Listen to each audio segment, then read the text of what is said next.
Everybody, feels good to be MAGA each and every day. You know, the Democrat Party, they in panic mode. They went too far left. Now the DSA, now they in panic mode because now people starting to wake up and see they want to issue and bring in Sharia law, which is going against the Constitution. They want to get rid of the police, ICE. They just want total chaos. They want to bring in third world chaos to America. And America is 250 years old for a reason. Because of capitalism, because America is great. And most of all, the Constitution itself. So I'm going to play these videos like I always do. Let's get it. Thanks for stopping by. Welcome back, everybody. My name is Deontay Rants and Raves. Here in this video, I'm going to share with you guys how Abdul El Shahid, I'm saying this name right, is trying to push Sharia law here in America, saying that it's being banned, trying to compare it to past sins of America as far as Jim Crow and slavery. But we all know Sharia law is the opposite of what the Constitution offers us. So I'm going to let this video break down what's going on. I'm going to jump in and out, my opinion. You know me, ranting and raving. Category of victimhood, as Mr. Abdul El Sayed has some footage that he was not able to delete. This footage has made its way and it's going viral right this very moment. Good morning, good morning. I'm a little early, you know what I'm saying, but I had to get it out for you guys. I saw it at the Black Perspective.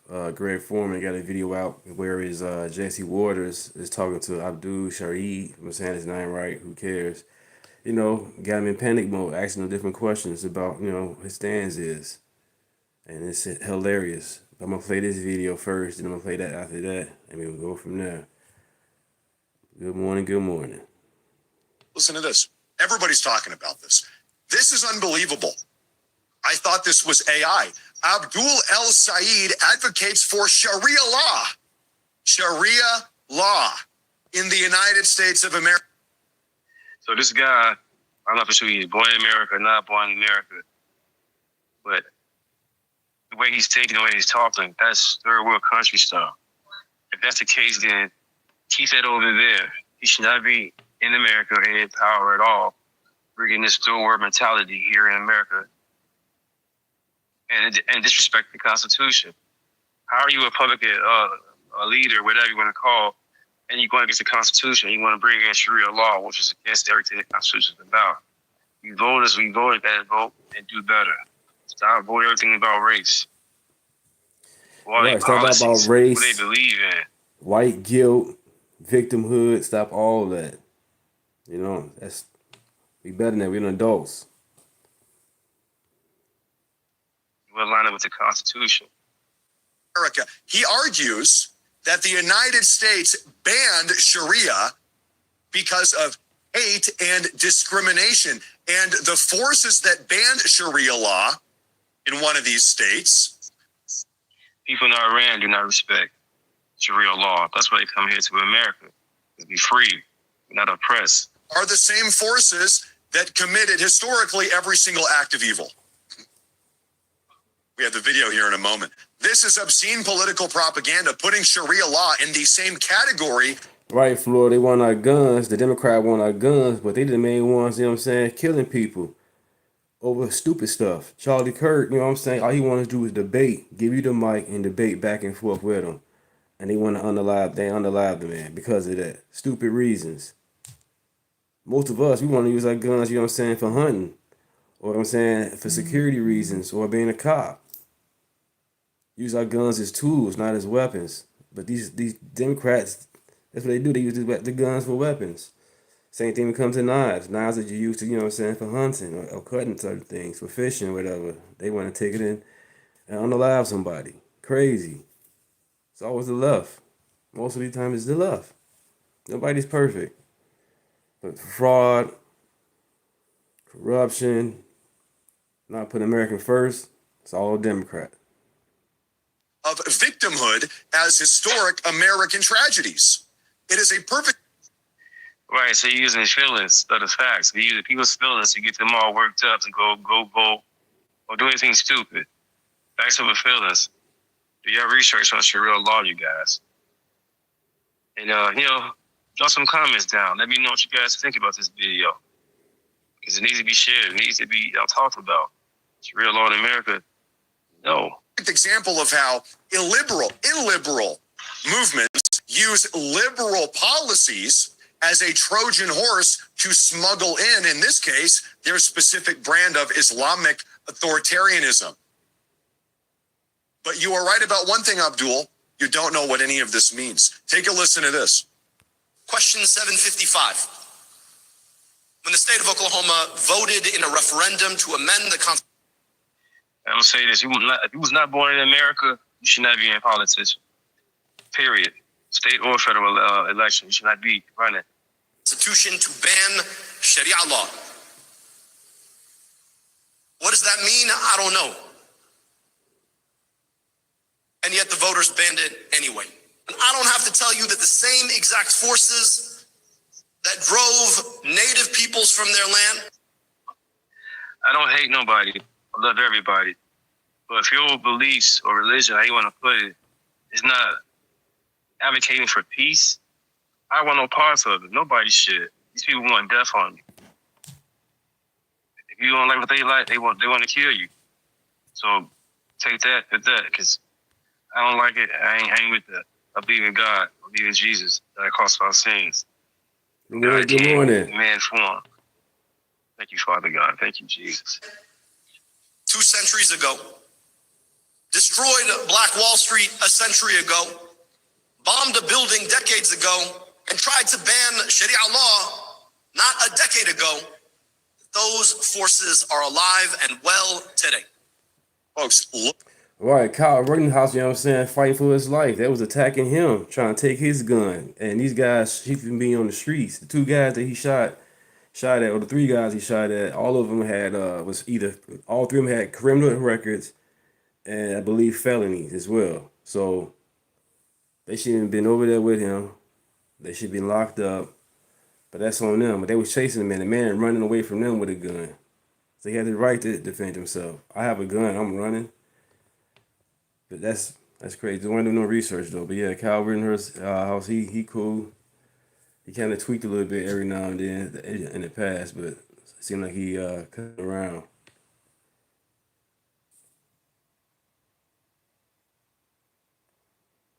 But yeah, these judges should be held accountable for letting these people out. They let them out, all of a sudden they get in trouble. You know what I'm saying? Like, wait a minute, this dude should have stayed, or she should have stayed in jail. Certain incidents would never have happened if these people had stayed in jail. But these judges, with this white guilt, and these liberal and black liberal mentality, it's causing chaos. It's causing this BS to happen. Look what he is doing. He is actually coming on out here saying publicly in a public speech, a video he most certainly did not want us to see. They tried to delete this footage. He says, banning Sharia law in the United States is akin to, it is the same as Good morning, chat, the Trail everybody. of Tears. It is the same as chattel slavery. It is the same as blowing up random buildings in acts of domestic terrorism.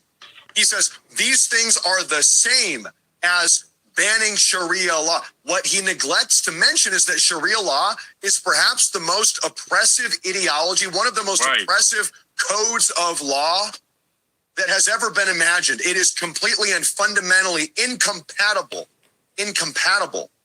with our United States American values. He neglects to say that. What he does is he paints himself and his radical Islamic community as victims to serve as a Trojan horse to then prey on the whims and good graces of like, share, and subscribe, everybody. Liberal white Americans.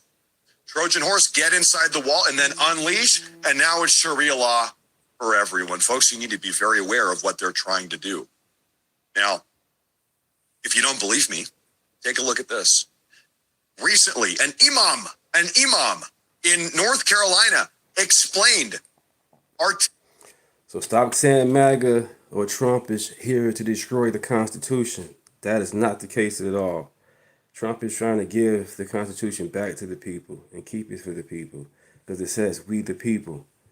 Give America back to us like it's supposed to be, because it's we the people. Not we the Trump, not we the government, we the people. That's what the Constitution says. But you guys want to bring in people like him to bring in Sharia law. Don't get it. I don't understand how you guys want to do the research. I guess 'cause he looks good, he got a good smile, he cool, he's nice. This dude is evil. Most of these guys is DSA, they most of these are actors. Failed actors and spoiled brats. I'm not saying they all 100% rich, but they got some money. And they have not worked a real job at all. But they're going to tell you how to budget. They never even budget anything. They mommy and daddy budgeting. So they're going to tell you you're going to budget the economy or college funds, and they in debt themselves. That's crazy, man. Insane. Articulately how to take advantage of America's freedom of speech to take over the country. They are planning on weaponizing the First Amendment against us to take over this country. Listen to this. Listen to this. Be aware. This is, by the way, this footage is from inside of the United States. This is not from Saudi Arabia or inside of Iraq. This is how dangerous this is. This man is on American soil talking like this. Not good at all, man. Once again, you here, be here, and come here peacefully. As an American, we cannot go overseas and talk and do these things they doing here in America. That's why they infiltrated the Democratic Party with this far left BS. Now, the Democratic Party in panicking mode. Now the voters are waking up. They seeing it. The internet does not lie. It's forever. So let's continue. Yeah. Vote red. Don't be misled. Ron, this guy lives in the U.S., in North Carolina. Listen to this. We are in a gold mine. This is a deep water where if we have to launch big ships, Islam, Dawah of Islam, this is a right place.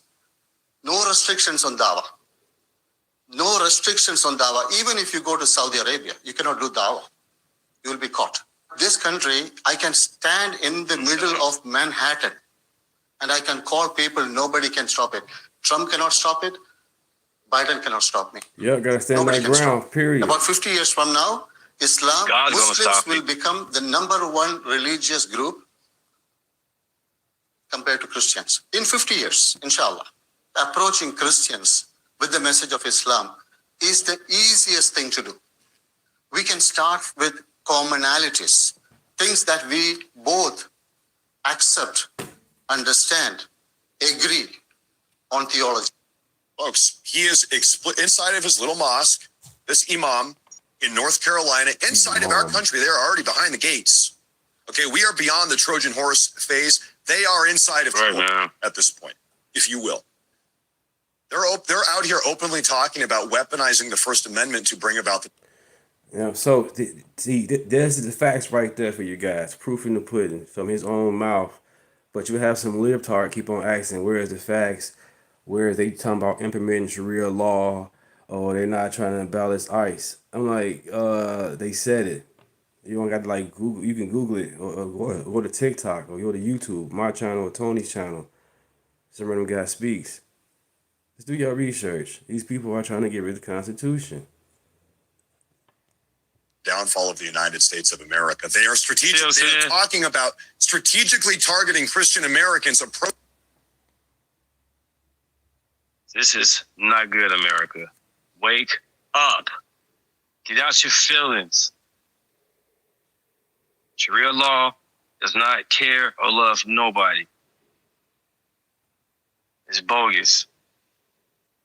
America, baby. MAGA. Name is Deontay. Thanks for stopping by.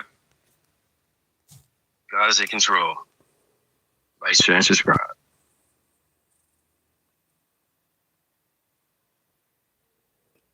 Because you came out and said, I am. So it's okay for a parent to slash his kid's sting-a-ling off? You think that's okay? I mean, do you really want to have this conversation? Are you circumcised? Yeah, but I mean, that's a personal question. Okay, you probably should want to move on. You probably should want to move on. Is circumcision's different than castration? I think it's a problem. It's a problem that you think that you... How you gonna tell Jesse he probably should move on? That's his show.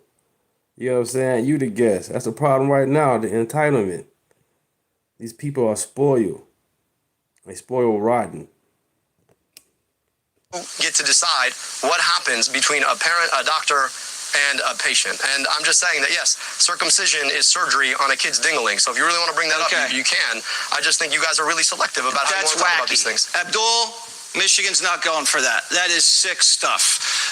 There's been some surveys of the conversation around Al Sayed, and I believe it was the Washington Post. They basically found that it supercharged, anti-Islam commentary on social media. Is that the way to go for Republicans? Okay, all of a sudden now, when you have this wackadoodle who's now the nominee in Michigan, it's the job of his opponents and the political party opposing him to be pristine, prim, proper when it comes to a debate and a dialogue for political campaign. Right, and what? Because he campaigns with Hassan Piker. Okay, they want to make us He just said, campaigns with the Hassan. And also, can I just talk about that point real quick? Do you mind, Horace? Okay. This is what I don't understand about Democrats right now. So when Obama was running for president in 2008, he disavowed Reverend Wright, who said something to the effect of about 9/11. It was America's chickens coming home to roost. The same parallel is with Hassan Piker, except now the Democratic Socialist candidates, because let's be real, Al Sayed is, even though he doesn't claim to be socialist, the DSA is like, we approve, we love him. They're not disavowing him one bit, but they're not eschewing Hassan Piker. They're saying, well, he kind of hangs out with some of our candidates, and we're going to bless that indirectly. So now, that's not a great... to this. So now you. Boy. So we got to talk about this pretty wild Fox News interview featuring Jesse Waters versus Abdul Rahman Muhammad El Sayed, okay, who went on Fox News and got absolutely humiliated. Just for you lefties in the chat, you lefties, listen up. Get out y'all feelings, because Jesse finna let this man embarrass himself. This is not going to work in America. Let's get it. Like, share, and subscribe. Like, share, and subscribe to the channel. Appreciate it. Name is Deontay. Welcome. Common sense and adults are in the room. Minutes straight. Okay, now we're gonna go through this humiliation here. Okay, we're gonna go through topic by topic because Jesse Waters went over basically everything that you could think of, and let's just say Abdul El Sayed Muhammad did not do a very good job. Okay, he is trying to position himself as a sane person, is not one of these radical lunatics, and the reason why is because he's currently struggling against Mike Rogers, right, the GOP candidate out there in Michigan, and he's on Fox News trying to win over the Fox News audience, and I don't think that he did a good job, right? So we're going to play some of the highlights of this interview and get into it. So without further ado, let's roll the clip. Because you actually agree. Sorry. Reparations. Do you support that? I think we need to have an honest conversation about the incredible debt that was put upon black folks as a function of slavery that we have yet to pay. And I just think that's fair. Like if people are enslaved and forced into servitude, and then we don't actually have a conversation about all that was owed, that our own country agreed was owed, I just think that it's past time to have that conversation. That shouldn't be a crazy thing. I understand that, like, for folks who really want to inflame culture war, I just think it's important for us to think about how do we make sure that communities like the city of Detroit that have been segregated so that you have a disproportionate number of people as a function of redlining who are forced into certain communities, how do we make sure that their schools are made whole? I'll just tell you this, in the city of Detroit right now, they just had $700 million invested in their schools. They're still $1.7 billion behind. And a lot of folks want to say, oh, well, that's profligacy, et cetera, et cetera. No, a lot of that has to do with public policy. Okay. And if public policy created a level in which black folks disproportionately suffer everything from maternal mortality and infant mortality to lack of access to jobs, I think it's important for our country to have so you want to have a conversation about how we make people whole. You want to have a conversation about it because we have you on the record as backing it. But now you just want to have a conversation. I got it. I couldn't tell you exactly what. Go ahead. Schumer. Yeah, so Abdul El Sayed here. definitely supports reparations, right? He goes on Fox News and all of a sudden it's like, well, I want to have a conversation about it. Now, he talks about how, oh, you're trying to inflame a culture war, blah, blah, blah. And it's like, no. The best way to inflame a culture war is to talk about giving people money for things that they didn't go through, right? That is the best way to inflame a culture war. Never experienced slavery. Ultimately today, you have to talk about this topic. You're confronted about this topic because you came out and said that you support it. And we owe the reparations of recognizing that this country was built on uncompensated labor of enslaved people. I believe we owe it to engage in reparations. There are so many ways in which we need to have a conversation about reparations. We need to invest in reparations. We need reparations in this country. You also said this. You want to replace the right to bear arms with the right to health care. You don't want to replace the Second Amendment, do you? Uh-oh. Well, look, man, I think more people are more worried about whether or not they can see a doctor than whether or not they can have a gun. I'm just going to put that out there. I mean, you're And if you dodging the disagree with question. me, go Do you ahead. want to replace the That's the Second question. Amendment? I'm just saying that more people are more concerned about seeing a doctor. If we had a right to health care in this country, they probably wouldn't. And I think that'd be a pretty good thing, don't you? I think you dodged the question. And that's a pretty big one in Michigan. Facts. But I'll Got take him. it as what you said. You Jesse, said look, Colin at the end of the day, Kaepernick. I'm perfectly fine with people. Let me just finish to answer your point. You said I dodged a question. I'm perfectly okay with people having their hunting rifles. It's an important pastime. I've got family that goes hunting every single It's year. beyond But about- don't you think we should have a right to health? It's about the government trying to be tyranny against us, so we can go ahead and whip the government's ass. That's what it's about, you piece of shit. You know what I'm saying? He don't like the Constitution, man. This dude have no respect for the Constitution. I'm saying, I got nothing against the man. I don't know him, but his ideas is not cool and it's not lined up with America. And he shouldn't even be nowhere near in office, even running state or federal level. I don't get it. So this man mentioned the Sharia law. He shouldn't even be running at all. He shouldn't be nowhere near office. But these doggone liberals, these guilt, these victim shit, put these people in office. Fucking idiots. They should not be voting. Don't you think that'd be a good thing in America? Can we just say that? 75% of the country likes the health care coverage they have. I don't want to screw that up. No, 75% of the country wants guaranteed health care through Medicare for all. So maybe you have your facts. I guess yeah, I know we'll you find got the out. alternative facts over here. We'll so find I'll out. give you that. We'll find out in November. But that's a Gallup poll. You might not believe it, but Yes, we will. I'm telling you what it is. Yes, we will. Hilarious. Absolutely hilarious. Again, don't want to answer the question, right? Nope. He's being confronted with his own words. And so now he's realized, oh, I'm on Fox News. The audience that I'm trying to appeal to, if I come out here and say how I feel about the Second Amendment, which he doesn't believe in, by the way, right? That's not going to play well. This guy is cooked, right? This guy is super cooked. Again, these are his own words, right? He thinks that this is going to play well out in Michigan, a swing state. He knows it's not going to play well. That's why he doesn't want to answer the question, right? These are very simple questions. And this dude thinks that the cop-out of saying, oh, well, would you rather have free health care than the ability to protect yourself, right? He thinks that that's a cop-out, right? He thinks that that's going to get him by, to try to deflect the conversation to talking about free health care. Again, these little pep conversations that you had with Kyle Kalinske, right, and all the other socialists with these talking points, it's not going to fly, right? It's not going to fly, okay? When confronted with your own words, it's not going to fly, because that's what these people do. These people, what they do is that they have these little conversations with these influencers, these lefties behind closed doors, and they say, well, see, if they confront you on the Second Amendment, well, just deflect to talking about healthcare. Keep talking about healthcare, right? Keep talking about free healthcare.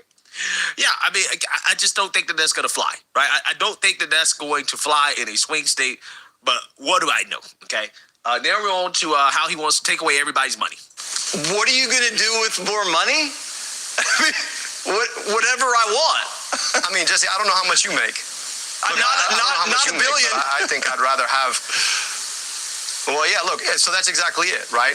The question ultimately is, do you want to drive on good roads, or would you rather have a billionaire make a second billion? Amazing. Imagine being so naive that you believe that the reason why your state doesn't have good roads is because they're not taxing the billionaires enough. Now, I've driven around the country, and I can tell you, I don't think there's a correlation between taxation and good roads, right? Because some of the lower tax states have good roads, and some of the higher tax states have terrible roads. I think that is really all about the governance, the individual governance of each state, rather than whether or not the rich is being taxed. Okay, I'm just saying. That's what Mike Rogers wants. That's what Donald Trump wants. Apparently, that's what you want. I think the people of Michigan want something different. They want good roads and good schools. So you're saying Beyonce, who just became a billionaire, she has to break you off something every year? She has to pay the politicians. It's not me. It's the American public. You're Beyonce, the one that wants the money to be able to contribute back to the public schools that she went to. I think she'd be happy to invest in good roads in her community. I think she'd be happy to pay a little bit more so that everybody had a little bit more. You're reaching a little deep into the pockets to be offending billionaires from your channel, Jesse. That's a crazy thing. I thought you were for. I'm just saying. Look, at the end of the day, I thought you were for the everyday man. Like, if you're for billionaires more than you're for every other person, well, you and I are just going to disagree. No, I just think I have the right to the fruits of my own labor. That's America. It's not communist what you're talking about. No, the problem Let me ask you about socialized health care. Billionaires don't make money. Let me just answer the question. Sure. No, let me go back to that. Go ahead. Billionaires don't make their money off of their labor. That, I think, is where you head off. Billionaires that make their money off their money. So if you have $1 billion, your billion makes another 100 million. That's not the fruits of your labor. That's just the fruits of your money making money. I think it's okay. Like, if we tax you at 7%, you're still gonna make what, a cool $30 million off your $1 billion. I think it's okay. They're gonna be okay, Jesse. Yeah, I just don't like the idea of politicians like you capping how much money people make in America. Jesse. That's just me. We can have the voters in Michigan decide. Yeah, and it's kind of wild to me considering how this guy is one of those capitalists in real life. Right? I mean, this guy is basically a millionaire in real life. Okay. There you go. And he's running around here talking about how, And that's the most stupidest thing ever. Like, these celebrities, these politicians, they all getting this money based on capitalism, but they gonna keep on trying to tell you socialism is the way to go. If that's the case, then how do you get your money then? Because it's not gonna work through socialism. Man. the rich need to pay their fair share, blah, blah, blah, blah, blah. And the reality is this, is that ultimately when you talk about how the so-called rich make money, right, it's by taking risk, right? These people pretend as if it's a free lunch, right? When you invest your capital in a company, right, in a business, right, they're pretending as if there's no risk involved, right, as if you're not risking your capital. What happens when you end up losing money, right? What happens when the value of your company goes down or your business fails? Do they get reimbursed by the government? No, right? But this guy wants them to pay more, right? This guy wants them to pay wealth tax, aka unrealized capital gain tax, right, on money that they really don't have, so that they can turn around and give it to people who don't want to work. And those people are going to keep voting for Democrats, right? That's what they want. We weren't back then. Okay, let's move on. You said getting rid of Sharia law was white supremacy. Let's roll the tape. Go. I don't have to tell you that the same exact forces. Right. If I work, period, I want to control my own money. Period. I want nobody to tell me how to spend my money. And that's what they want to do. They want you to tell you how to spend your money. It makes no effing sense. I didn't put the work, the time in, woke up, all that. And all of a sudden somebody just, let me get that. Let me get a piece. Piece of what? You ain't put on for this. You know what I'm saying? For those smokers, you know what I'm saying, when it comes to weed, you either have the blunt or you got the weed. We can smoke together. That's how that works, you know? You can't just jump in like, I'm gonna hit the blunt. Dude, we ain't put it on. Insane. Drove native peoples from their land 2 centuries ago. Destroyed Black Wall Street a century ago. Bombed a building decades ago. And tried to ban Sharia law not a decade ago. That those forces are alive and well today. So getting rid of Sharia law is white supremacy. Can you explain that one? Explain, Lucy. Do you know what canon law is? Jesse, I assume you're Christian, right? Yeah, tell me. All right, so canon law is the name for Christian law. I don't begrudge you your right to practice your faith as you choose. I don't know why the idea that I could practice my faith as I choose is a problem. Nobody is trying to push Sharia law on anyone else, just like I hope nobody is trying to push canon law on anybody else, because we live in America where you should have the freedom of your religion. So the idea that you have somebody like Tommy Tuberville, right, who, barely was good at coaching football, is out here trying to ban Sharia law when there's less than 1% of the Muslim community in America, as if somehow Muslims are out here trying to push Sharia law. That seems to me to be deliberately targeting the Muslim community because they're different. And I'm just saying that, like, I have no issue with people practicing their faith. In fact, I would never want somebody to push their faith on me, and I would never want to push my faith on somebody else. Because no one wants you to get rid of your religion. And so the idea, no one wants that. So, but when people preemptively go out there and start preemptively passing laws to ban something that's not happening, what you're trying to do is target a very small community because they're different. And this operates. I mean, look, I'm just going to say, there's statistical evidence that the president, Sharia law in Michigan is kind of scary. Simply, people don't go for that. This is America, bitch. It's like men are equal for women. It's like physical punishments. You like to say the word. Look, tell him, Jesse. Jesse, people don't like that in Michigan. I'm just saying, because I don't think that's a good position. Scary. Nobody's pushing it. No, but Jesse, nobody's pushing it. You know what the issue is in America, in Michigan? The issue that people are worried about is not that somehow somebody's going to come and push Sharia law on them. The issue in Michigan is people are worried about how they're going to afford their gas. The issue in Michigan is, how am I going to see a doctor when I get sick? How am I going to keep my job? You're out here, honestly, you guys love to play this culture war game, where you use these words that sound really foreign to avoid actually having to talk about the issues that everyday people like to talk about. Now, look, Mike Rogers is the guy I'm running against for U.S. Senate. I know you've had him on your show. Maybe he answers questions. I don't know if he does. I've actually never had him on. But look, you haven't. So he's ducking your show, too, because he's ducking. Look, can we all agree? Hey, Stormtrooper, what's going on? Why are you talking about Trump? We talking about the DSA and this dude over here talking about the Sharia law. What Trump got to do with this?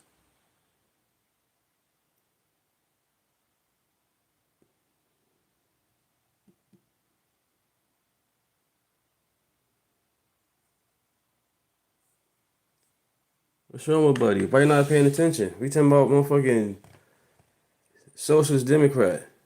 And I'm glad they losing their campaign. Jesse, you and I are going to have a debate, right? This interview is so hilarious to me. Again, it was 30 minutes of just... This whole video didn't even talk about Trump. What the heck, man? The TDS is strong. Good morning, good morning. F your feelings. Welcome to the chat.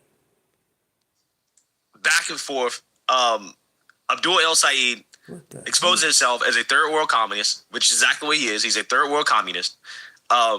Here he is being asked about his free healthcare. About losing their healthcare with their job. Well, give me the total number. Look, while you're out here trying to talk about the broader national budget, I'm a lot more interested in the everyday budgets that Michiganders are thinking about. And that's exactly the budget that Donald Trump and Mike Rogers are blowing up right now. Well, I just don't see why you're so on the side of the billionaires, Jesse, rather than on the side of everyday Michiganders. No, because I don't want you guys to blow the country up.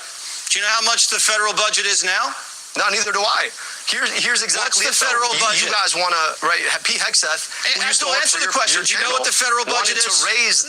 No. I just want to talk about this. Look, you want to talk about budgets? I'm happy to do that. The guy who used to work on your channel, I think he was like the 6th host on the 5. He wanted to raise our military budget to $1.5 trillion, and you don't seem to be upset about that. What, so we could fight a war we don't know how to get out of, to raise our gas prices $5 a gallon? That doesn't make sense to me, Jesse. We want to talk about the things that we actually should spend on. I have a feeling, Abdul, you don't even know how much money the government spends every year. Do you know? Nope. Look, the question, Jesse, to me. All right, so you don't know. Let me tell you what it is. It's $7 trillion a year. And your plan to take over the healthcare system is $4 trillion. Here's the problem with it. So to exactly your point, I mean, you know what? I'm not very good at math. I don't think you're very good at math either, but go ahead. Clearly you don't. And you don't seem to care. But I don't think most Americans want to spend that much money on military escapades so that the folks stranded on the USS Abraham Lincoln can't even get a sausage for breakfast. I just think that we could do a lot better with our money, Jesse, and I think that's where you and I tend to disagree. I just disagree. I think if you spend $4 trillion everything else is going to get really expensive. You're going to look back at Bidenflation and you're going to wish you were back there. Yeah, here's the thing about this conversation that I find to be so fascinating, right? Because everybody's now having this conversation, even a socialist, right? They're talking about the $40 trillion of debt we have, which is bad, right? It's terrible. Okay, don't get me wrong. But let's be real, right? Does anybody have a real solution? Let's be real. I mean, this guy clearly doesn't know, right? Even though he's running for Senate, he has no clue what the budget is. He doesn't care, right? He runs around talking about how we need free health care, Medicare for all, but yet he doesn't know how he's going to pay for it. He has no clue how he's going to pay for it, right? And then these people, what these leftists do is that they always deflect and talk about the military. You know how much the military makes up of the budget? 8 to 9%. You know how much welfare programs, right, between Medicare, Medicaid, Social Security, right? How much that makes up of the budget? It's about 41%. So anybody that wants to talk about the budget, right? Any of these leftists, these socialists who now all of a sudden want to be upset with the budget and the fact that we're 40 trillion in debt, which again is a terrible thing. Ask them, okay, which program do you want to cut? They said, we need to cut the military. Okay, cool, you cut 8%. So where else do you want to cut from? You want to cut veterans benefits, which is about what, 7 to 8%? You want to cut education, which is about 15%? What else you want to cut, right? What do you want to cut? Because just cut the military ain't going to be enough, right? It's not going to be nearly enough. We can go to zero in our military budget, and we're still going to have over $1 trillion in interest payments. Because again, nobody's willing politically to cut from the welfare. Nobody politically wants to have the real conversation about Social Security, wants to have the real conversation about Medicare, will have the real conversation about Medicaid, about entitlements. Nobody wants to have that real conversation. So again, I just find, it fascinating how these people always deflect to, oh, well, we're spending so much money on the military. And I'm not saying that we aren't spending a lot of money, right? We are. But let's be real. As a percentage of everything that we spend money on, it's really not that much compared to entitlements. Entitlements are the reason why we have this debt problem, right? That's something that a lot of people don't really want to admit, right? So maybe one day I'll make another video about that, because I think that that's an important conversation to have, okay, about why is it that we're in the situation that we're in when it comes to 40 trillion in debt, a conversation that nobody really wants to have, okay?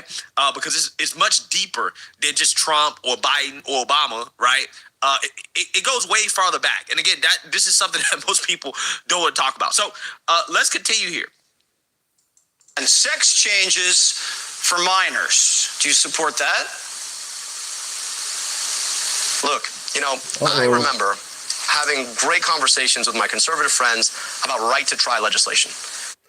Good morning, everybody. Good morning. Good morning. Yesterday was a good, last night was real fun last night. Appreciate you guys. Thank you guys for being in the chat last night. Really appreciate it. That was real fun.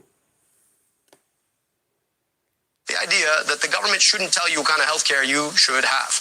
I just think the government shouldn't. We're definitely going to collab more often. Our random guy speaks. Me and Tony, we're going to collab more. Oh, yeah. Tell you what kind of health care you should have. And if you're a minor, you want to try on kids? Now, if you disagree with... Hilarious. This guy says, I don't believe that the government should tell you what type of health care you should have. But that's his whole campaign. His whole campaign is literally telling people that, hey, the government should determine what type of health care you have, right? Right. That's what so-called Medicare for all is, right? Government takeover of the healthcare system. Hilarious. With that, if you disagree with that, if you disagree that healthcare decisions need to be made by a doctor and their parents and a patient, then we think we agree to disagree. But you want to put government inside. So Abdul, you're a doctor, right? Selectively. I am. So you think it's okay for a parent to slash his kid's thing-a-ling off? You think that's okay? I mean, do you really want to have this conversation? Are you circumcised? Yeah, but I mean, that's a Jesse, personal question. Okay, doctor. So you probably should want to move on. Is circumcision's different than castration? I think it's a problem. It's a problem that you think that you get to decide what happens between a parent, a doctor, and a patient. And I'm just saying that, yes, circumcision is surgery on a kid's ding-a-ling. So if you really want to bring that up, you can. I just think you guys are really selective about how you want to talk about these things. Unknown. I see why you want to know. The world loves Trump. Because you don't like Trump, who cares? F your feelings, because the world loves Trump. Welcome to the chat. Name is Deontay. We ain't even talking about Trump. Get out your feelings with this TDS. We talking about the doggone DSA, Democratic Socialists. You talking about some doggone Trump. Get out your feelings, man. Grow up. F your feelings. We talking about the doggone DSA. You talking about some doggone Trump. People don't like him. People don't like you. Well, Michigan's not going for that. That is sick stuff. Boys play. The most stupid shit ever. There are 80 million people voted for this man. And you talking about the world don't like Trump. Crazy. I'm not advocating anything. I'm just saying. What about that? So the question, again, like Jesse. Thank you, Kenobi. Appreciate that. Well, yeah, we got to show the world that, as black men, we are intelligent. We are conservative. And we do love America. And respect, respect everybody. And MAGA is not about race. It's about loving each other. It's about we the people. That's what MAGA is about, we the people.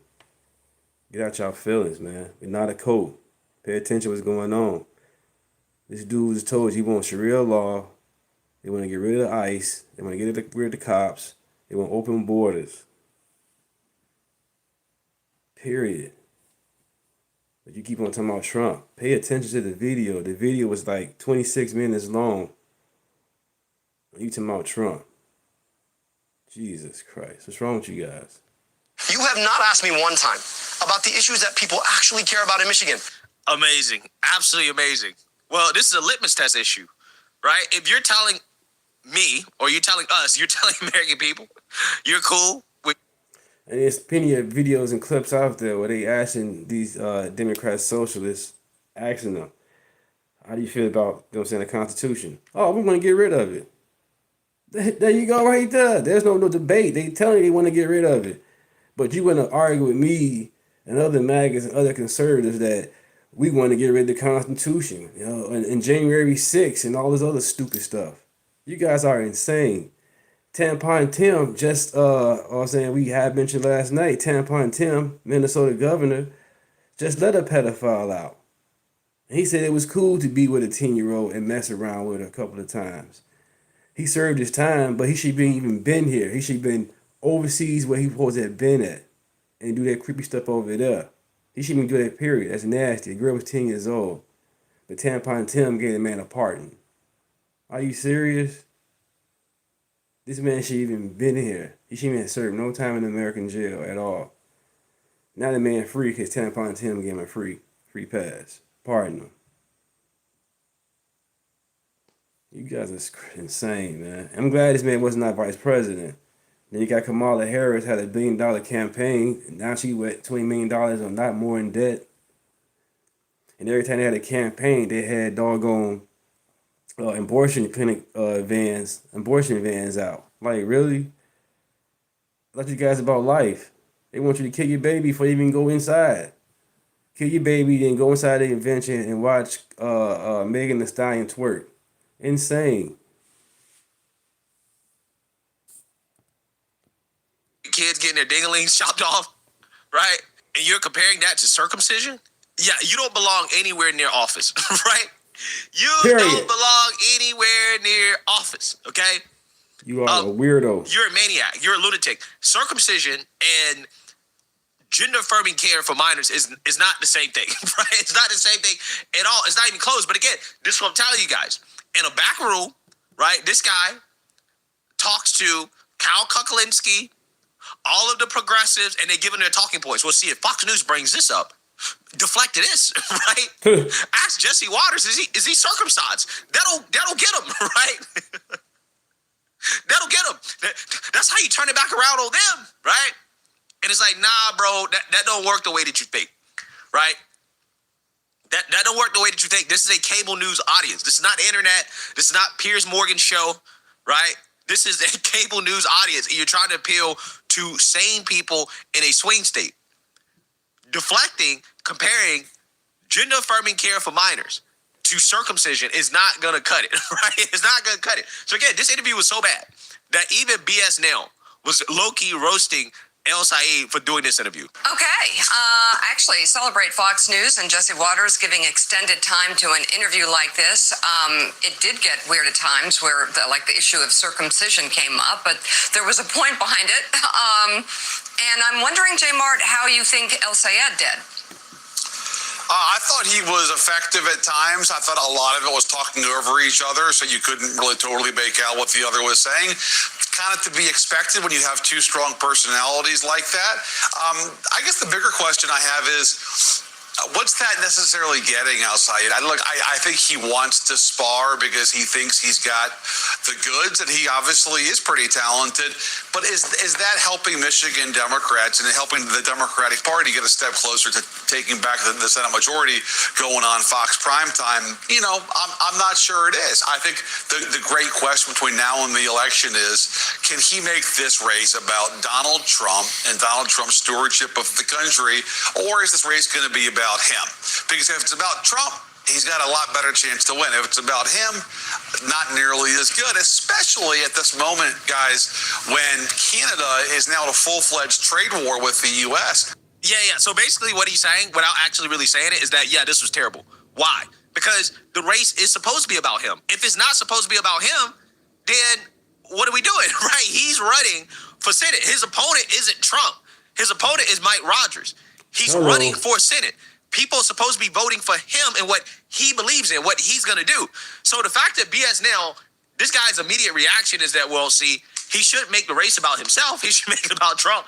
Tells you everything you need to know about how weak this guy is as a candidate, right? This dude is essentially saying that, well, see, if you go out there and you tell people what you want to do, right? If you go out there and you lead first with your personality, right? And how you want to help Michiganders, then it's probably not going to go well. But if you come out here and you lead with Trump derangement, focus on Trump and don't focus on yourself, then it's going to go a lot better for you. That should tell you everything you need to know about how this interview actually went, what these people actually think. It was a train wreck. It was a disaster. This guy was confronted with his own words. He had no real answers. He tried to do gotchas. He tried to deflect. But again, Jesse Waters, I think, did a good job of, not letting him weasel his way out of some of the things that this guy has said before in the past. And that is always going to be the issue with these far-left socialists, is what they've said before in the past. And the reality is that the elections are going to hold them accountable. General elections are going to hold these people accountable for these crazy things. Yeah. And it's too late to walk it back, right? It's too late to do this general election pivot, okay, where you pretend like you didn't really say it, or you pretend like, oh, it's not really that big of a deal. These are the issues that people don't care about. And it's like, no, people do care about these issues. I care about these issues because if you don't understand basic biology, then I can't vote for you, period. Democrat or Republican. It is a litmus test issue. And that's what these people don't understand. But let me know what you guys think. Make sure you like, comment, and subscribe. Most importantly, share. A Black conservative. Most of what we saw were crimes of poverty. People who were stealing things like toothpaste. People who were stealing things like, soap. And that means if you're stealing those things, you need them. So in New York, the communists running this place, they think that stealing is perfectly fine, which reveals all those empty storefronts, which used to represent the American dream, aren't going away, and are set to double or triple as... If they talking about some death to America, they should not be in American soil. They should not be on American grounds, American elections, nowhere near America, period. What the F is you talking about? I believe in peace. I believe in loving my enemies, but at the same time, you can't not be in American soil and talking about still wishing death to America. That's stupid. Keep that trash in your thought ideology somewhere else. Don't bring that here. That makes no effing sense. Who is this person?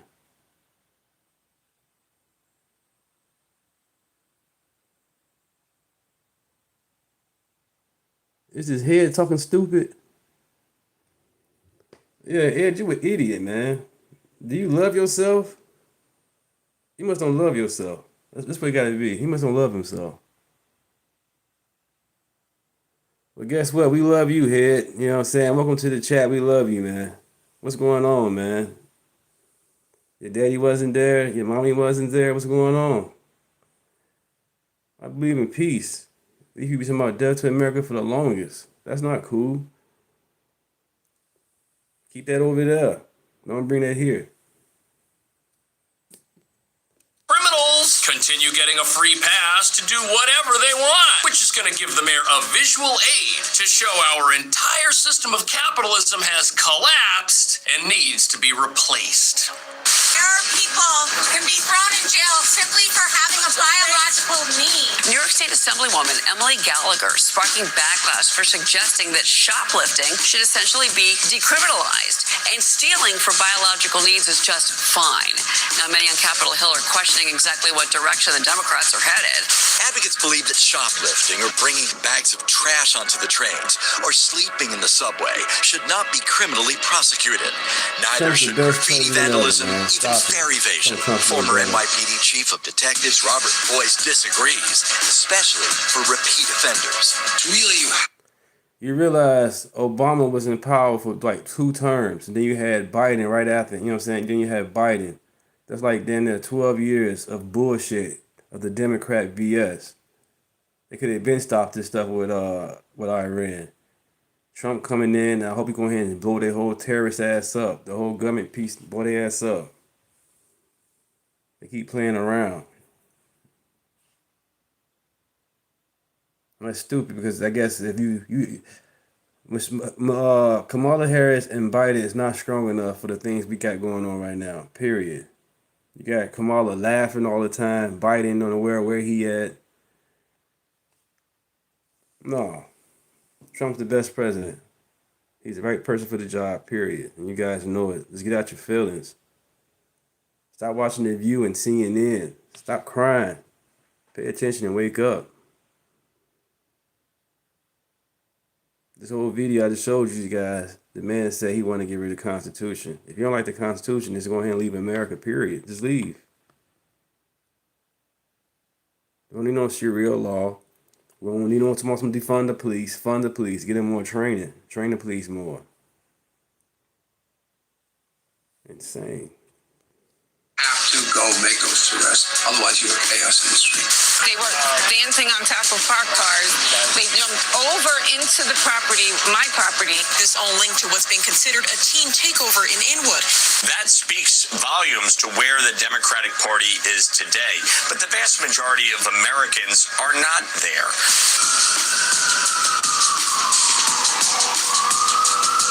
The New York Post is right. Shoplifting isn't need, it's plain old greed. And nobody in favor of stealing in America dares admit that there is no reason to do that. We already give away free healthcare, free food. We house people who cannot afford their own homes. And in New York, we've even given out debit cards, which have a prepaid balance to folks that aren't even in America with permission. Why would anybody want to steal from a system that does that? Well, it's pretty simple. The criminals looting your local CVS out of oblivion aren't doing it because they have a biological need for stuff they already get for free. No, instead, those $20 packs of deodorant, toothpaste, energy drinks, PlayStations, you name it, their desire is to steal those things and sell them somewhere else. And what you're looking at here is inventory procurement for someone else's full-time business. And here's the big problem. The socialists don't seem to understand. If you've got a shoplifting problem and stuff is getting stolen, stores have to raise their prices or they're going to go out of business. Because if half the stuff on the shelf disappears, the other half has to cost twice as much or the store loses money. And that's a big problem when the message of these communists who seem to want unlimited theft just so happens to be that they're going to fix affordability, which is impossible to do if you're going to overrun your neighborhoods with the exact crimes pushing up prices for everyone. Crimes which the law-abiding subsidize every time they buy something they can't afford. Which brings us to the real reason these communists do not have a message of prosperity or affordability for America. They bring with them a message of poverty so extreme it would make even Karl Marx roll over. You see, socialism itself already exists when the wealth of one person is stolen from them and turned over to everyone else. But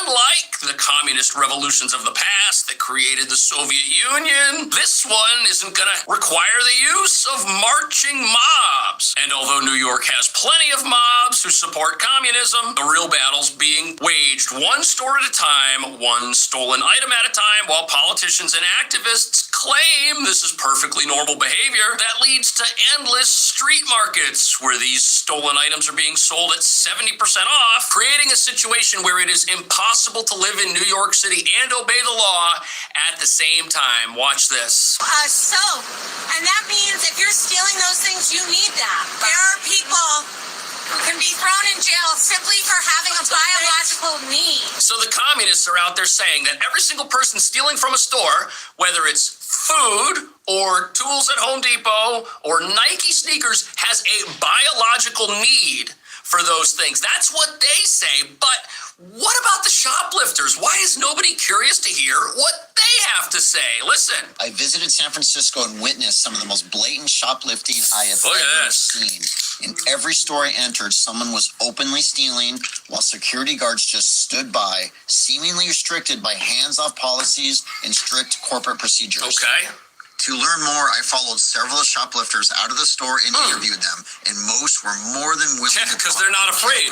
Many openly admitted to the stealing, seemingly confident that little to nothing would happen to them. Oh, they're saying thank you. They're polite. Were you able to steal this because security here won't stop you? Yes. And that's kind of the way it works in San Francisco? So just tell me kind of what you were able to get away with. This guy. He's got a phone. Okay. Can you estimate how many times you've taken from a store? Who has a biological need for this product? What is that, like a baby monitor? VTech? Yeah, biological need. This stuff is going to get resold on the streets. So the idea that the folks that are looting a store have some sort of human desire to survive, I mean, they do, but their human desire to survive is based off greed because they can already get the things that the advocates say they're stealing. What do advocates say they're stealing? Toothpaste, food. Those things are free in America if you ask for them. But as you're about to see, that doesn't matter at all to these people. A lot. Yeah, I don't mind you taking a video of me. I mean, it is what it is. I noticed the security guards here won't even take Same a thing in photo, New York. won't even acknowledge you. So why wouldn't you keep coming back? You know what I mean? Yeah, I know. It's, it's basically like free pass. These guys aren't stupid. That makes sense. The most surprising thing I learned was many of the homeless, knowing their rights, will actually call the police if they feel harassed by store staff trying to stop them. In New York, it's the same thing. We have stores that are just wall to wall with plexiglass because nobody stealing anything ends up going to jail and the criminals have all the rights. Now, you'll see some places that are loaded up with security guards, but what can they do? They can't stop a person from taking something and run away with it. All they can do is stand there as a show of force against a system that is designed and slanted in favor of the lawless. Now, what's crazy to me, though, is that these activists, they're advocating for even less consequences to theft. If you steal under $1,000 worth of stuff in New York, it's a misdemeanor. And look at what it is. They're so upset that people are in court for. Listen. We are calling what it is, broken windows policing. Critics say it's a betrayal that the NYPD is still enforcing so-called low-level offenses, despite Mayor Mamdani's promise to shift the department. Yeah, he promised. Mayor Mamdani was elected on a promise of making New York a livable city for all, ending the criminalization of poverty, mental health, and homelessness. Criminal justice advocates with Court Watch NYC monitored 360 arraignments over 4 days and claimed that more than half were for misdemeanor offenses. That's key, because what happens? The first thing the activists wanted and demanded was that stealing, shoplifting, looting, was that it be turned into a misdemeanor offense. And now that people are in court for something that used to be a felony and is now a misdemeanor offense, even that's not good enough. They don't want anyone in court for anything. And here they are saying that, the mayor promised to make New York a livable city for all. So they want criminals to be able to steal whatever they want, whenever they want. But how does that make New York a livable city for the people who are paying higher prices because of all that theft? How does that make New York a livable city for the business owners that are losing money hand over fist because criminals keep taking everything they need to sell in order to provide for their families? It doesn't. But as you're about to see, absolutely nothing that New York City wants to do has anything to do with affordability, and that includes the mayor's plans to put these stores out of business in another way. Listen to this. Right? Yeah, we can all cooperate and work together in a meaningful way. What is I've heard that term from EDC officials that these are meant to be complementary. What does that mean? What does that complementary mean in terms of talking about policy, free grocery operations, and things like that? Yeah, I think we're, as an agency looking at a number of different complementary. Thank you, Lauren. Thank you, guys. Thank you, chat. Yeah, let's stay on topic, you guys. Let's stay on topic. Appreciate that. Policies and programs, grants, incentives that can come alongside these grocery stores to support other, local independent businesses that are in the neighborhoods. We're going to continue to listen, and we're going to continue to engage, and that'll be, alongside the operator as our partner.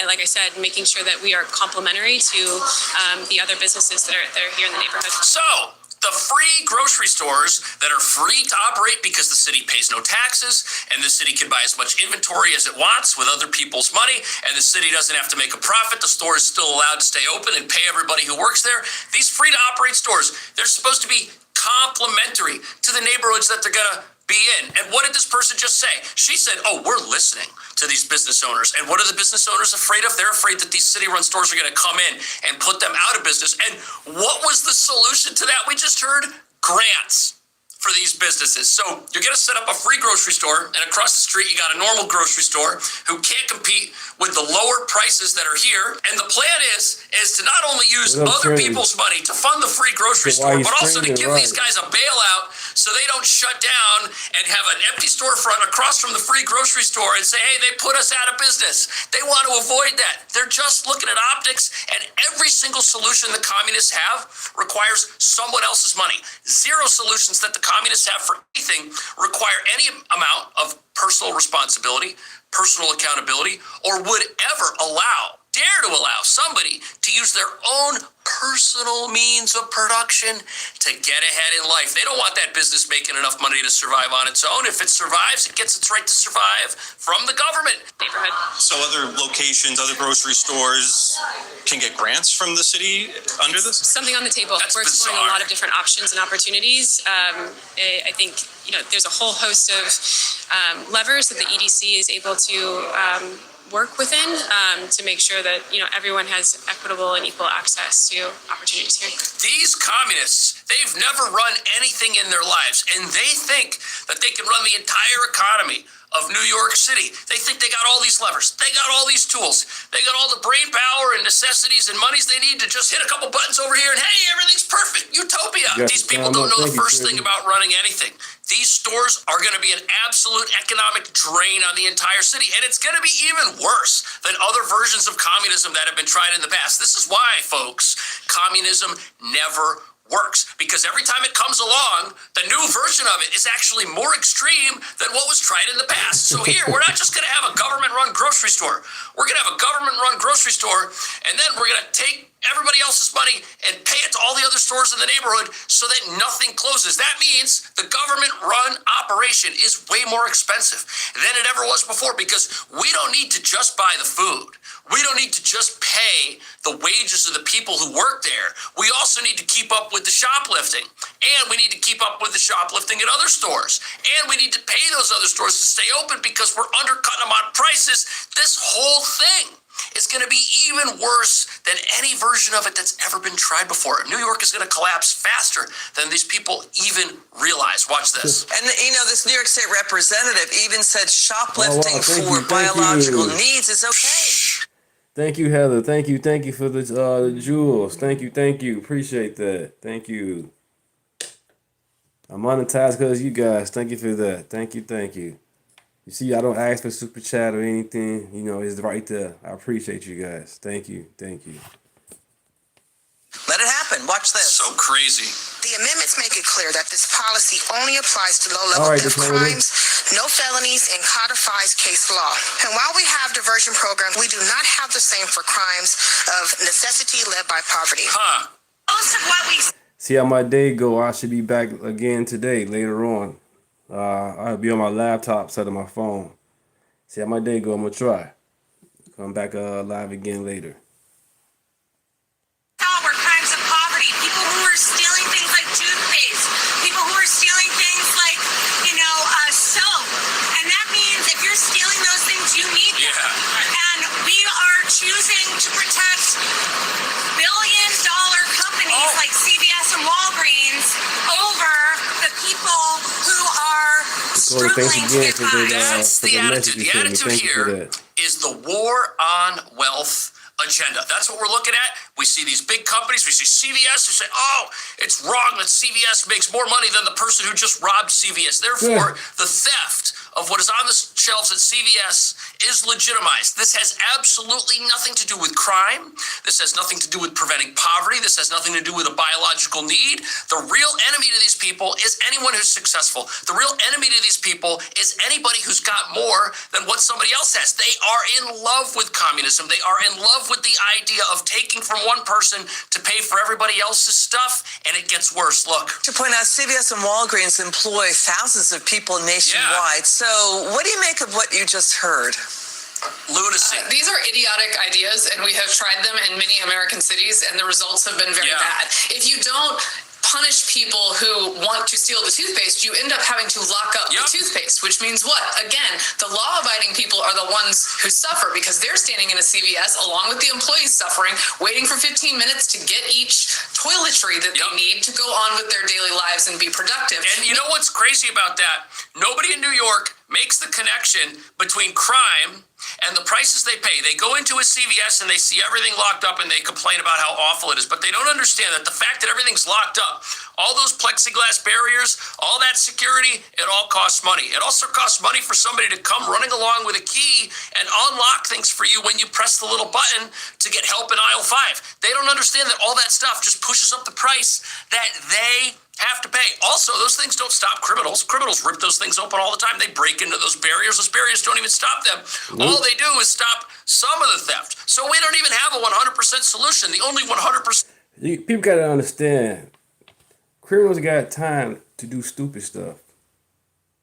Yeah, we put the plastic glass up. Guess what? They got time. They poor and they got time. And that's crazy. Instead of having that all that time they got, instead of doing something positive with it, they sit there and plot how to steal, how to scam, or even how to kill. That's crazy, man. That's why we gotta stay prayed up and pray for these people. All that free time, they sit there and try to figure out how to break into a plastic door. Instead of just working to get the money, go ahead and buy it with no problem. You run a risk to go to jail, get a record, then blame the system. What I gotta do is go ahead and get your shit together. No excuse. That solution to stopping theft is to take the criminals who steal things and build a jail and fill it up with them and to actually have there be a consequence. That's the only way that people learn that, hey, stealing is wrong. But when the communists running a place think it. This whole video is talking about how Madani's destroying New York, and he talking about Madani saved America. You are silly. Silly individual. There was no way Madani is saving America. This man came and saved New York. New York is in debt already. Since he been in there. What are you talking about? Yep. You a troll. You wanna keep saying the same stupid stuff? Gotta go. Get him out of here.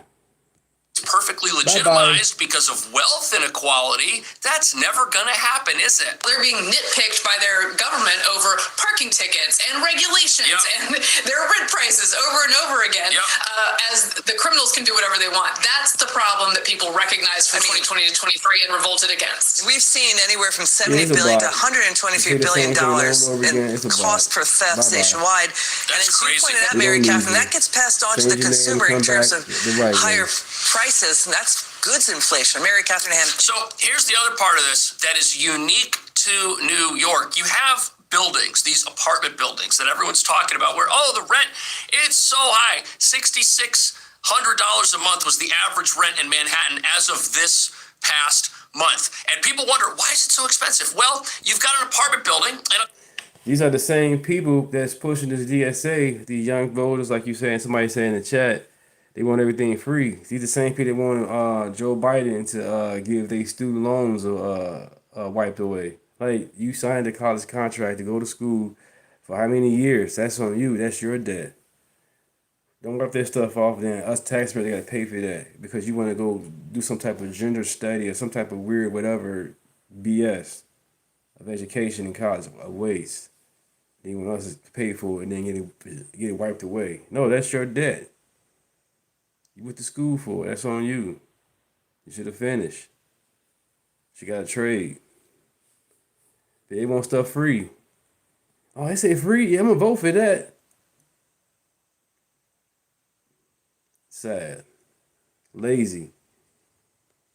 Upstairs, you got a bunch of people paying rent for their apartment, and on the ground floor, what do you have? You have a storefront. Well, those storefronts, when times were good and the economy here was prosperous and criminals were in jail, those would earn $20,000, $30,000 a month in some cases even more if it's a busy location. Well, if that store gets looted out of oblivion and no business can be there, the landlord's property taxes don't get adjusted because he's earning less income from the building. The building has an assessed value and he has to pay the same taxes whether he's got a business downstairs or not. So guess what?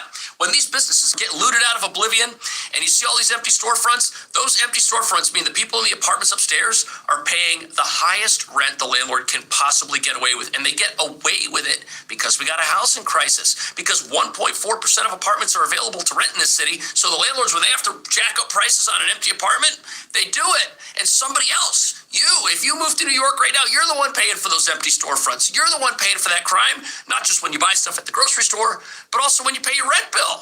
And who is it that New York City is interested in getting more money from? Listen to this. Furious New York homeowners are slamming the rollout of Zohran Mamdani's paid-to-tear tax at a city council hearing, with some saying they were wrongly hit with tens of thousands of dollars in tax bills. I think the communists did what they were going to do. Every New Yorker should be appalled by this underlying principle. The expansion of socialist state power rarely begins with government announcing that it intends to control the lives of its citizens. It happens incrementally. Everything about the rollout of this tax has been pretty unfair and unequal and extremely punitive. I'm more concerned that this administration is putting homeowners on the hot seat. That what they're saying is, we know how much, we know who you are. Right. I don't feel bad for... Hey, Shadow Pop, we talking about New York and Mamdani. Thanks for the performance about Trump. We appreciate that. We get it. But we talking about New York right now and how it's trash and how the socialist mayor is not working. It's falling apart. People are in debt. People are leaving New York. Welcome to the chat. These rich New Yorkers, because you know what? Where were all these people before Mayor Mamdani got elected? Where were all these people when he was out there saying that he was going to freeze everyone's rent and that he was going to punish landlords? His campaign videos told everybody what he was going to do, and Mayor Mamdani didn't lie. You see, that's the part that gets me. He came out and he said, I'm a... Right, you know what I'm saying? You know, Shadow, F your feelings. Welcome to the chat. Name is Deontay. We talking about New York. You talking about some damn China. What's wrong with you guys? How come you guys don't have the courtesy to watch the video or read the room, see what's going on, engage, and then come in with your stupid opinion?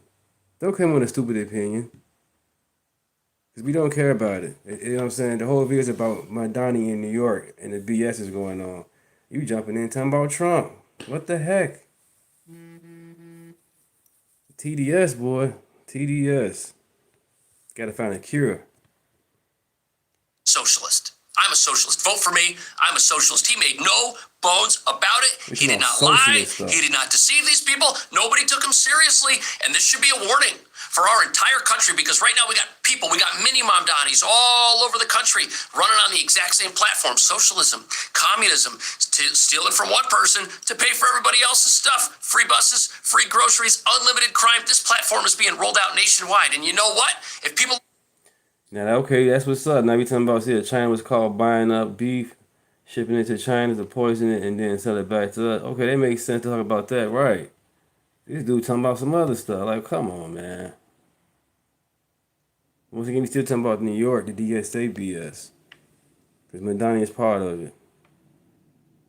Don't speak up about it right now. It's coming to your neighborhood. It's coming to your backyard. You're going to wake up one... Yeah, shout out you, an idiot. This whole video is about Mamdani is a terrible mayor. And Cash Joy lives in New York. So how is he a good mayor? Do you even live in New York, Shadow Pop? I don't think he even live in New York. He just want to say something stupid. Welcome to the chat. Just want to say something stupid. And the legal system is going to be slanted against you. It's going to come for your wealth. It's going to come from everything you've saved up for. Even if you're not rich, it's coming for them. All right, Cash Joy lives in New York. He's a YouTuber and also, I believe, a realtor. So this man, he's boots on ground living it. Man got countless of videos talking about how Mamdani is terrible. Showing the video, showing the facts, showing people looting, robbing New York, showing the chaos. And you talking about Mamdani's doing a good job. Wow. Check out Cash Jordan videos, man. Check him out. If you talking about New York is a great place, as far as Mamdani, yeah, you definitely an idiot. If you don't watch these videos, if you watch these videos and you talking about Mamdani's a good mayor, you an idiot. No way. Middle class in New York. It's coming for homeowners whose homes appreciated and were supposed to provide for them in retirement, and now there's a surcharge on. Mamdani is a failed rapper and a failed actor. Spoiled. The man was born in Uganda. There was no way she'd be in office. Wasn't even born in America. Their entire life. Listen to this. And here's my problem, Larry. You want to tax the second homeowners? Go tax them, and they'll probably pay you, or they'll decide to leave. But why did you include all these innocent people that have lived here for years and years, pay their city taxes, and you force them with these onerous deadlines to prove that they are residents here? I am fighting a primary residence issue on a separate aspect, not pied-à-terre related. It's taken me 3 years. I have had to send the city 4 years of tax returns, which, by the way, that's private information. They're not supposed to be looking at that detail, right? To have that detail. My driver's license, my shareholder certificate, my Con Ed bills, my star credits from New York State because I'm a New York City resident. I mean, the amount of information I've had to supply to try to fix this problem will make you tear your hair out. And they're doing this to people that don't deserve it. That's the thing. You got to realize the socialists, when they look at you and you have anything that somebody else doesn't have, you deserve their attention. That's why we have these taxes. That's why when the mayor campaigned for his second homes tax, what did he do? He said, if I don't get my second homes tax, if New York State does not allow me to do this, well, what I'm going to do is I'm going to go out and I'm going to raise taxes on property in New York City just across the board because I can do that. And that was going to affect middle income homeowners. So they're not out there to make things more affordable. They're out there to threaten people. And if you have anything, you're on their radar. They have to come to you. They have to look at you. They have to say, you know what? That person has what we need. We're going to take it. Doesn't matter if you're rich. That's not the goal. The goal is everybody else needs something. You happen to have more than somebody else. So this whole idea that, oh, we're just going to tax the rich. In socialism, everyone's rich unless they're poor. You see how this works? It's not that, oh, you're middle class and you're not rich. No, there is no middle class. Everyone is the same class. And if you're above that, you're the answer to what they see as inequality. Let me know what you think about that. I'll see you in the next video. What you guys think, chat? It's the crazy stuff there, man.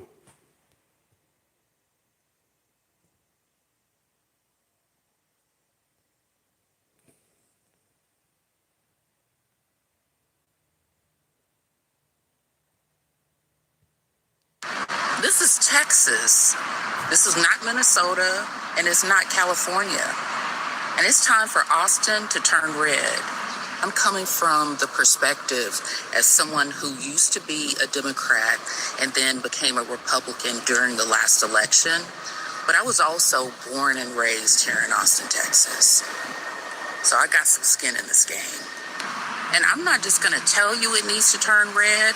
I'm going to show you why it is so desperately needed. Come with me.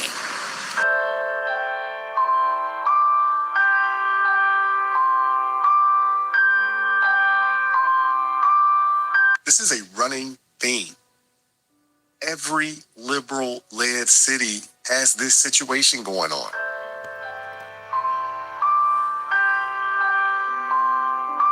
You look at Philly, San Francisco, Memphis, you name it. Keep going.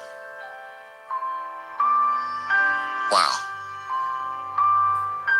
And that's not to say that cities, in the South, cities that are red doesn't have, a homeless population. It's homeless people everywhere. I just think that they handle it a whole heck of a lot differently than this. This is wild.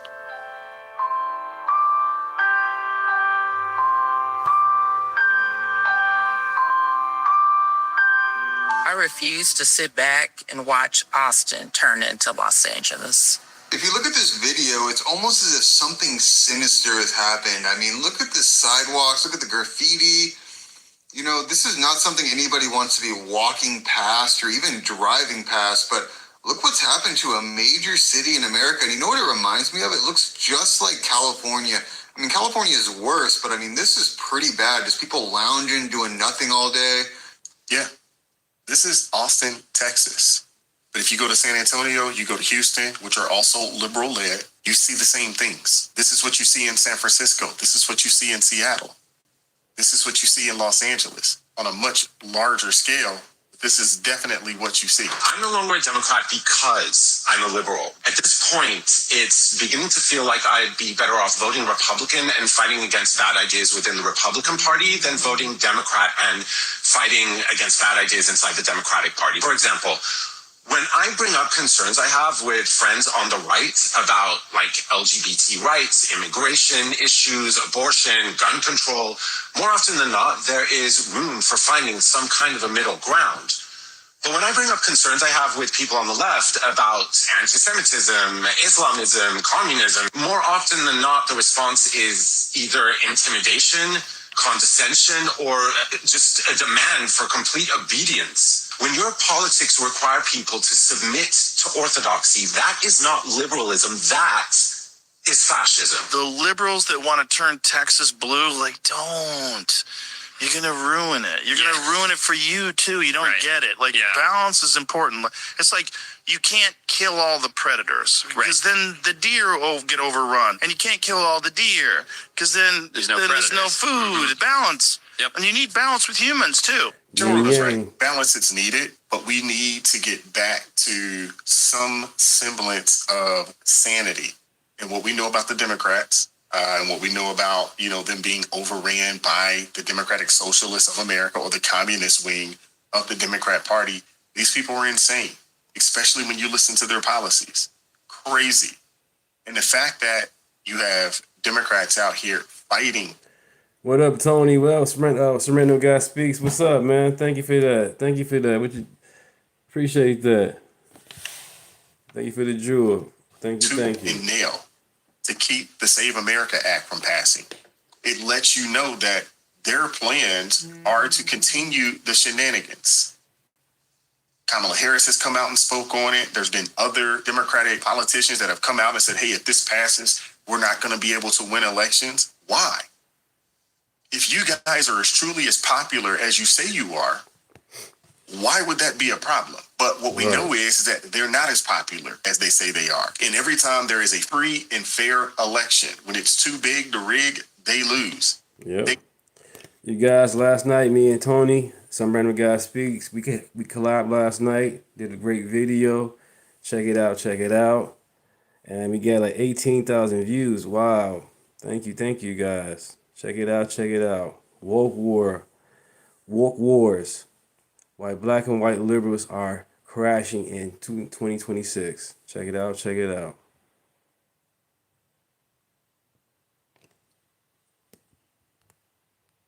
Capitalize on these small, low voter turnout races. We've never really been a priority for the Democratic Party. Thank you, overall guys. In politics as a whole, as a black population. It's just the way that they don't address our issues that no concern Thank you, actually black people, especially working class black people. I don't think any Democratic Party prioritized the black vote because it's always a ploy to get the black vote, make all these promises, but once that vote is in and stuff like that, then it's operation as normal. I will say the black community feels a little disengaged. Yeah, and you start to see more and more black people in America get off of the Democratic plantation, although there's still a lot of groupthink. There's still a lot of people in families that will tell you, you can't do this. But I'm glad that people are starting to see that the Democrats have only been using black people in America, highly melanated people in America, for votes. They don't have any intent on doing anything. And the reality of it is this: when you've had a population voting for a party, voting against their own interests for the better part of 60 or 70 years, I mean, when you think about it, Abraham Lincoln, they freed the slaves. That was the Republican Party. Right. There was other issues. I think it was Ulysses Grant. He had, did things, for black folks in the South, and they still voted Democrat. You look at, the Eisenhower and the Nixons, they actually codified, if I'm not mistaken, I want to say it was Eisenhower that codified, I think it was the Civil Rights Act of 1954, and black folks still voted en masse for Democrats. It is baffling.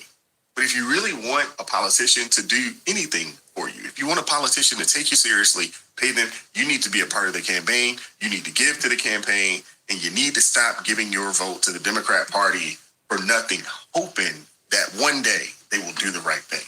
I'm glad that people are starting to wake up and then get an understanding that, hey, this isn't really about a race thing. It's really about, an ideology.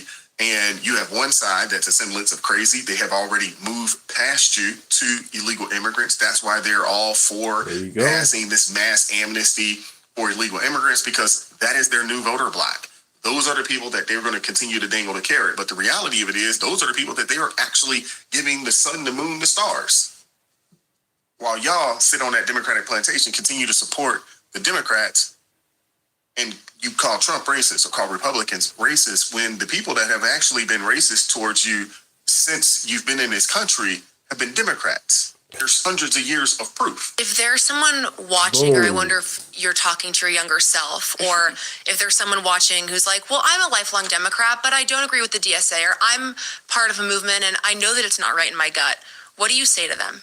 Anyone who's sitting there saying they want to smash this country, they want to dismantle this country, you need to run hard in the opposite direction of that, because no system is perfect. Nope. But there is no way, there's literally no examples of people having a structure that has actually been has afforded the most prosperity, the most just abundance that we've ever imagined. There is no example of people trading this violently for something better, right? There's plenty of examples of people trading down to get something worse, right? A lot of, look at Iran, look at Venezuela, look at Cuba. There's all these examples of people with this same mindset thinking that they're going to be part of, this manifesting this utopia. And then what they get is the exact opposite. And so do not think that you're going to be able to dismantle, a system of checks and balances and, again, imperfect, because people aren't perfect. But you're not going to get better than this. You're going to get worse. She is 1,000% correct. Our system, is it perfect? No. Our Constitution, I believe, is perfect, but the people whose job is to implement the Constitution is imperfect. And because of that, we have imperfect outcomes. But when you look at the rest of the world, no one has it like we have it. No one has the type of checks and balances. No one has the type of freedoms, the states' rights. No one has that. And this is the freest, most prosperous nation to ever exist. And you have communists out here hoping that they can tear it down and destroy it. And the only thing that they're going to do is create food lines, death, destruction, poverty. Because everywhere that they have implemented the policies of these communists, it has cost people's lives. You get 99% of the population in total despair and 1% of the population who lives in opulence and in full control. The same people that are talking about these folks are I'm oppressed and this, that, and the third, that's exactly what they're asking for. They're asking for an elite and uber oppressed class. Uber elites and uber oppressed. Take a step back and think about this, because I've said this since day one on TikTok. This is a spiritual/religious war that we are in. Why do you think the DSA was able to take over the Democrat Party? They could never have done that to the Republicans. They could never have done that to conservatives. They could never have done that to Christians, because we believe in God.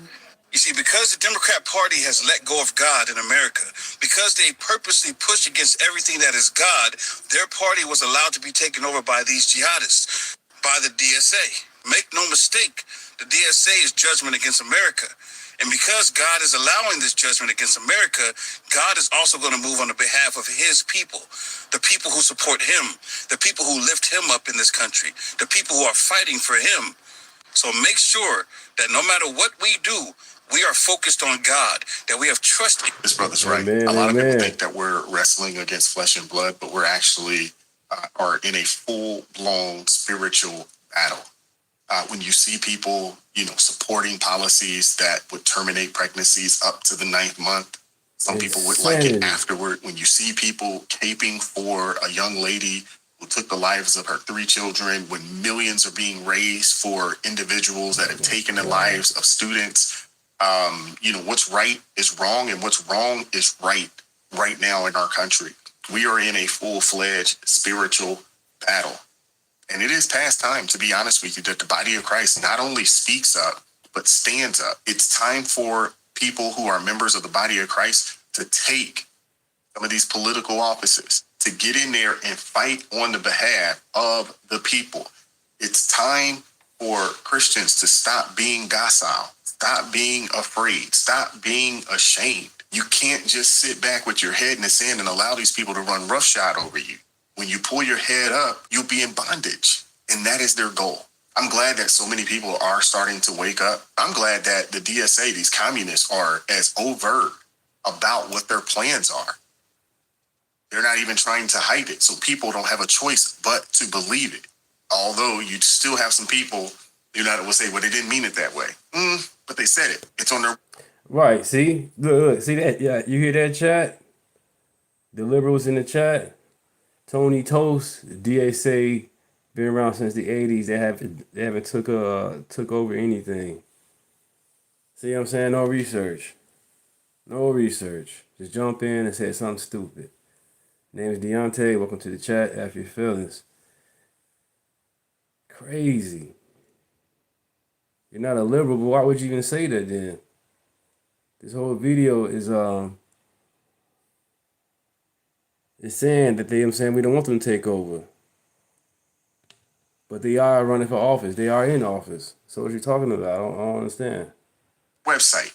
There's been a multitude of people that have come out and said, yes, we plan to do these things. When people show you who they are, believe them. I want to hear from you guys in the comment section. What are your thoughts? Hit the like button, share the video, subscribe to the channel, turn the notifications on to all so you never miss an upload. Consider joining the ARP family or buy your brother a coffee. That link's in the description box below. And as always, keep God first, stay prayed up. We'll catch up with you guys next time. Peace. We've got some breaking news here. The Supreme Court just handed President Trump a massive, and I mean massive, win on election integrity just weeks before the midterms. A ruling that literally changes the playing field before a single vote is cast. Stick with me to the very... How was it fear-mongering? And Hassan Parker said he don't like America. And then you get Abdul Sahid, how you pronounce his freaking name, doesn't matter.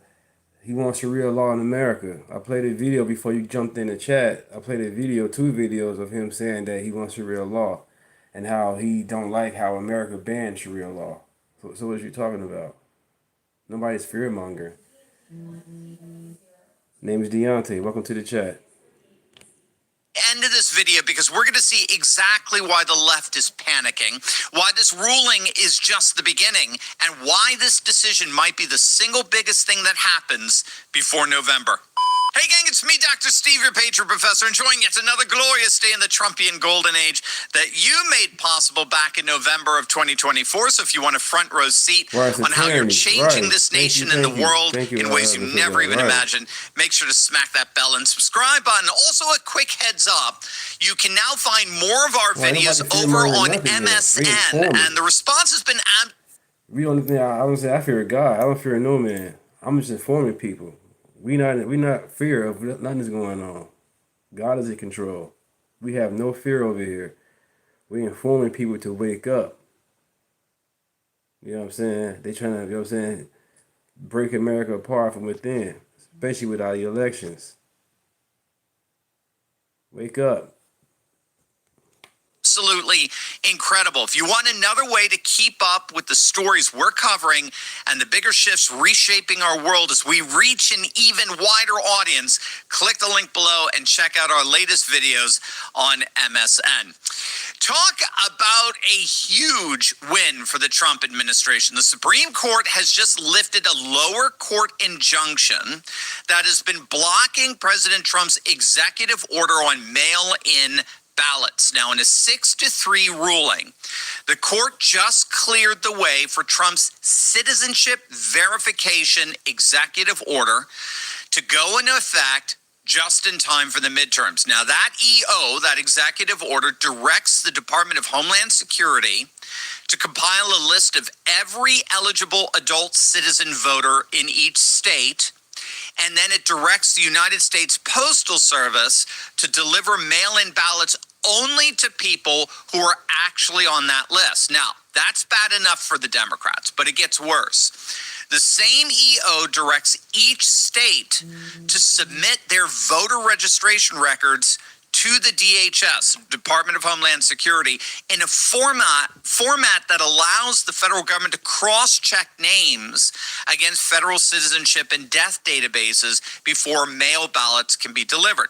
This, in turn, allows the federal government to see explicitly which states are cleaning up their voter registration records and which states have non-citizens and illegals and dead voters still on their rolls. So this is going to be absolutely brutal for blue states. I mean, think about what's going to happen when states like California, Minnesota, and Illinois, with Chicago and Michigan, with Detroit, when they have to turn over their voter rolls, all hell is going to break loose, because once these states produce their voting rolls, they're going to make New Jersey look pristine by comparison. California alone is going to be New Jersey on steroids in terms of all the dead, illegal, relocated fake voters they've got on their voter rolls. Now, of course, blue states are refusing to comply with that order. They know they can't reveal their voter rolls without J.O. Fitz, welcome to the chat. Appreciate you being in the chat. I'm seeing everything and reading everybody's chat. Welcome. That's what's up. completely vindicating President Trump on this. And so each and every blue state has refused to give up their voting records. And so this is where the EO stings. This is where it really has teeth. The executive order directs the U.S. Postal Service to withhold mail-in ballots to all states who refuse compliance with this order.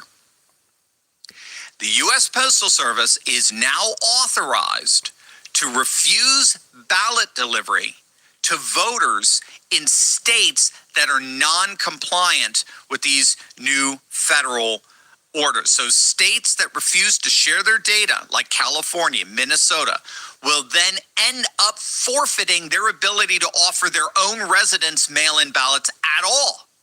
Remember, states like California send out mail-in ballots indiscriminately. Everyone gets one. It doesn't matter if you're alive or you're dead, legal, illegal, citizen, non-citizen, everyone gets a mail-in ballot. Until now. With the Supreme Court decision to overturn an activist judge's injunction against this order, California ain't getting a single mail-in ballot until they comply, until they turn over their obviously corrupt voter rolls. I mean, it's stunning stuff. It's hardball politics for sure. If you're not verified, you do not get a ballot mailed to your door automatically anymore. Simple. It's common sense. And according to 6 justices on the Supreme Court, it is now perfectly legal to do just that. Now, to be clear, the court did not rule on the ultimate merits of the executive order itself. What it did do, it ruled that this Boston area liberal activist judge, this is Obama appointee, that blocked the EO, never had the jurisdiction to block it in the first place. So the Supreme Court has yet to rule on the merits of the order, but until then, the order is in place, and it is indeed being enforced, and just in time. The U.S. Postal Service just issued a 95-page ruling on how it will handle mail-in ballots. It was designed to take immediate effect the moment the injunction was lifted from this lower court, which of course the Supreme Court just did. Under the new rule, the U.S. Postal Service will flat out refuse to deliver ballots in states that do not comply with the new standards. Again, it's that simple. The post office is a federal department, always has been. And if you're a state like California, New York, or Minnesota that refuses to turn over your voter rolls and comply with the directives of the federal government in regulating mail-in ballots, then you are not getting any mail-in ballots. It's that simple. And there's really no way around that for these blue states. The U.S. Postal Service has a special chain of custody procedures that render it unique in terms of mail delivery. FedEx and UPS don't have the legal authority to deliver mail-in ballots because they don't have the chain of custody procedures in place. So if you want a mail-in ballot, it is legally required to be delivered and processed by the U.S. Postal Service. Again, there's no workaround here for these non-compliant states. And if you think Democrats are panicking now, wait until you see what's in store for them in addition to this EO. For the party of election shenanigans, things are going from bad to worse. But first, do you ever wonder how people like Nancy Market, and you can't afford to miss it? Ever since the Carter Commission that examined voting by mail, it's been widely acknowledged that mail-in ballots are by design the least transparent form of voting we have. I mean, there's no poll worker checking your ID at a table. There's no chain of custody you can watch. Yeah, mail-in voting should be for the military only, and the veterans. Military and veterans, period. If you're able-bodied to get up to go get a food stamp and in Section 8, you can go up and go vote. Stop being lazy. Go vote. Show your ID. Be proud to go vote. Be happy to go vote. Damn. And then, you should be happy, especially you on SNAP and living in Section 8. Yeah, go vote. But don't vote Democrat, though. Jesus Christ. That's the problem, though. They want to get that Section 8 up, the EBT up. They want to keep on getting it. So I'm glad they changing the rules. Make their ass go work if you want to get Section 8. Get off the butt. Get off. Stop having the government tell you what to do anyway. You should be tired of that. With your own eyes. It's a ballot mailed to an address, filled out who knows where by who knows whom, and mailed back. And in states like California, every registered voter gets a ballot automatically, whether they ask for one or not. People who move out of the state stay on those lists for years. That's not a conspiracy theory. That's just how the system currently works in a lot of these blue states. And every single time Republicans propose a common sense fix, verify who's on the rolls, verify citizenship, verify the address, the address is current and the like, the Democrats do everything they possibly can to resist it. They scream voter suppression. They accuse Republicans of racism. It's patently absurd. And the reason for their incessant resistance is obvious. Messy voter rolls are ripe for what election officials politely call anomalies. What we call fraud. Pretty much. But with this latest ruling, we now have an enforcement mechanism requiring proof of citizenship in order to be registered to vote, in order to get a mail-in ballot. We now have a cross-check system that verifies states' voter rolls with a federal citizenship registry from the Department of Homeland Security, and no one who's not on that federal registry gets a mail-in ballot. So this executive order is very important, securing elections for citizen participation only. Let's not forget that this is precisely how New Jersey got caught with 6,600 non-citizens on their voting rolls. The DHS is and they keep on saying the elections are not rigged. You got Georgia, California, now New Jersey. Crazy. Do your research. Claiming it's significantly more than that. They said they found tens of thousands, but this is exactly how blue states are getting caught. This cross-check between federal citizenship databases and state voter rolls. Now, the next step to all this, of course, is what's included in the SAVE Act, which would require proof of citizenship to even register to vote in federal elections, regardless of mail-in ballots, as well as voter ID requirements in all 50 states. So the combination here, that's sort of the 1-2 punch, is the purging of all non-citizens from voter rolls and then the proof of identity when voting. Now, of course, the SAVE Act is currently stalled in the Senate with the feckless non-leadership of the ironically named Senate Majority Leader John Thune. But as we talked about yesterday, President Trump is considering declaring a national emergency to federalize the midterms. So a national emergency declaration is different from an executive order in that it's actually able to bypass the courts as well as Congress. So the Supreme Court ruled back in 1983 that a national security emergency can only be overturned by a 2/3 vote in both the House and the Senate. Good luck with that, right? So that's impossible given their political paralysis.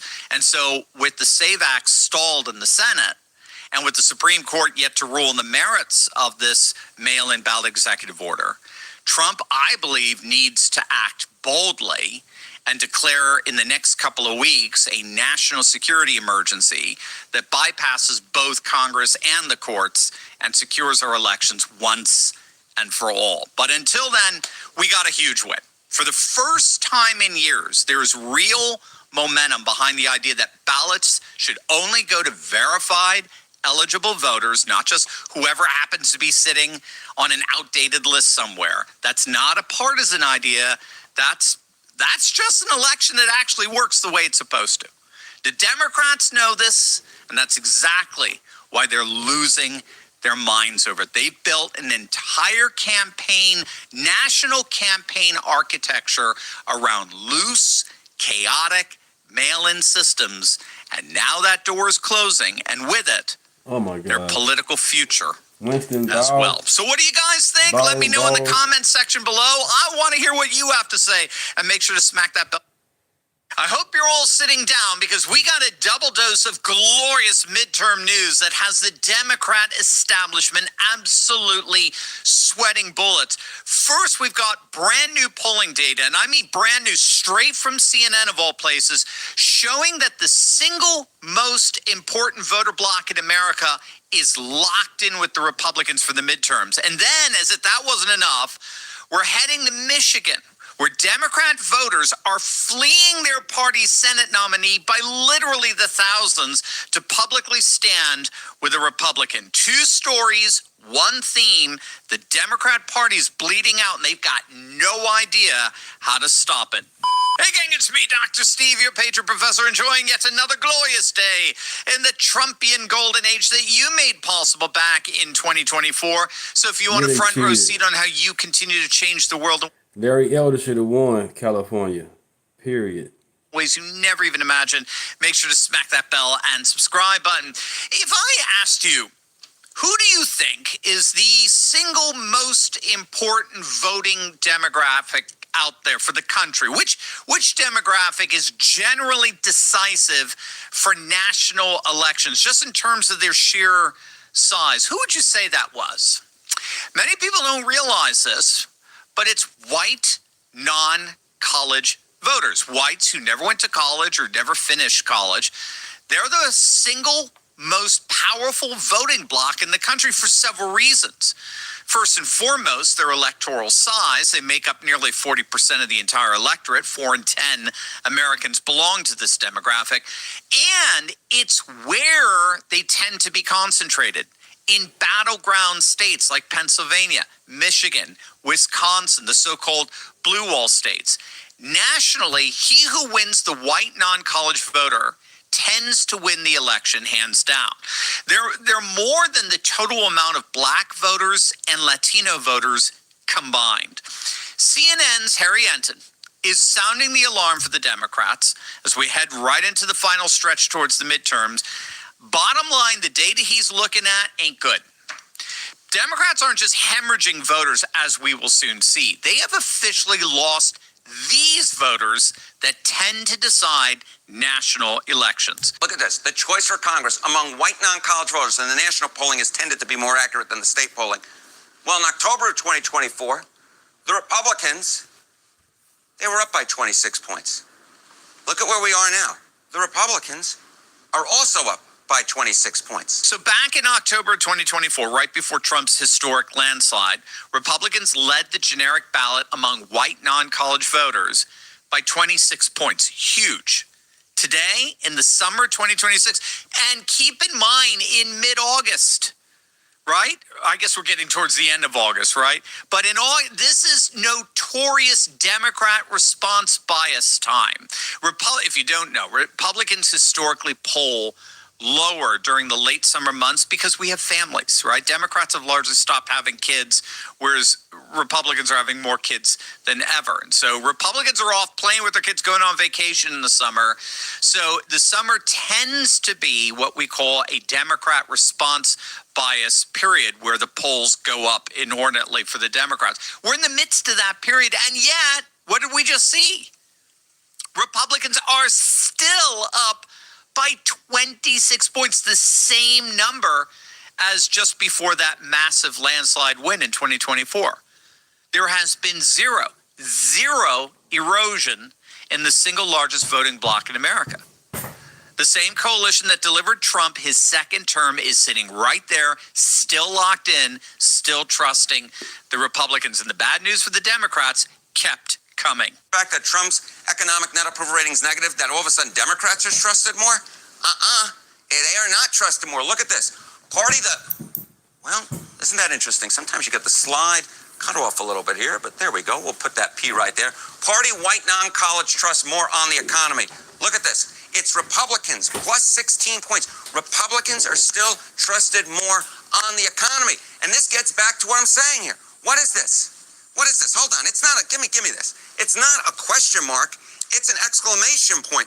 It's an exclamation point from Kate, my producer. Everyone sucks. Everyone sucks. Everybody sucks. That's what's going on here. Everybody sucks. And you can see this right here. Look at the inflation.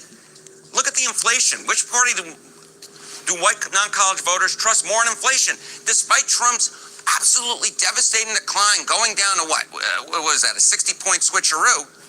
On inflation, the Republican Party is still trusted more by 16 points.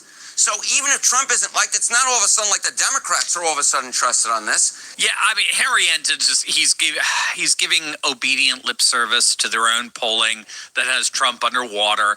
And he doesn't even stop. He doesn't even stop to ask, wait a minute now, if Trump's polling is so bad, why is the president's party crushing it with the single most important voter demographic in the entire country? I mean, it makes no sense. But make no mistake, this is what is flipping out up Chuck Schumer and Dollar Store Obama. The fact that they've lost their traditional base, the working class white voter, is absolutely electorally devastating for the Democrat Party. Again, non-college voters, white non-college voters, are disproportionately concentrated in exactly the states that will decide control of Congress. They're 48% of the entire Midwest electorate. 48%. They're nearly 1 out of 2 Midwestern voters are white non-college voters. We're talking Michigan, Wisconsin, Pennsylvania, the same blue wall that Trump cracked back in 2016, again in 2024, and even conceded almost begrudgingly.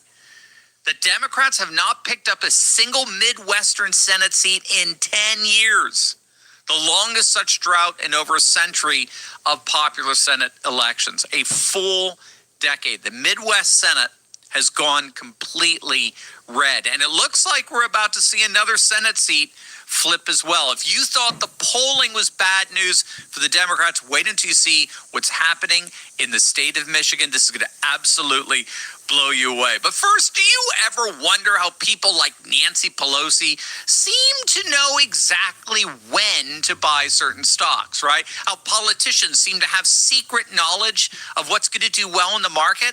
Well, it's all insider trading. Pelosi and her cronies have been getting away with it for years. But guess what?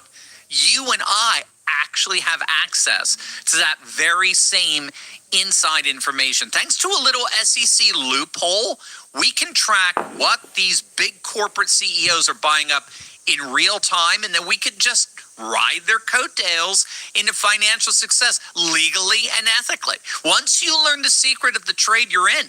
Now, to do that, you got to join me along with my good friend and trading expert, Ross Givens, this Thursday, August 27th at 3 p.m. Eastern. Ross is the but seats are limited. Click the link below, snag one of those remaining online seats. This is going to absolutely change your life, gang. You can't afford to miss it. I'm Rabbi Asher Lopatin from Huntington Woods. I usually vote Democrat, but I'm going to be voting for Mike Rogers. And I want to start out by saying, it's a little off script, that he's an incredible man. And the number one reason to vote for him, his policies, but who he is as a character, as a person, as a caring, sensitive man, I am voting for him. On the other hand, and I'm sad to say this, that Abdul al-Sayed has made one thing very clear. We cannot let him anywhere near the U.S. Senate. A political bombshell just erupted in the Michigan Senate race. Democrats are defecting en masse. This is in response to the radical left-wing turn the Democrat Party took in barely nominating their cultural Marxist Abdul el-Sayed. I'm a lifelong Democrat. I voted for Obama. I voted for Hillary. I voted for Biden. I voted for Slotkin. I heavily supported Haley Stevens throughout her race. And now I'm voting for Mike Rogers because sometimes the election calls for us to look at something bigger than lines. The Democratic nominee that we've been given does not share my values, and he does not agree with a world that I want my children to grow up in. I'm not a socialist. I'm not a communist. I'm a mom. I'm a proud Michigander. I am a Democrat voting for Mike because I know that he shares the values that I do, and I know that he will work hard for families like mine in Michigan. Now, if Mike Rogers can pull this off, he'll be the first Republican to be elected as Michigan senator since 1994, since Spencer Abraham. It's been over 30 years since Michigan, which voted for Trump in 2016 and 2024. We won't get into 2020. Wink, wink, nudge, nudge. Right? That's actually my other vote, my other video earlier today. But the key with Michigan is that it is inordinately white working class, the very demographic that's breaking overwhelmingly for the GOP. If Rogers can harness that break, that support, while at the very same time exploit the massive concern among Democrats with this radical left-wing lurch in their party with el-Sayed, he may indeed pull this off big time. Again, what's so key here, we've talked about this so many times on this channel, but it's very, very important political analysis. Cultural socialism splits the left.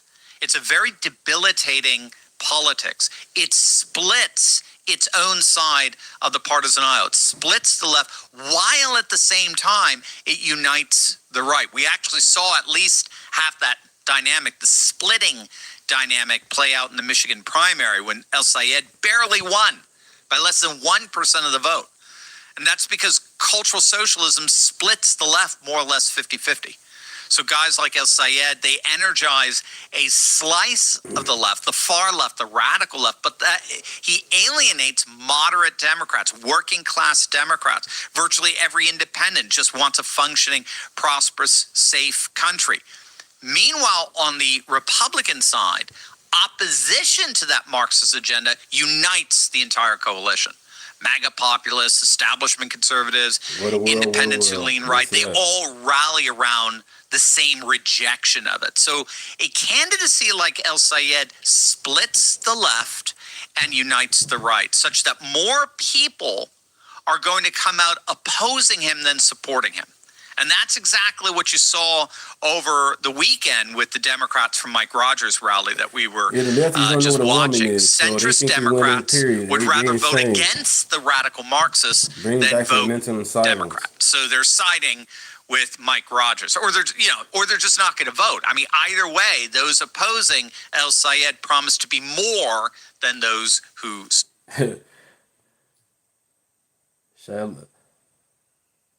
Sheen and Brian, you guys are funny. Yeah.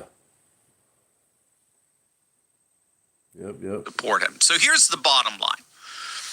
This race was supposed to be a Democrat cakewalk in a state President Trump only carried just by roughly a few points, a state that hasn't voted Republican for its senators since 1994. Instead of being a cakewalk, it is a dead heat. We have polls showing Mike Rogers ahead. That's, again, it was unimaginable just months ago.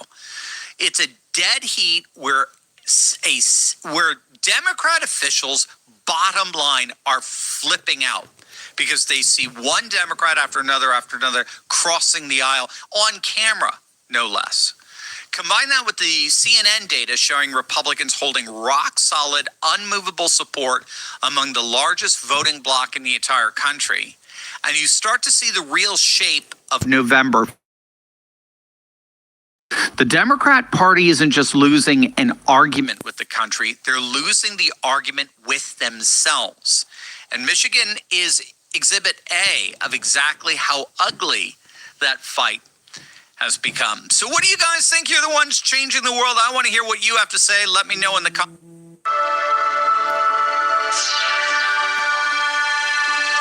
Hey guys, welcome to the Liberal Hive Mind, a channel solely focused on exposing the abundant hypocrisy of the left. And here's the meme of the day brought to you by 5mind.com. Holy freaking moly. I mean, the absolute stupidity of these leftoids really never ceases to amaze me. And again, feeding into that point that I always make, these are the people who act as if they've got such moral and intellectual superiority. They're so much more intelligent than we are. But then you see their actions, you see the stuff that they engage in, and very swiftly that whole notion, really it falls apart in my view. And you start to realize that actually these are the dumbest people in the room, bar none, not even close. They're the people with the most outsized ego. They certainly think they're smarter than everyone because, well, they're a bunch of overly educated, pompous doorknobs who have kind of made that their personality. I'd say it's probably a defense mechanism, frankly. When it really comes to it, yeah, it's very clear they can't think past their freaking nose. You see it in everything. You especially see it in their political policy stances. There's a reason why left-wing politics and the concept of unintended consequences go hand in hand, because these people cannot see what is very obvious. They don't have the ability to visualize pattern and understand cause and correlation. But it's not just on a broad policy perspective, also just in their rhetorical tactics. And we're seeing that right now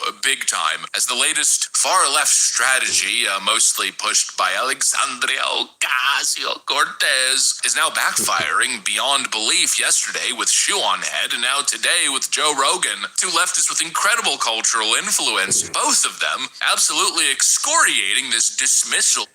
They already knew, the Democratic Party knew that the DSA wasn't going to win, but they used them to get themselves more in power and to send people off. They know these Democrat socialist policy is too far left. It's insane. To get rid of the president, to get rid of the Senate, that means get rid of them. Get them out of office. They want to stay in office, but because it's a popular thing to be and say for the young voters to be with the DSA because they want free stuff. They went with it. They got rid of Bernie Sanders and put up Hillary Clinton. This is nothing new. Bernie Sanders, the godfather of all this BS.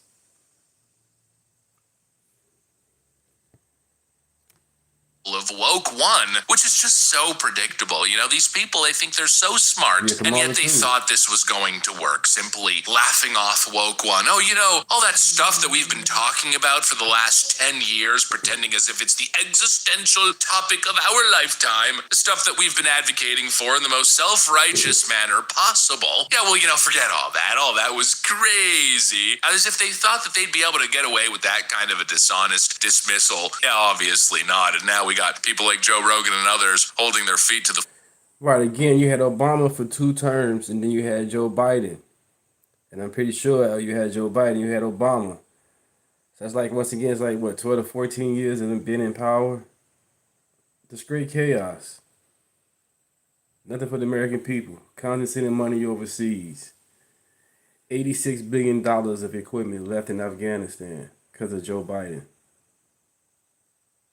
People dying. They was dying to get on the plane. Some people attached themselves to the plane. They died. It's crazy. Fire. Let me show you guys what's going on. We got some stuff to get into, so let's roll the tape. All right, folks, so take a look at this. Right, it was like thousands of people running after that plane that was leaving from Afghanistan. Thousands of people was running after that plane. Crazy, crazy, crazy scene. Have you been tracking AOC's pivot recently? Well, she's froze her eggs. I know about that. I think she got rid of the man. Called off the engagement. She need no man. Froze her eggs. Has started posting, I'm on my way to do yoga. Good for her. Videos walking down the street. Looking hot. It's let's go. Maybe she'll be nicer that way. Well, she also said woke one was crazy. Do you track this thing? I did.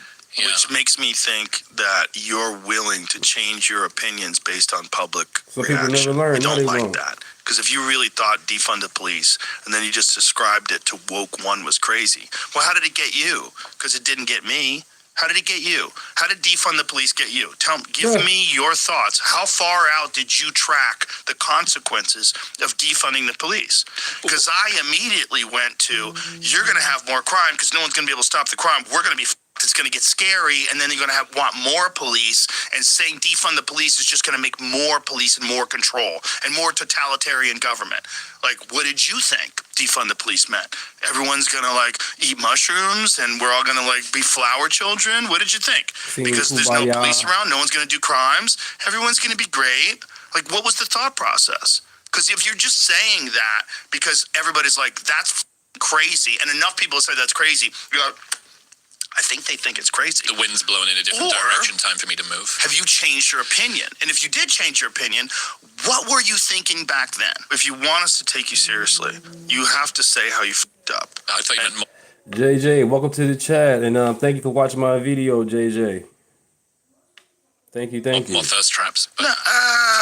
You have to say how you f***ed up, and you have to say what you really think about how you f***ed up. You have to be honest, and you have to be authentic. We have to know that you are embarrassed by your choices and that you kind of went with the hive, admittedly. You have to say that. If you don't say that, then you're full of shit. And if you're full of shit now, you're going to get more and more full of shit over time. And that's how politicians get soured. I mean, really, I think it all begs the question, how stupid do they think you are? As if they could be the champions of this new political culture, frankly, take the country through hell and back, all for the purpose of enacting all of these social woke reforms, only to then, right as we're moving into the midterm election and moving towards the 2028, to then just completely dismiss it all, as if that would go over well, as if people would just buy that. Well, you know what? Yeah, I agree. I guess it was crazy, and AOC has finally seen the light. Well, there you go. Problem solved. No, obviously not. Nobody's buying that, first of all. Nobody's sitting here actually pretending as if that was a genuine remark, as if AOC now truly believes that woke one is crazy. No, she's still the same psycho handing out friggin' pamphlets on how to evade ICE capture if you're an illegal alien. She's still the same person partnering up with Hassan Piker and other people, calling for a literal violent revolution of the country. She's still a card-carrying DSA member, whether or not she'll publicly admit that, and, the DSA types happen to be the ones who we constantly have on camera calling for a violent communist revolution of the country, and have even incorporated, Islamism into their ideology. This notion that they've undergone, this moment of ideological enlightenment, we finally realize the errors of our way. We're moving away from the crazy stuff that we dreamed up in our college dorm rooms while sniffing estrogen and freaking cutting our balls off. Yeah, no, obviously there's no genuine moment of enlightenment. It's the latest deception tactic. That's all it really is. And even if it was genuine, again, it begs the same issue I was mentioning yesterday. AOC seems to be essentially admitting that she was dumb enough to fall for the dumbest, most crazy political ideological revolution in modern times. And now she wants you to vote for her for president? President of the United States? Yeah, give me a frickin' break. They've essentially proven to the world that they're either fundamentally stupid or fundamentally unserious. Pick your poison, both of those options suck. And really how stupid they are to think that this would have worked. To just pretend as if it never happened. Oh, are we calling to defund the police? Whoops. Whoops. Were we calling to totally open the border and end American sovereignty? Oh, whoopsies. As if that would ever work. And as if we're convinced that there's been any meaningful reform. Give me a break. We see what's going on with Zoran Mamdani in New York City. We see how all you Democrats are now going to battle once again on the issue of men playing in female sports. Very clearly, nothing has changed. In fact, I think things have changed in the wrong direction. You haven't unwokeified yourselves. You guys are more woke than ever before. As if you people have really learned your lesson this time. Give me a frickin' break. One of your candidates in Florida is publicly advocating for drag queen shows for kids. And just putting the cart before the horse. Yes, She's not in D.C. yet. And she probably won't get there after Florida voters find out where she goes with her kids. I don't understand, like, there's no sexualization at a drag show. It's just people dressing up and singing and performing. I've taken my children to drag shows, and it's fun. It's entertainment. It's wholesome entertainment. And there's nothing wrong. It's just, like, I don't get it. Trump's advisors say they couldn't have picked a better candidate. You got James Tallarico, who's got a whole long litany, a whole long history of the stuff. But we're supposed to believe that it was just Woke 1 that was crazy. No, Woke 2 is crazy too. In fact, it's probably a whole lot worse than Woke 1. Anyways, that's pretty much what I got for you guys. Thanks for watching, and I'll see you on the next one.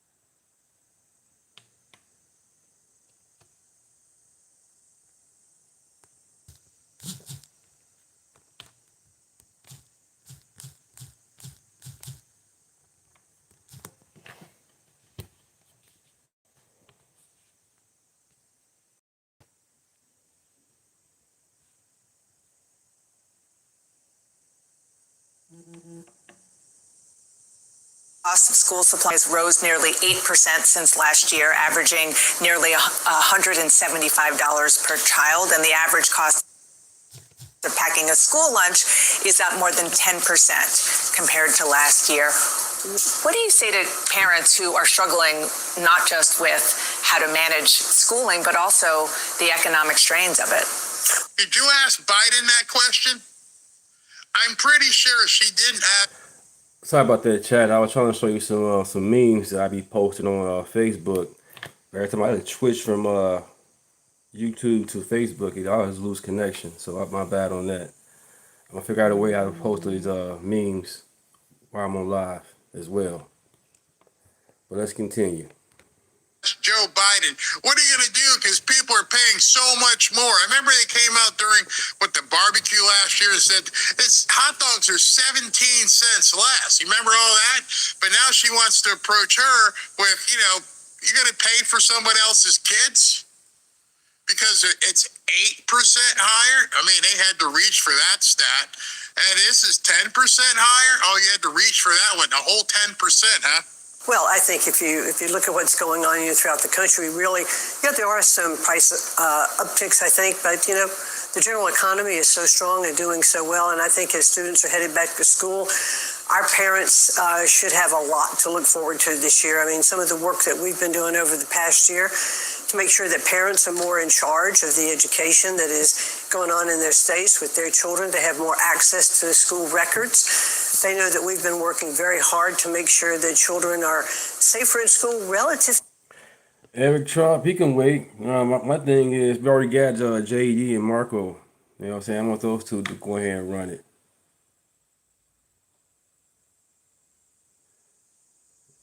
He said it's going to be MAGA blue, MAGA red. Uh-oh. We'll see. I want a division. I want to see all be, at peace with each other. Of course, we're going to have a disagreement. But we'll see. But yeah, JD and Marco. Eric Trump, he can wait. He's still young. And this stat will probably blow your mind. It did mine. 1 in 10 children Statistics show 1 in 10 children before they finish high school will be sexually molested in school.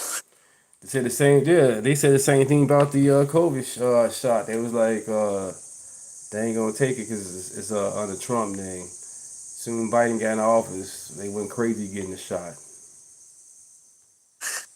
Dana Bash wasn't ready for that stat. I love how she turned that around real quick. Oh, yeah, you want to talk about some finances. How about the fact that kids are being abused in school, Dana? Because that's probably a little bit... You know, because the reason I'm saying, you know, JD, because he's already right there with Trump, right there already. And then Marco as well. So, with those two, why not? They're already there. They already see what's going on. I'm pretty sure Eric's right there too. That's his dad. When we come to talk to these foreign leaders, JD Vance and Marco, they be doing a great job letting the media have it. You know me backing down. So I don't know, man. It's a tough one. It's tough one. It's tough though. It's tough. But to come down to it, I got to go with JD first. Then Marco is vice president. Yep.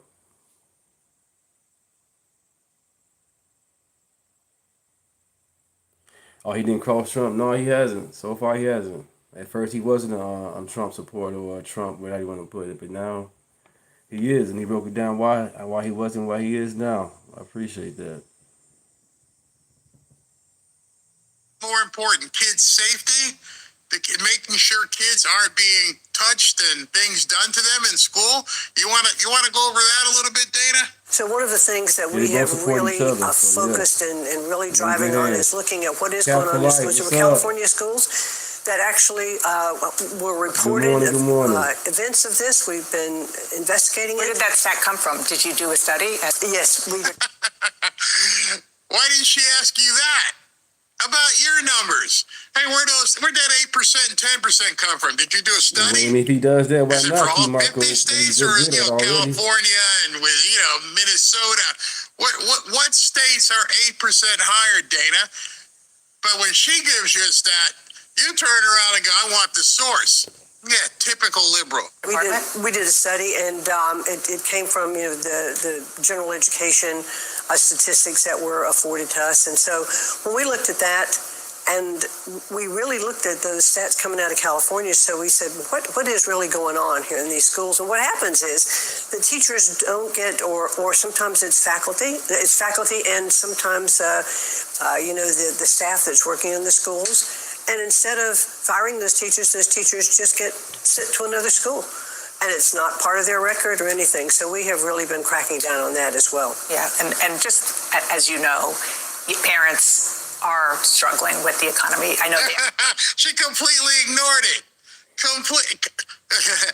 Yeah, people are struggling with the economy. They always. You don't even want to address what she just said?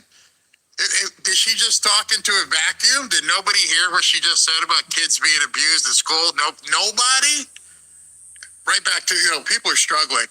Well, how about the kids that are struggling to stay safe? Don't even want to bring that up.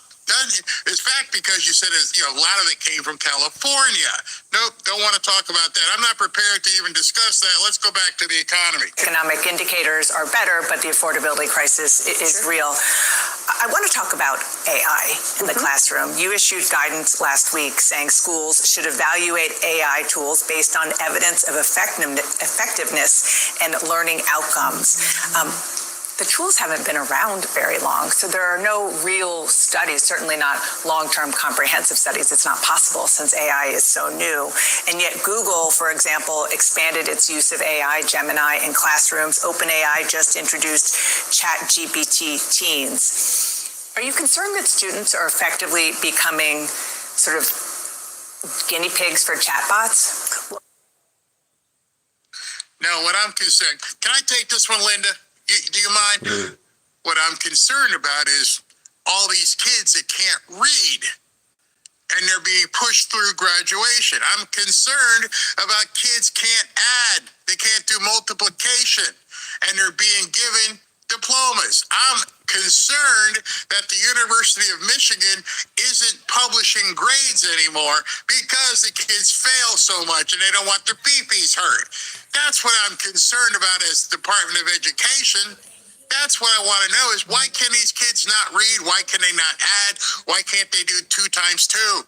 Why can't they do simple multiplication? We've had teachers crying. I've showed you videos because they can't fill in the dots on a sentence.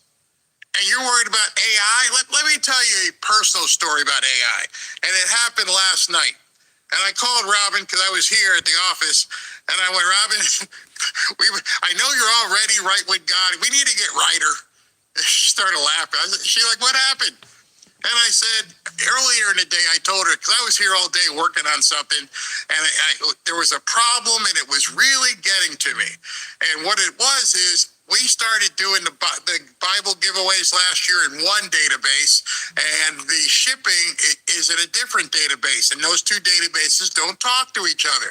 And I was concerned if I pulled Bibles yet to be shipped, there would be a conflict. And she's just talking, well, you'll figure it out. Hey, use AI if you want to. You're really good with AI, blah, blah. And we started talking about dinner. And I sat here, and I went, okay. I want you to take database A and merge it with database B, and I want you to take the names in database A that haven't received their Bibles and extract it from this list. So if you've ever done anything like that with Excel, just figure out how long that would take you. If you had to give it to an assistant or something that you're paying somebody for, ask them how long it would take them to do all this. I called Robin back. I'm like, I don't know what's going on. It took 7 minutes, honey. I'm sitting here watching it on the screen, and it's like, boom, here you go. And I'm like, no way. No way. I just did a 7-minute task of merging databases, excluding the different variables between, make sure there were no duplicates, make sure nobody had already been shipped, and I have a brand new list. And she's like, great, 7 minutes. Don't worry about the AI. Worry about the people who don't know what to ask. You see, in order to even happen what I did yesterday, you have to know how to formulate the entire situation. You have to be able to talk to the AI like you're talking to a human. You can't say, just give me the answer. Yeah. You got to be able to use the prompt, which prompts are becoming obsolete at this point. You got to talk. Here's what I want. What's your problem? I got this and this and this. Okay, here's what you got to do. And bam, in 7 minutes, did it just not spit out a completely new, brand new spreadsheet where I can load into the shipping program. But it told me, if you want me, I can do that too. I can upload it. And I'm like, get out of here. So you can upload it? Yeah, the body cams debunk all the BS that the cops are snatching people up, black or brown, or even white, and it's abusing them. And the body cam is showing that people are not complying. Black, white, whatever race you is, these people are not complying. Most of these officers are quiet, they calm, very patient, and these people are being idiots, being uppity, feeling entitled. Let these officers do their job. That's in comply. Say they can go home, you can go home. Then you get a background or a warrant, well, that's on you. Do better. The cop is doing their job. That's the problem. Nobody respect these people's job or our jobs, anybody's job. As us YouTubers, respect us as YouTubers. Respect us. Respect each other, period.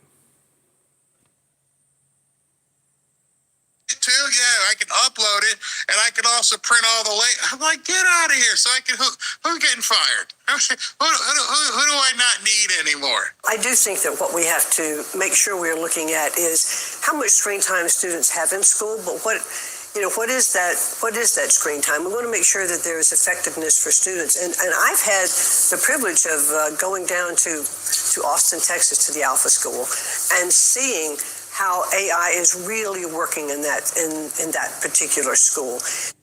And then, also, they be like, not trying to comply, actually comply. Well, get your supervisor. Okay, they get to supervise. They still want to act a ass. Like, come on, man. How much you want us to do as officers? You don't want to comply. They bring the supervisor. They still want to complain. And the whole entire time, they in the wrong. Are in the wrong.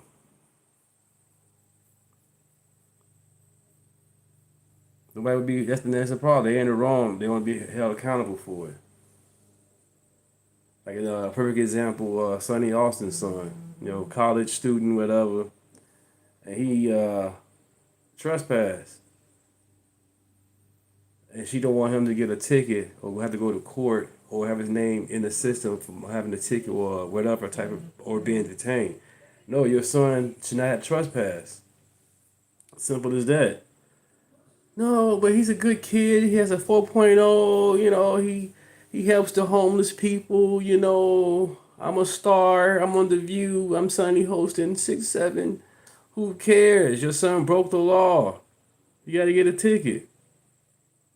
Now, chances are some officers won't have to give you a ticket. It's all about how you approach. But if the body cam is on, the officer got to do their job. If the body cam wasn't on, you probably let the boy slide. But you came with some entitlement.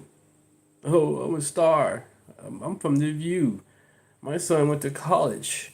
He's a Harvard. Okay, he went to Harvard. He should do, trespass. Period. Accountability. Okay, he went to Harvard. Shouldn't have trespassed.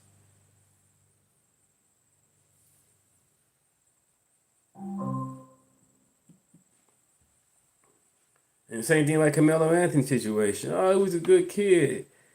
Somebody was drowning and he saved him. Okay, that's good. But guess what happened? He unalived somebody. That's it. He's in jail now. Shouldn't have done it. Some mistakes, you gotta learn the hard way. And that's one hard way to learn. 35 years. Could have been longer than that. Especially tomorrow licking the blade after you stab somebody. Not cool. But nobody went to do no research. Oh, he's black. We are oppressed. He has the right to unalive a white man or a white kid because we are oppressed. Stupid. Nobody's oppressed. You're oppressing your own mind. That's your problem. These liberals, Karens, and these Darrens, Tiffany's and beta males. You gotta renew your mind. Read the Bible. Get in that word. The first couple of hours every day, students really have on headphones. They're in front of their computers. They're getting their subjects fed to them with all teachers monitoring what they're doing. And the beauty of that is that a student almost has a one-on-one tutor. Yeah, she mentioned that too. I'm a lawyer. Okay, you're a lawyer, but your son messed up. Harvard. Sign clearly says do not trespass. I wanted to show you as she was talking. It was really interesting. Let me just rewind just a little bit. There it is. I wanted to look at that. So you see Dana got ready for this interview, and as she got ready for this interview, she has a whole bunch of papers in front of her, which may be articles or studies or whoever's talking to her in her ear. I can guarantee you that at some point somebody said, get this stuff, print it out, make sure that Dana has it, which I don't understand why you need all that paper unless it's for show. You should be able to take all that information that you have and have it ready on a screen someplace. But does she not know how to use AI? And the beauty of that is that a student almost has a one-on-one tutor. So the teacher can monitor to see if a child is a bit behind and repeat information for them. If a child is really excelling, then their programs get sped up a bit. So it's a great tool, to have in this particular school. And I think that's what we have to look at with AI is who's going to get it? How long are students going to be exposed to it? What is the outcome? And you're right, there aren't a lot of metrics available now, and I think that's what we really have to look at is these ed tech companies are introducing these new products to see what is the effectiveness. Are we seeing better outcomes in schools? And if we're not, then they should be pulled out. But Yeah. Harvard lost their credibility when they lowered the standards for the DI students who didn't earn it. Oh, we need more black people. Come on. Oh, we need more Asian. Come on. We need more of this. Really? Are these people smart enough, qualified to be there? Don't put them in there because you want the color to look right. That's stupid. Do they earn it? Can they read? Can they write? Can they write an essay? I've seen it work so well in the introductions that I've seen. So it's AI with guardrails. And as we introduce it, I think slowly in schools, it can be a very effective tool used properly. Do you think that what you saw down in Austin, what you just described, is a proper model? Oh, it's working wonderfully, and they've been doing it now for a few years. And then I talked to some of the students who were there after these. No, I don't think. He said I don't think they discriminate against the Asians. I don't think so either. They're very intelligent people, very disciplined.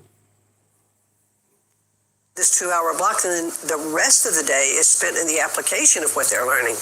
And so it's incredibly effective for this school, for these students. And I'm not saying that works everywhere, but I think that's what we have to look at. And that's going to be one of my questions, which is, do you believe parents should be able to opt out of using AI as a...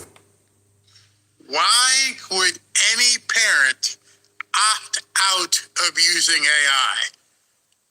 Why would any parent not want their child to learn at the most advanced level possible? There's only one reason I could think of that any parent would want to opt out of that.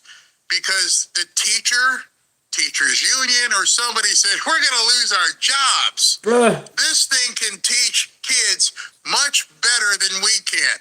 I bet you're going to find some studies that come out very, very soon that say that teaching with AI is light years ahead of utilizing some teacher who doesn't know how to use AI. You can't, it would be like the blind leading the blind if the Salty Savage, Harvard confused her what a woman is. Yeah, that's what college do to you. Yeah.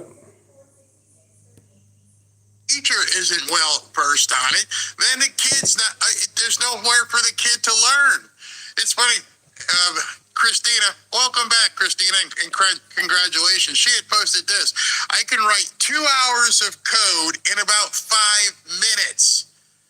And obviously, Christina is out of high school, she's out of grammar school, but she has taught herself at this point that she can write 2 hours of code in 5 minutes. A teacher can't do that. The teacher should be able to say, hey, listen, here's what we're going to do. We want you to use AI, understand the prompt you have to use to arrive at a problem, but you still need the basics, because if you can't write, you can't prompt. That's pretty simple. Teaching tool if they so choose? I certainly think that parents should be very much involved in their children's education. If they're going and they're involved and they are looking to see what is happening with their child, I think it's up to the school to be able to show, okay, this is what we hope to accomplish. This is how we believe this is going to be helpful to your child in particular, and let us show you the outcome. And if the parent is not seeing that outcome, the parent has every right to go in and say, no, I want something different for my child. And how... Are you not concerned at all about the benefits of having the individual sort of tutorial, if you will, via AI being outweighed by the human interaction that every student, every person gets? What are you talking about? These kids can't read. They're getting into malls and having wilding episodes. They're doing these teen takeovers. Why the hell would the AI be a problem? If you can't read and you can't write and you can't do math, then the individual instruction isn't working. There's an entire town in Maryland. There are swaths of school systems where people can't read at their grade level. Never mind doing numbers and arithmetic, they can't do anything. And so I'm struggling. Maybe you guys can tell me, what the hell is Dana Bash talking about? Well, to me, it only sounds like she's protecting teachers. She understands, and I don't have a problem with it, but she understands a lot of teachers are probably going to lose their jobs. A lot of teachers are going to be, I don't know, talking into the abyss. There's no way kids could be failing at reading, writing, and doing math if the teachers were proficient. And now instantly, I mean literally instantly, kids can become much more proficient. And if they become more proficient without the need of a teacher, then there's going to be a whole lot of teachers out of work. So is that what Dana is doing? I don't know. Maybe you guys in the chat can tell me. Why is she so worried about this? From a teacher, even if they're just monitoring there, it's not the same as actually learning from a human being. Is that something that you're thinking about as you continue to go around the country and think about these massive changes in policy? Sure. What? I don't care whether my son, my daughter, my stepchild, I don't care if they're learning from a human being or if they're learning from AI. Hopefully there's some sort of mesh where you get the best of both worlds. And if you're doing homeschooling, even better. So I'm struggling to understand where she's going with this. And I want you to put yourself in a position of you start young. You have a 7-year-old kid at home. Maybe you have a 7 or 8-year-old grandchild at home. And what do you expect the teachers in school to be giving to that child? And then measure that with what they're actually getting. Ashley used to be a teacher. She's told me the horror stories. They don't know anything, and they're not getting any support at home. It's like, hey, listen, go to school. They'll feed you. They're going to eat you. They're going to, feed you and clothe you and everything else. And when you get home, I don't have anything to do, except that's when the teaching should start, when the kid gets home from school. So I'm not sure what her trepidation is here. And just let me, reemphasize that the Department of Education doesn't control curriculum in the classroom. But what I have seen. Yeah, the problem, the kids don't get no homework no more. I mean, the kids should go out and play, have a good time. But these kids don't do no homework. Nothing. They go to school, go straight home, and that's it. Nothing to keep their mind more stimulated. They go home and forget about everything they learn. And the parents not even checking their book bags, not even asking them any questions. The parents are getting drunk and high. That's it. And having more babies. And we'll keep blaming society. Keep your legs closed. Make better choices. Men and women. We gotta make better choices. There's no way these kids are being born and then get treated like this. Poor parenting and poor education. Stop blaming everybody. Blame yourself. And what I really want to be able to talk to educators about when I am touring, and I've been to 40 states now, I think that human interaction is incredibly important. So the use of AI is a balance. It is no different than any other new tool that's introduced in the classroom. It's how effective are the teachers being able to interact with the students and work with them. Nothing should replace that one-on-one with teacher interaction. Derek, welcome to the chat. Name's Deontay. You see the mods, you see the blue. We don't play around. We come with facts. Facts over feelings. Adults in the room. Common sense. Welcome, welcome. Action with students because they need that. Students need to be able to communicate with each other.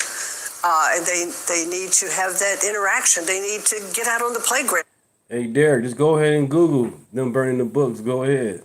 You keep asking us in the chat who burning the books. Go ahead and Google it. And then chime back in. Not that hard. Welcome, welcome. It's not like you a bot. You asking the same thing. You a bot? They need to be doing all of these things that are part of their education. I think we got away from it. Magic Man, good afternoon. One of the trends that is happening really globally is limiting, as you mentioned, screen time, and even in some places, totally banning phones from school. First of all, do you think that's a good idea? Okay, so this is a controversial topic. in terms of banning things so that kids can't get access, banning books, banning phones, banning things. From the government's perspective, I have a problem with that. And here's why. If you're making kids learn at an early age, they have to be compliant, then they'll never question things. You can't do that. Why? We said you can't do it. Instead, again, here we go. I don't need a government entity banning something. If I was raising a child and if that child I saw was having too much screen time, then guess what? You're not bringing that phone to school. Or I'm going to put some restrictions in terms of where you can surf. The only thing I want you to be able to do is basically call me if you need something. I don't want you sitting in school doing this and doing weenie pics and all kinds of stuff like that. I had a dinner last 2 weekends ago with the sheriff buddy of mine who works in a school, and he's like, you wouldn't believe the stuff that these kids are passing around in school. Taking pictures of the weenies and sending it to little girls, and little girls, taking shots underneath their shirt, and they're going back and forth, basically with kiddie porn. Instead, just saying they can't do that. You can't go to this site. You definitely ain't going on TikTok. That ain't happening. There's all kinds of parental controls that you can put on these things. You can say between the hours of 9 and, 4 o'clock, you can't access anything other than my phone number. So my problem is, once again, they're trying to let government decide how you raise your child. I want to know I can trust my child.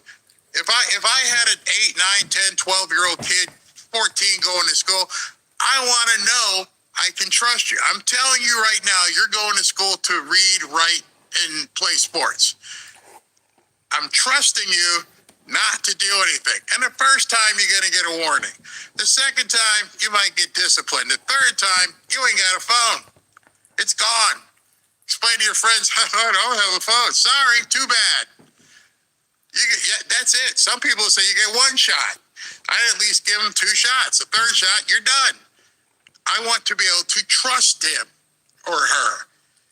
I don't need the government to decide what my child can or can't do. I am such a proponent of bell-to-bell, no-cell in the classroom. And I think that we've proven that taking cell phones out of the classroom during the school day, kids can concentrate better, they have better communication with each other.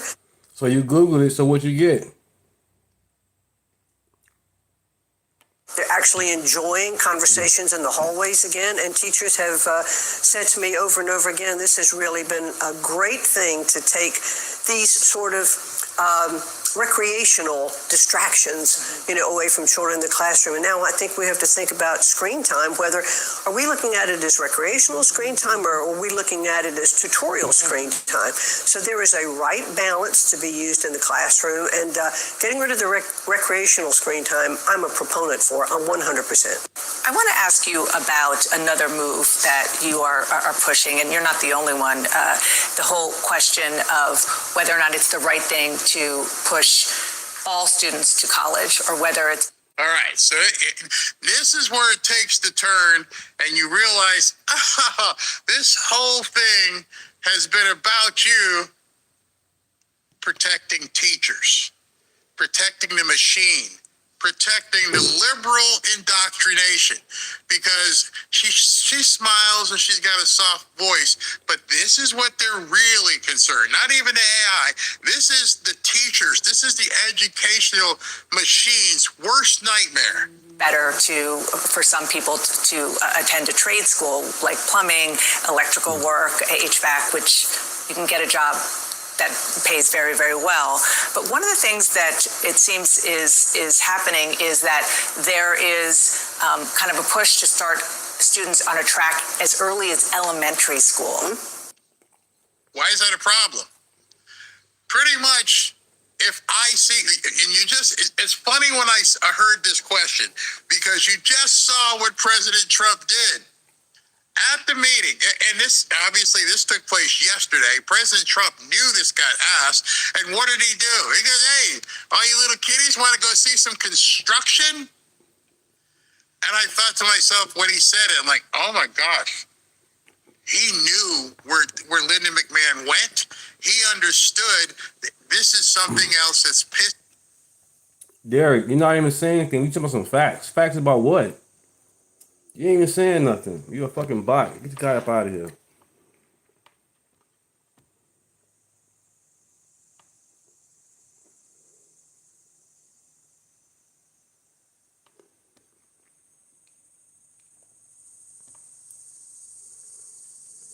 Off the liberals. They don't want kids knowing anything about trade. Oh, you're going to be one of those dirty kids that gets out there and actually does stuff? I'm going to college. And right now, he just completely flipped the switch script today. Hey, let's go look at a construction site. Let me introduce you to some of the guys and girls out there. And Dana Bash yesterday was like, I think it's a disturbing trend. You're telling kids not to go and spend $50,000-$60,000 a year to learn how to be a social activist. And she walked right into a trap. Is that too early? I don't think so, because I think what we can do is look at students. What are their interests? How do we direct them down a pathway that they're going to have an interest, in school?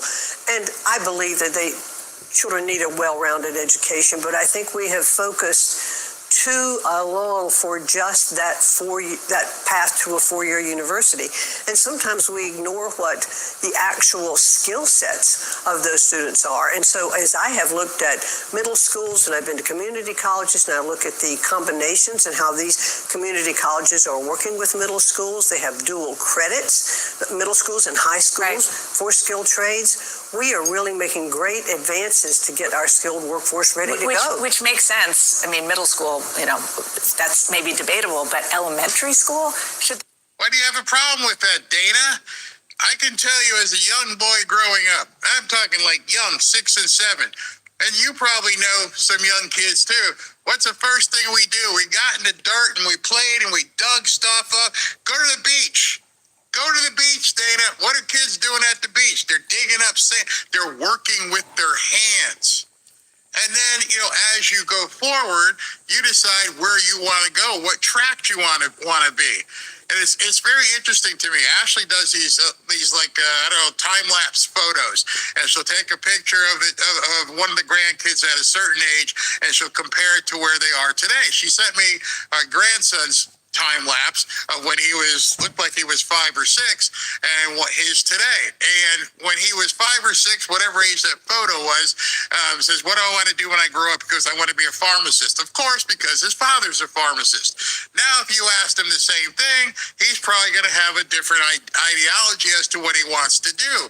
But at least you start getting them into a track of here's what you want to do, here's how you're going to get there, and here's how you're going to succeed. And I'm pretty sure every single one of you, if you're a little grandchild, or what do you want to do with the rest of your life? I want to be a social activist. That's not going to happen.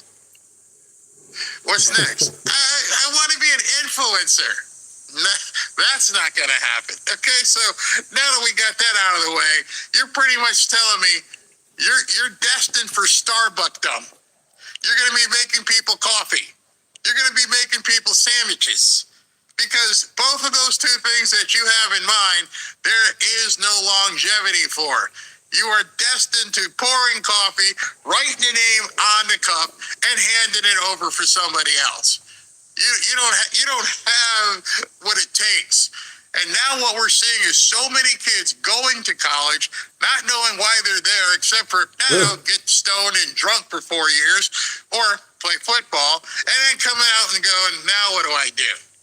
Whereas, if you just give that kid the option that you might want to tinker with things, I don't know, who knows, you might want to build something, you might want to electrify something, you might want to do something, you might want to fix cars. Whatever it is, if the kid likes it, those skills aren't going to go away for the most part. We're going to continue to see those skills. But the Democrats, oh God, no. You're going to make them work with their their hands. They're going to have greasy fingers with sludge under it. They're going to build stuff. They're going to make things happen. They're going to succeed without us having to tell them what they need to say. Boy, I'm telling you right now, one of the things that these socialists have done have shown us these people are bat poop crazy. And I just saw something on television. I got to look it up. I'll cover it tomorrow. But you guys know the brand Lululemon? Lululemon makes shirts and designer stuff and all that. They're calling these people Lululenins. Lenin, like the Russian, dictator. They're Lululenins. I'm like, that's just a fantastic name. There'd just be a focus on basic critical thinking and perhaps some of the specific training and the path should be later in a child's schooling? Well, I don't think they're mutually exclusive. I think you can have some introduction of skilled, skilled trades in elementary school, but everything is. You can't direct it from Washington, D.C.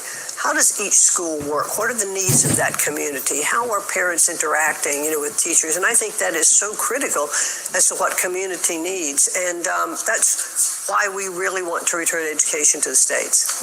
One last thing I do want to ask you about higher ed. You sent a call to action letter. I got to talk to you about higher education. We got to go back to there, okay? We got to go back to, we need the feeders. We need to keep feeding people into this thing called indoctrination. And you're telling kids they don't have to go through the indoctrination. Oh my, what are we going to do? Dana, how much of a college education is needed for what you do? I would have asked that question to her straight up. I know you went to college, but is a college education needed for what you do? From what I can see here, Dana, you get a nice looking outfit, maybe some jewelry, and you have somebody else do your hair, you put on some makeup, and you read. You read the questions that somebody else wrote up. Yes, you have to be able to read, but that's about the extent of what you need to do. Someone else is running the camera, somebody else is doing the editing, somebody else is doing everything. You just show up in your purple outfit and with your hair and jewelry just looking right, and let somebody sit back and let them do your makeup and read the questions somebody puts out there in front of you. So tell me, Dana, did you need college? I would love for her to answer that question. The university presidents earlier this month urging them to reform their commitments to fair admissions policies, free speech, and tuition affordability, among others. If a university declines to respond or responds in a way that either disagrees with or is not in alignment with what you're asking, will the Trump administration again move to withhold federal funds? Well, we're certainly going to always monitor what our universities are doing, but what I have seen is this incredible positive response to the letter.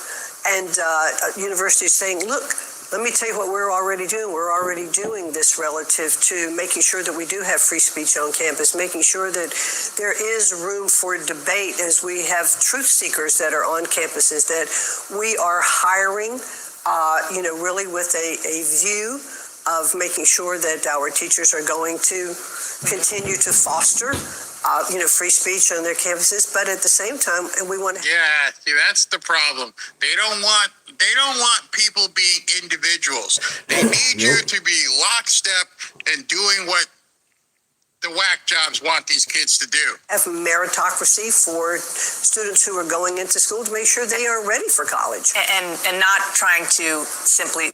Yeah, get a trade. I got my trades. I'm a barber and security. I'm finna go renew my stuff today. I gotta renew my barber license, security license. Barber license is 100 and security 50. Not too hard. Easy to renew. I thank God for that. I went to college twice. I went to East West University and Northwestern Business College. As I was trying to either be a cop or a paralegal, but ended up being a barber and security. So, yep. It's not that hard, College not meant for everybody. I think trades, everybody should have a trade. Because college ain't gonna work out, you have something to fall back on. And what's not What's not better to have a skill, especially a skill that's demanding all the time. Security is always needed, and people need a haircut. So I'm always gonna be good to go.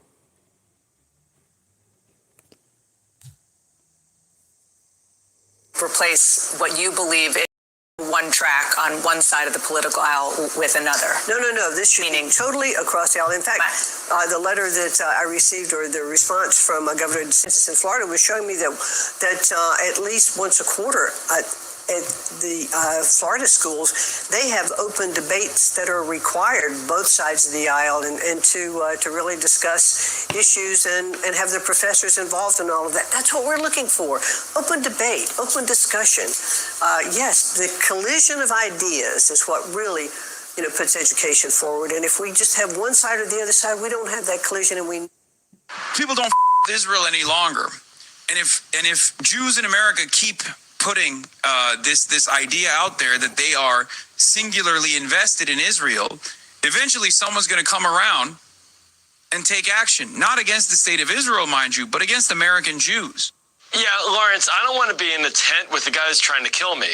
I am just not interested in that. And there are many very strongly pro-peace, pro-Palestinian people who belong in that tent. But Hassan Piker, he's trafficking in hate speech. So let's once again discuss yet another story about, also known in the King's English as Abdul al-Sayed, but he has apparently asked us to pronounce his name in the original fashion, so there you have it. But basically, to nobody's surprise, Hassan Piker, his BFF, is once again getting him into trouble and causing more scandal, controversy, and outrage and backlash. Because as usual, Hassan Piker... Hey, Lisa, you said keep on saying pay your boss. What's going on? Pay who? Who's the boss? You keep saying the same thing. If you're a bot, we putting you up out of here. We got no time for no boss. No bots. Is not only just a evil person with evil ideas, but likewise is also kind of a stupid person who has very low impulse control and absolutely no understanding of political strategy. And so, to make a long story short, in typical Hassan fashion, he's gone out and said yet more stupid, crazy, radical, outlandish things that now are even drawing the ire of other Michigan Democrats who are basically coming out and demanding that Abdul al-Sayed disavow Hassan Piker. So there's this little drama going on because, let me just say, Hassan said some stuff about the Jewish Democrats in the state who already are kind of skeptical about supporting al-Sayed for certain obvious reasons. And so it's caused this whole situation because we have Hassan Piker basically pissing off some Jewish Democrat politician in the state of Michigan, and then going on to actually, I kid you not, kind of rationalize terrorism and hate crimes against Jewish people by the same logic that he used to say America deserved 9/11. Yeah, normal Hassan Piker type of stuff. And obviously that's kind of what drew the backlash from the Jewish Democrats in the state, Jewish Democrat leaders in the state saying, hey, Abdul al-Sayed, you need to go out and condemn this. And then guess what? Abdul al-Sayed did not do, condemn this. So anyways, let's talk about it, guys. First, do us a favor. If you enjoy our content, make sure you hit that like button down below. Subscribe to the channel if you are new. And that said, so here's Hassan Piker, kind of the clip that partially started this all. First of all, he kind of accused Jeremy Moss, this Jewish Democrat in the state, of having sort of dual loyalty or whatever. But the big clip here was that he told American Jews to stop supporting Israel, or someone will, quote, come around and take action, not against Israel, but against American Jews. So, pretty transparently, what that either is a threat, or, he could try to play it off and say, no, it's like me saying America deserved 9/11. A 10 or 3167. We don't care about the Epstein files. We talking about the DSA and the Communist Party and how they try to take over the Constitution, destroy it with the Sharia law. We don't care about Jeffrey Epstein. Fuck him. He was evil. Jesus Christ, you guys are fucking idiots, man. Pray for the victims. We don't care about the Epstein files. This whole video is not about the Epstein file. If you want to talk about the Epstein file, go to another channel. Pray for the victims. You fucking just idiot. explaining to you what's going to happen. Okay, that's still a rationalization of terrorism, right? That's still, like Abdul al-Sayed said about Islamic terrorists, like hurt people, and you're trying to kind of empathize with and say, oh well, this happened because of this, and so the inherent accountability should not be on the terrorist who did it. So understand that is what is going on here, and it's just given the nature of Hassan Piker's kind of a broader audience, and we know the. You got $1,000 iPhone. Go look at it. Go read it. Stop jumping in conservatives and MAGA's chat talking about some damn Epstein files. If you're so fascinated about it, go Google it and go and do whatever with it. We don't care about it. F your feelings. Behavior they get up to. I mean, this could easily be interpreted as an attempt at stochastic terrorism, as are many things that leftists say. But nonetheless, okay, so take a listen. And by the way, keep in mind, this is coming from a Democrat campaign surrogate, because as I said, the guy has such low impulse control, even when he's basically now this campaign ambassador, this figure, still doesn't learn to shut his stupid mouth, right? But in a sense, that's a gift to us because, hey, at least he's being honest with people. At least he's telling you exactly who he is and what he stands for. So in that sense, thank you, Hassan Piker. But anyways. And you want to know why? Because people don't fuck with Israel any longer. And if Jews in America keep putting this idea out there that they are singularly invested in Israel, eventually someone's going to come around and take action, not against the state of Israel, mind you, but against American Jews. Okay? We're teaching people the wrong lesson. I don't know how people don't recognize how dangerous this predicament is, how dangerous this is for Jews. You're running around basically tying your entire identity to a country that inevitably will be seen as basically Jewish ISIS. And you're saying, as Jews, this is all we care about. You're making anti-Semitism work. Okay, so translation there to break down what he's obviously trying to say. Basically, this is the message, is that his coalition, if that's what you want to call it, whatever words you want to use for that, but because his coalition is full of violent people and terrorists and unstable people, if American Jews do not agree with his ideas, they are going to try to American Jews.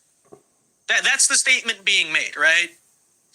And you could try to play that off as, well, I'm just trying to reflect on a reality. Like, if stuff happens in the Middle East, then there's going to be terrorism that comes over to here and stuff like that. But no, no, Hassan, that's not what you're trying to say, right? Because the actual question, therefore, should be, wait, why do those people exist in the first place? Why do the people who would commit said terrorism actually even have a place on U.S. soil, okay? We probably know the answer to that, by the way. It's the inherent contradiction of that old saying that the neocons brought to us that, oh, well, we're going to fight wars over there so we don't have to fight them here. And then they just brought them all here, right?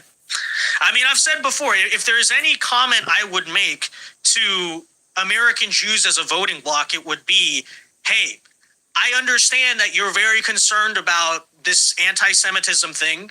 I think you should, first of all, diagnose where it's coming from, okay? Because for a long time, the far right, quote unquote, was made the boogeyman of this stuff. You see, like, who's actually saying that stuff, right? And then secondly, through liberal voting patterns, in some way you could argue that support of mass immigration and diversity, quote unquote, to begin with, has enabled this. Because this is how Hassan Piker, for example, among many others, among Abdul al-Sayed and others, right?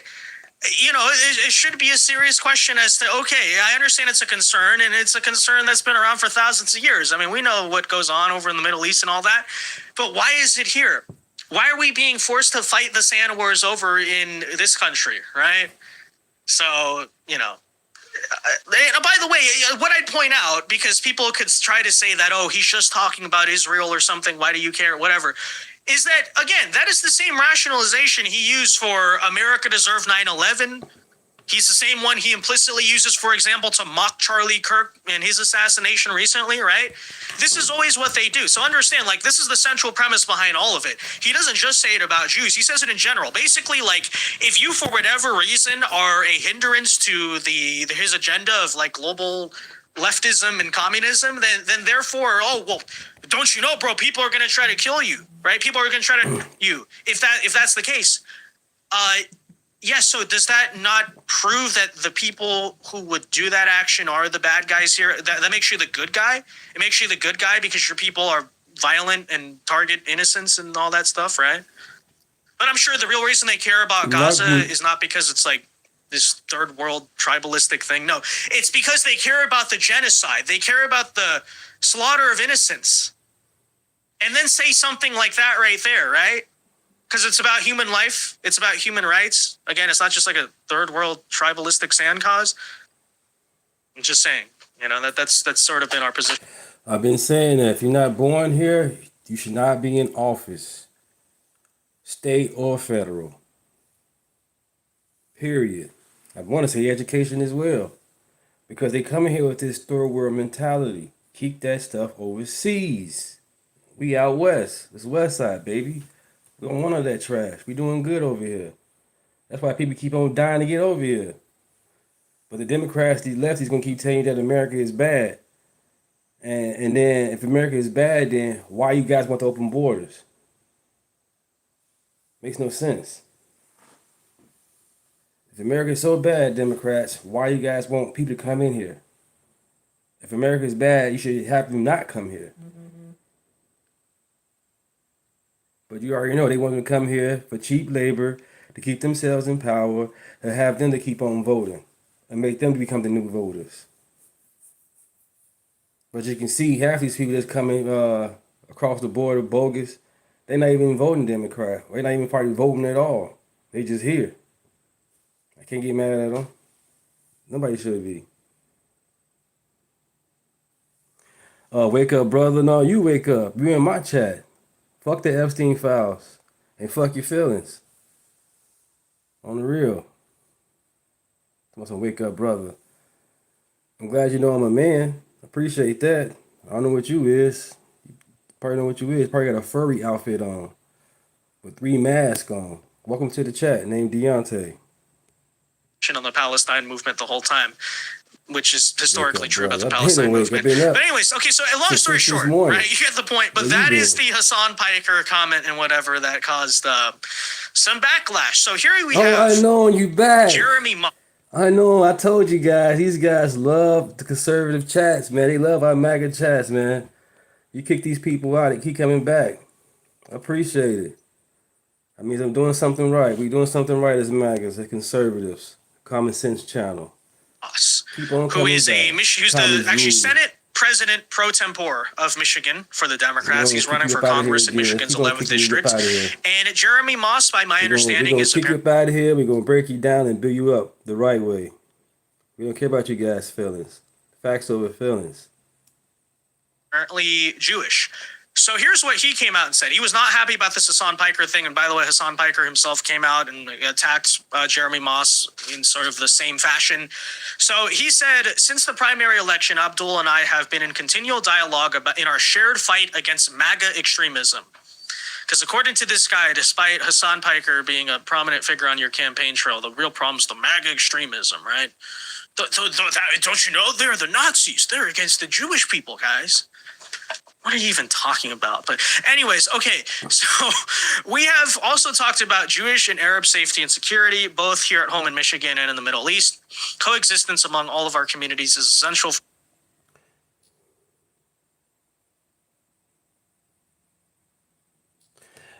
I'm a real one from Detroit. I want you to realize them MAGA dudes don't fuck with you, bro. Dude, I'm MAGA. I know a lot of people that I fuck with. So fuck you and your feelings. Stop trying to tell me who and what I am, who I know. You are a fucking idiot.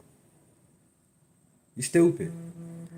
That's the most stupid shit ever. How the fuck you gonna tell me what MAGA is about? I'm living this shit. I'm breathing this. This ain't no fake shit. This is real. America's under attack, you fucking idiot. The DSA is trying to destroy the Constitution, trying to destroy all of us with this doggone Sharia law BS. Get out your feelings, man. Wake up. It's not about Trump. It's about America. Take care of America. The rest of the world get this shit together. That's why they keep on fleeing to America. They're dying to get here. People are dying to get here. What is you doing? On my chat, talking stupid. Take your mask off. You in the room by yourself. Take your mask off. Welcome to the chat. For the future prosperity of all Michiganders. I don't think that exactly works when certain communities are not actually interested in coexistence. But this is a libtard we're talking with right here. So what do you expect, right? Like, this guy will complain about anti-Semitism and then be like, okay, let's keep on importing. I mean, you gotta be fucking stupid. Like, I'm showing a whole video, this video about like 10 minutes in, and you guys talking about everything else. Stupid. I don't care about you being in Detroit. Who cares? Are you helping Detroit? What you doing for Detroit? Nothing. On the YouTube channel, looking and talking stupid, texting stupid shit. What a waste. The anti-Semites into the United States. How does that make sense, right? It's like, are you serious about this or are you not, right? Because, I can actually empathize with that position. Like, if you are a Jewish person and you have this fear because you understand what they want to do to Jewish people in the Middle East and all that, like, I get it. But then if you turn around and say, okay, so let's bring all the Palestinian refugees to my neighborhood, what are you even talking about? How can we take you seriously as a voice that you can? Okay, but anyways, again, libtard, whatever, we get it, but just some I'd point out, like, keep that in mind. This is the inherent contradiction, okay? You cannot be a Jewish Democrat virtue signaling about Nazism and anti-Semitism while you're saying import all the anti-Semites into the United States, okay? The illiberal third world migrants who are committing disproportionate rates of anti-Semitic terrorist attacks as well as terrorist attacks and crimes and just government welfare abuse and all of these things in general for the rest of America, right? It pisses me off. See, this guy's still here. That's why this guy's still here. It's like the coexistence of our communities, bro. Okay, libtard. Okay, right. But anyways, that's besides the point. These important conversations do not neatly fit into the confines of a tweet or a reel like so many want them to. I'm grateful that Abdul and I are having them. So that just means nothing. But anyways, there's still work to do to unite our ticket despite our differences. It won't happen overnight, et cetera, et cetera. But he here points out, provocateurs are exploiting this moment to create further divisions. And in a direct call out to Hassan Piker, he says, I will not be lectured by a California podcaster about what Oakland County, Michigan, their Jewish community should and shouldn't believe. And we certainly won't be gaslit that we're responsible for the anti-Semitic harm upon us. The attempted murder of Jewish children in West Bloomfield has no justification.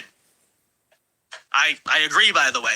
And as a Democrat and a believer in the Constitution, I will never agree with Mike Rogers' dangerous election denial. Okay, so here's the unseriousness, right? Backing of ICE's cruelty. Huh. So ICE are the real Nazis, though, right? They're the real bad guys, not the people who are actually committing the anti-Semitic hate crimes, right? But anyways, in obedience to Donald Trump and blah, blah, blah. Let me be clear. I'm not supporting Rogers, but he kind of hints not maybe willing to publicly endorse al-Sayed, at least at this time, because he's really not happy about what Hassan Piker had to say. Okay. So now if you're Abdul al-Sayed, people can sit there and pretend as if, because that's what the online crowd loves to say, is that everybody's now against Israel or everybody's on our side, right? Not that the average voter is largely apathetic to Israel as an issue, which I actually believe to be the case. But no, everyone's like this hardcore Palestine activist, bro, because look how many likes we get on the internet, even though most of our audience is from the Middle East and stuff. But anyways, right? Yeah.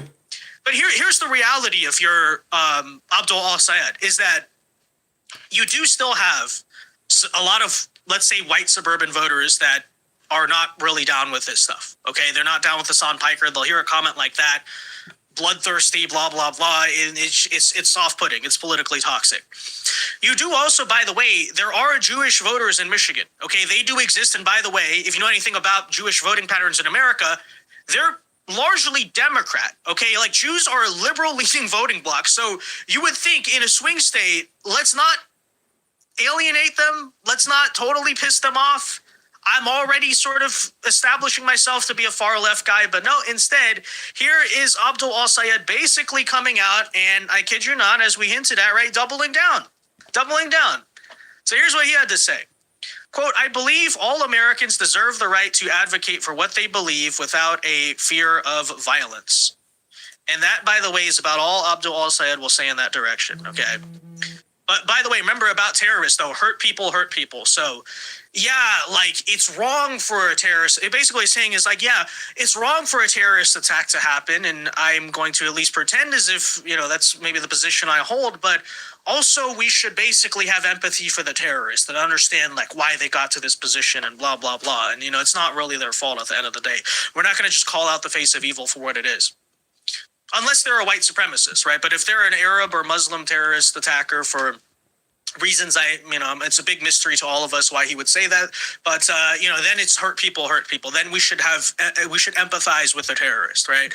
But, anyway, so he says that this is particularly true for communities that have been intimidated for their beliefs in the past. Quote, my commitment to Jewish safety is the same as my commitment to the safety of my own daughters. Whatever that's supposed to mean. Anti-Semitism is a scourge, and we need to address it in all forms. And I stand against any rhetoric that puts the community at risk. But then he goes on to basically do the same garbage he did in the Jesse Waters interview earlier today. Quote, but I want to be crystal clear. Nobody speaks for this campaign besides me and my campaign spokespeople. Okay, and, Hassan Piker kind of has become an unofficial campaign spokesperson of yours, but I guess no. Hassan Piker doesn't speak for me all of a sudden, right? But here's where it gets even funnier. And while politicians and pundits try to make this race about a Twitch streamer, we're going to be talking about gas, groceries, good schools, healthcare, blah, blah, blah, because that's what Michiganders keep asking about. That's why I'm fighting to get money out of politics, money in your pocket, and Medicare for all.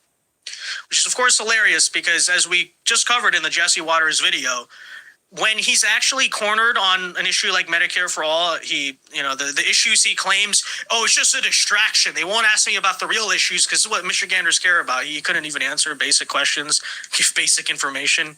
He still was deflecting and doing the same crap. But that is still the core excuse, right? Why are you trying to make this race about a Twitch streamer, about issues that people don't care about? Well, I don't know. I mean, I feel like terrorism and crime are actually issues that people care about. But still, regardless, Abdul, you know why people are making this race about a Twitch streamer?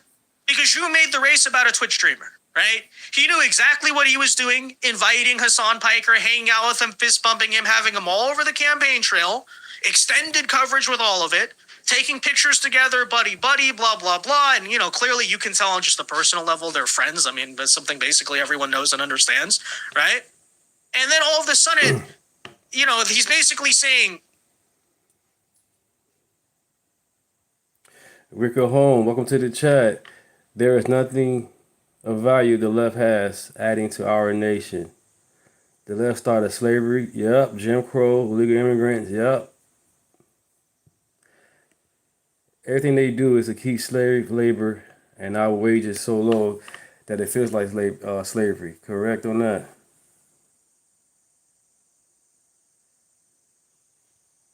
How dare you actually bring up something that I'm doing, right? Johnny's here. Welcome to the chat, Johnny's here. It's the same thing as like when Francesca Hahn got mad that people are bringing up things that she actually said. It's one thing to play the guilt by association of, let's draw this long web where it's like, you talk to this person who said that about that person who said this, and then that means you're connected to this person you never met. That's not what we're doing. We're directly citing, Abdul, your own words and your own friends who you closely are being buddy-buddy with. Folks, not even, for example, Zoran Mamdani on the campaign trail in New York City got this close and promoted Hassan Piker this much as Abdul al-Sayed. But suddenly now, after doing this and knowing exactly what he was doing and, why that was all happening, he's upset because people are tying him to Hassan Piker. Or, why are you making the race about a Twitch streamer? I don't know, because that's what you did, right? Should we use the Hassan Piker logic? Hey, Abdul, you can't keep on associating with Hassan Piker without expecting people to associate with you with Hassan Piker, right, bro? Right? You know? Isn't that how it works? Isn't that how Hassan Piker just told us it works, by the way, right? Even though, you know, in our sense, we're not even advocating for violence. We're just saying, yeah, if you hang out with somebody, people are going to associate you to be with that person. And when you, by the way, refuse to condemn them repeatedly, same exact story. So anyways, a good friend of mine, John Doyle, check out his show, by the way, literally one of the best conservative commentators in the world today, I would add. But anyways, he responded pretty fittingly here. He says, this is not about a Twitch streamer, regardless of how you'd like to insult the intelligence of the American electorate. This is about how out of the hundreds of millions of people we have in our country, you have a strong association with someone who has said emphatically that we deserve 9/11. By the way, this one is slam dunk right here. If you actually cared about Americans, as you mean to imply by your rhetoric concerning affordability, you would have nothing to do with anybody who says that, obviously. Correct. Curiously, however, while claiming to care about Americans, you do. And you refuse to explicitly denounce him in his rhetoric. Todd Beamer, by the way, this guy right here, this hero, the American hero who famously led the Let's Roll charge against the Flight 93 hijackers, was from Michigan. Knowing he couldn't save his own life that day, he made the heroic decision to at least save hundreds more. As a Michigan voter, I'd like to know, did Todd Beamer deserve to die? And what do you think of people like Hassan Piker who answer yes to that? Yeah, exactly, right? So it is actually more than just a Twitch streamer. So just remember that. Anyways, Mike Rogers as well. Tina, if I'm saying it right. Tina 1367. Nobody's gonna steal my spirit. Not at all. Wanna know why? Because it's Jesus. I'm all good. God got me. God got us. So Tina, I know what's going on. I pray for you. You know what I'm saying? MAGA is not a cult at all. We just love America. And we love other people too as well. We don't preach hate. There's no hate on this channel. So you're welcome. If you don't want to stay, you can go. But other than that, we believe in common sense and facts over feelings, period. Republican nominee also responds, so that's another no on disavowing Piker. Got it. What else do we have to say, right? You can deflect all he wants to say, oh, the campaign's about affordability, guys. Is it, though? You don't even explain how you're going to make anything more affordable. When we ask you, you can't even give an answer. They never do. So is it really about affordability or, well, something else? Anyways, that's it, though, guys. Let me know your thoughts. Be sure to leave a like on this video. Subscribe to the channel if you were new. And until next time, God bless and peace.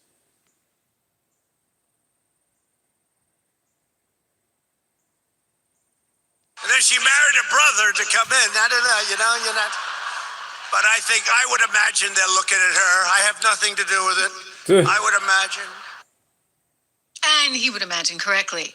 So that's a soundbite, rather infamous one that is from May of last year. My phone died from socialism. We have now learned, and this is thanks to great guy John Solomon over at Just the News, that in fact ICE does have an investigation going on into Ilhan Omar, so much so that when they filed to get certain bits of information, courtesy of Freedom of Information Act, Just the News couldn't get the information because the response, and I'll share it with you in just a moment, was that no, there's an investigation going on. So the president then put this little number out on True Social last night, sharing that story, which is just interesting in light of how many times Ilhan Omar has told us there's nothing going on. What are you people talking about? That this is just a made-up lie because you do not investigate someone for 10 years and not come up with anything. So then why do you think it's still being talked about? Because these people are disgusting. They believe in weird, creepy things, and that's why they want to believe in this weird. And that's all I will say. No, definitely. Why do you think, I guess, that you're being targeted then? It's like they're racist, they're xenophobic. I just happen to be Muslim. It's not racist. Fraud is bad. Okay. Yeah, I mean, they're just disgusting, bigoted people. And that's all I got to say. All right, thank you. Okay, so anybody who looks into Ilhan Omar, according to her, must be a disgusting, bigoted You went from person. 30 million except to for the fact that, 100,000. there's the elephant in Really? the room of the $30 million that somehow materialized out of nowhere. There's the elephant.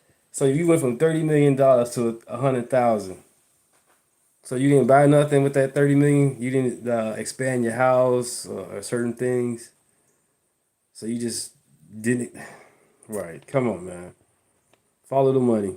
In the room, and the $250 million feeding our future frenzy, right? Feeding our future, that all happened to be centered in her district with, I don't know, people who used to even work on her campaign. One of her former campaign workers. He was working for her hubby, right? The hubby that she pays like $3 million to run a campaign.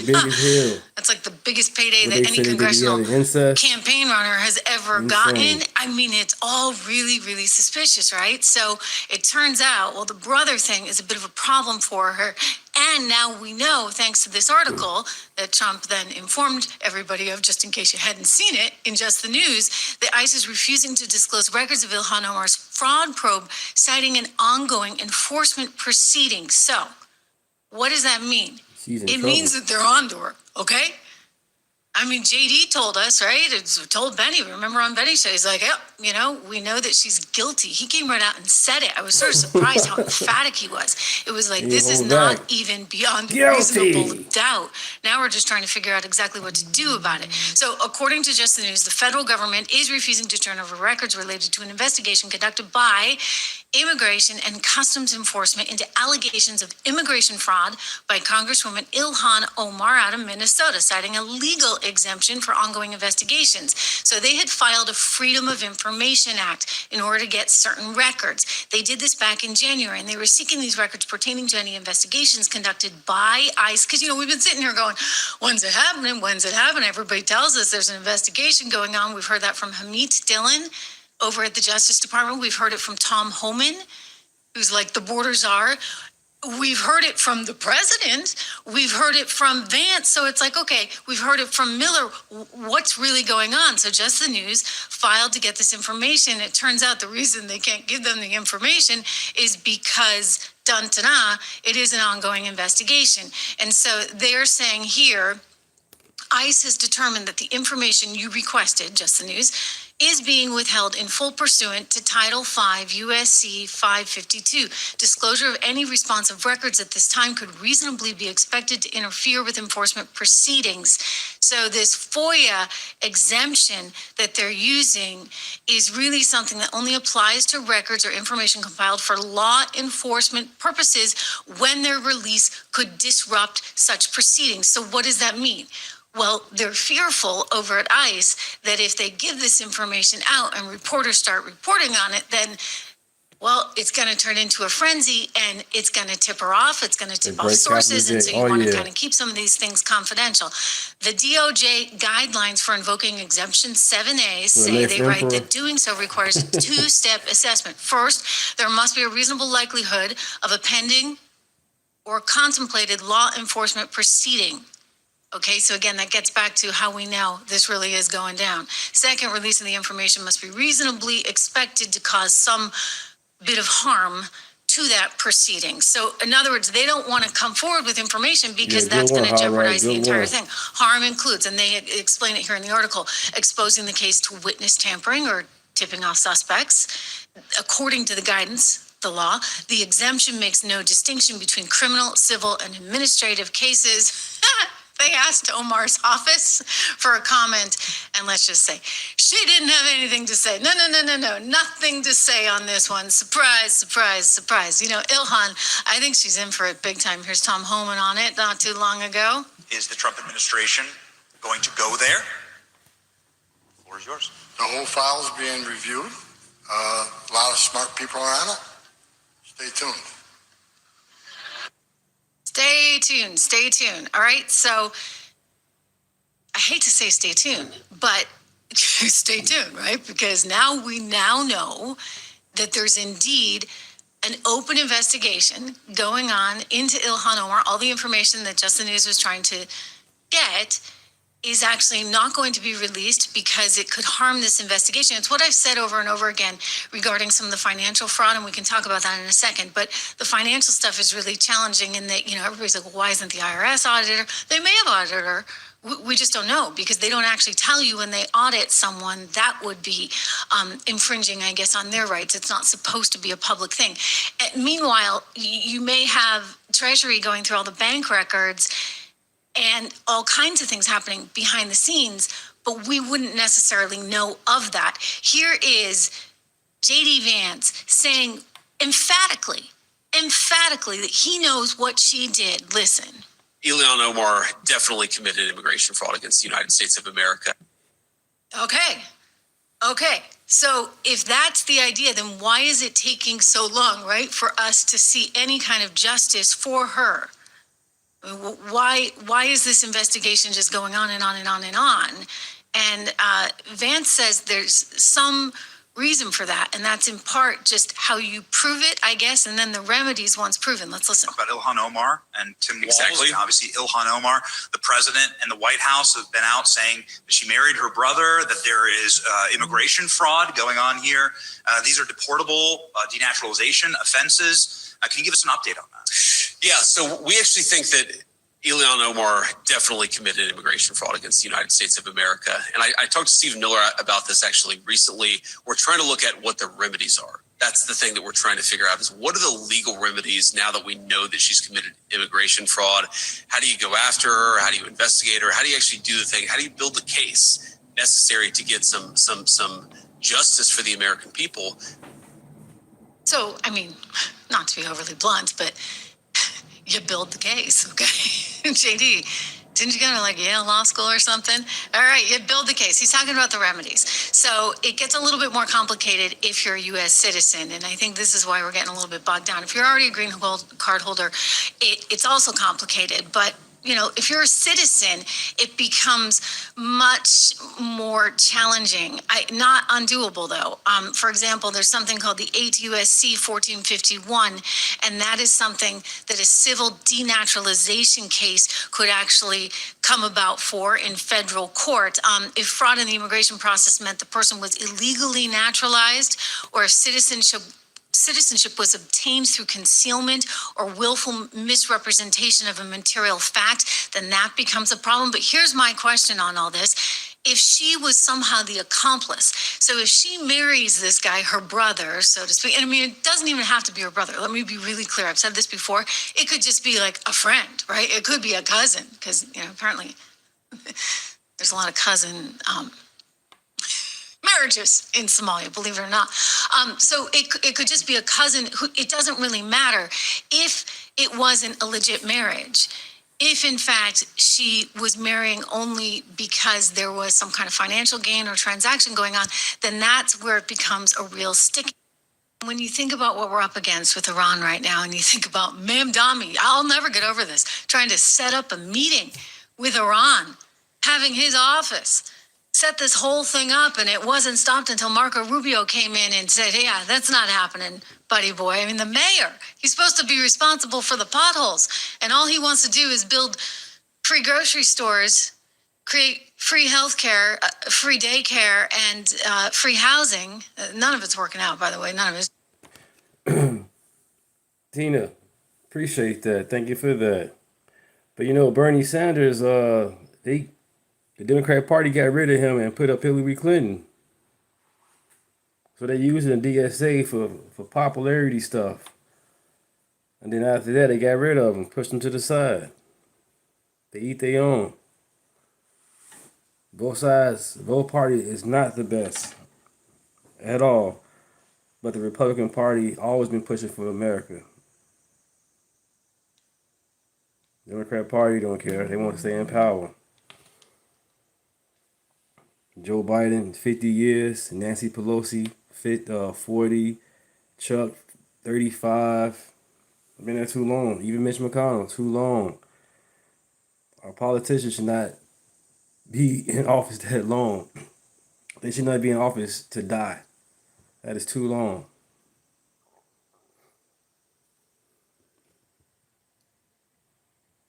Just a disaster. And we're in the middle of a war with Iran. I mean, so yeah, Ilhan Omar, you got... Yeah, you're welcome to join the Discord.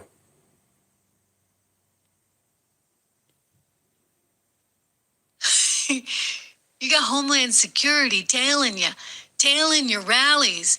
And I don't think it's by accident. I think that there's real concern that you have some suspicious, not so great friends. Thank you for subscribing, Tina. Thank you. Appreciate that. And I'm from Chicago. I live in Rockford now. So yeah, I'm in Illinois. Gerrymandered to death, where Illinois is. And these suspicious, not so great friends happen to be on the wrong side of history and the wrong side of the world right now. And we're going to be doing everything we can, believe me, to squeeze Iran economically and anyone who is one of Iran's friends economically. And you may say, well, like, how is this different than before? I've never understood this, okay? I've never understood. Yeah, Brandon Johnson did the same thing Zora Mandani did. Came in promising not to raise no taxes. A lot of promises. And so when he got in, everything changed. All the money went to the illegals. Almost $1 billion to the illegals. Now I'm about to lose the Bears because of this. Other poor decisions they made, especially when it comes to education. I was head of security at Austin High School in Chicago on West Side for 5 years. And these kids was pampered. They wasn't challenged like they should be. If they had perfect attendance, they can just go ahead and just graduate. Like, what is his grades? Can this kid write? Can they read? And they can't. They can't write in cursive. They can't read an analog clock. And there's other videos out here with the other teachers showing that their kids can't read and they crying. That's sad.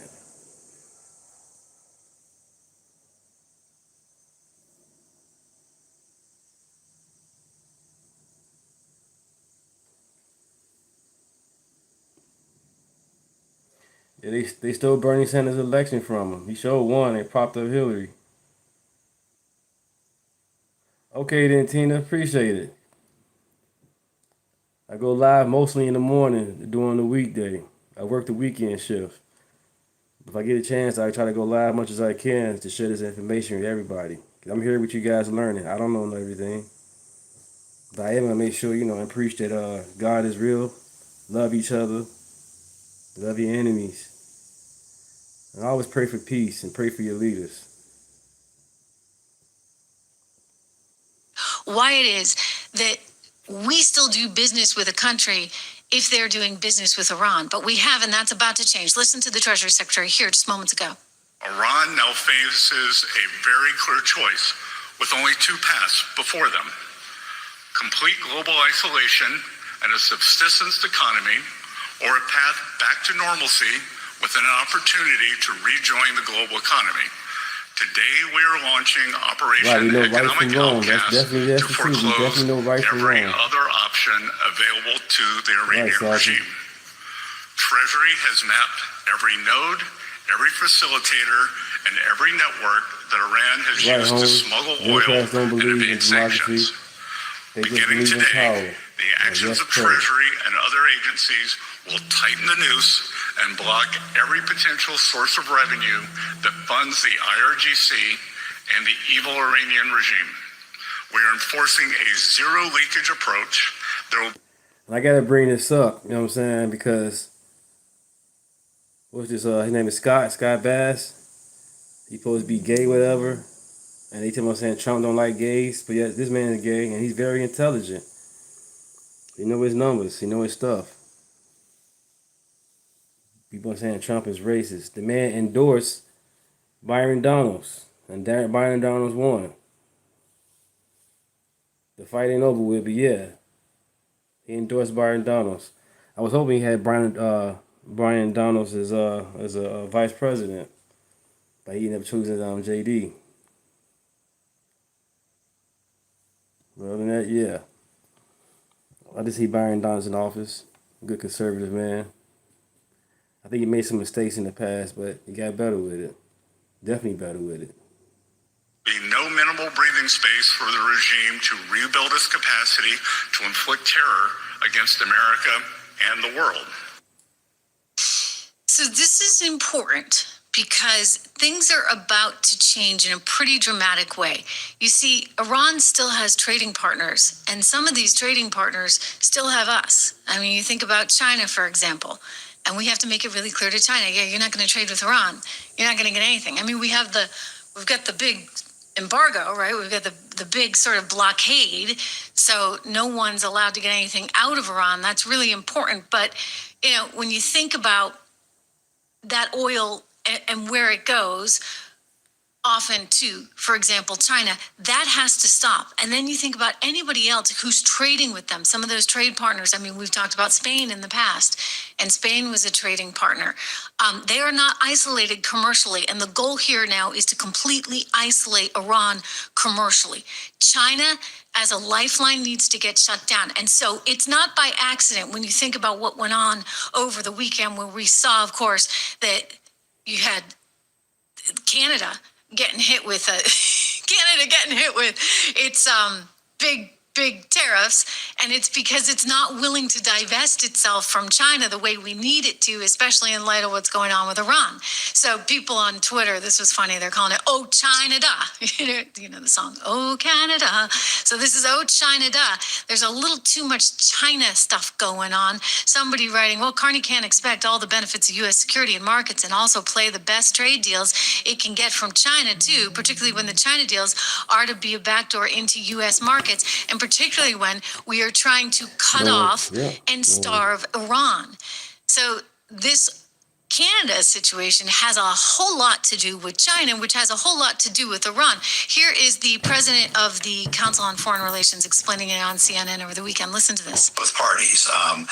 But issues like the Canadian dairy system has been a bone of contention between the U.S. and Canada for decades. And I imagine it continues to be one today. I think the new issue is that the Trump administration is pressing Canada, as well as other countries, to adopt a common approach vis-a-vis China, whether it's a common external tariff or export controls, or ensuring that Chinese products, inputs, don't get inserted into products in Canada that will then be imported into the United States. And that's a new set of trade issues. And Prime Minister Carney has noted that goes against their sovereign right to establish relationships with other countries.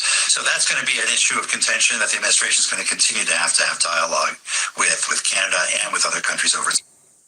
Okay, so not good, right? Because China, again, remains the dominant trade partner for Iran. So we kind of have to find a way to nip that in the bud. I mean, I would say the good news is no oil's getting out right now. No oil's getting out, and no oil's getting out because we have our blockade there.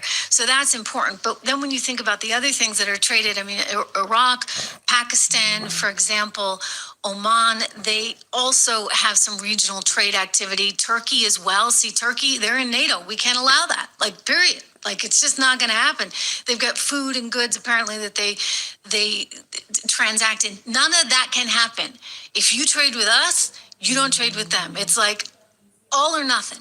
The UAE has suspended all trade, all commercial exchanges, financial transactions with Iran until further notice. Of course, the UAE is looking at this realistically, and they're like, who do I want to be friends right now?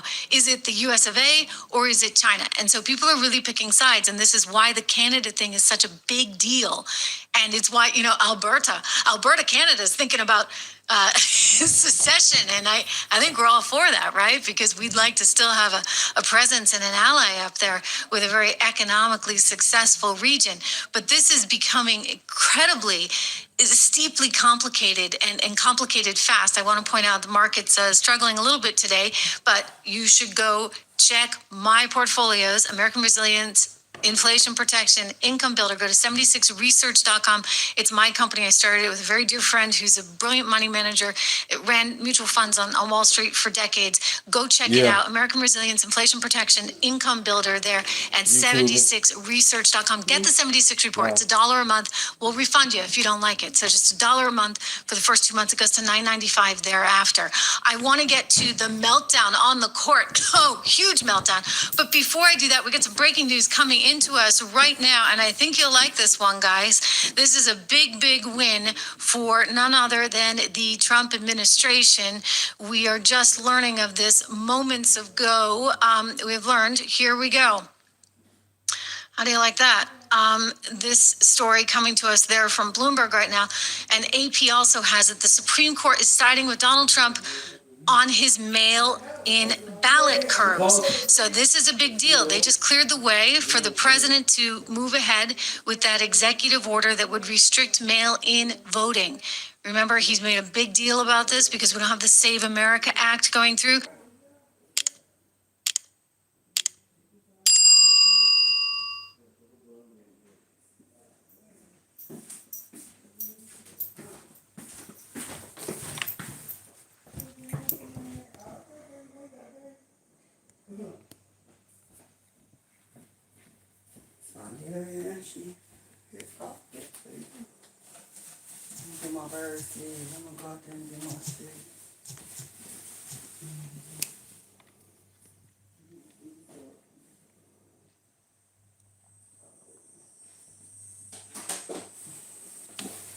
Yeah, baby.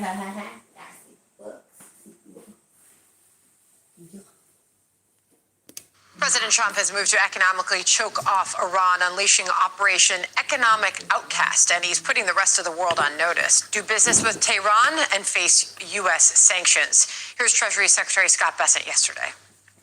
We are launching an economic onslaught against Iran's financial connections around the globe.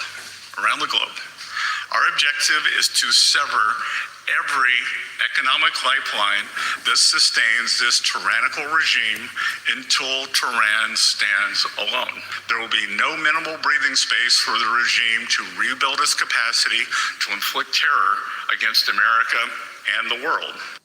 The new sanctions target 5 of Iran's key economic lifelines: digital assets, gold, aviation, technology, and shipping. Meanwhile, Iran is firing back with a warning of its own. Chief Foreign Correspondent Trey Yingster is reporting on all of this out of Tel Aviv for us at this hour. Hello, Trey. Sandra, good morning. On Monday, U.S. Treasury Secretary Scott Bessent announced Operation Economic Outcast to try and isolate the regime in Iran. Check that out. The actions of Treasury and other agencies will tighten the noose and block every potential source of revenue that funds the IRGC and the evil Iranian regime. And let me be clear, any entity that facilitates money laundering on behalf of Iran will be removed from the U.S. dollar system. The clock just started ticking. Among the new sanctions includes an expanded list of secondary sanctions targeting digital assets, technology, gold, aviation, and shipping. In addition, the Treasury Department sanctioned nearly 60 entities, individual. Yeah, Salty, I had played that early this morning. Well, yeah, I can say early this morning because I've been streaming about like maybe 3 hours. But yeah, I had played Greg early this morning about Abdul Salih and how Jesse Waters cut him up. You talk about that with him and Jesse Waters? And vessels in multiple jurisdictions. These actions go after what the department describes as a network of shadow fleet vessels operating across many different countries. Iranian officials threatened retaliation to the economic measures, with the country's foreign ministry spokesperson saying this. Any complicity with the United States in carrying out its aggressive actions against Iran will certainly have consequences. Even now, the naval blockade of Iran amounts to an act of aggression. Yeah, I had played it. Yep, I played it. I'll play it again because it was hilarious. City got panic, dodging questions. I'll play it again.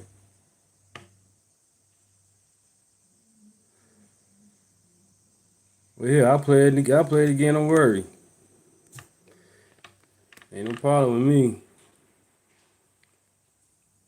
These lefties keep coming in and not catching the whole video. Let's play it again.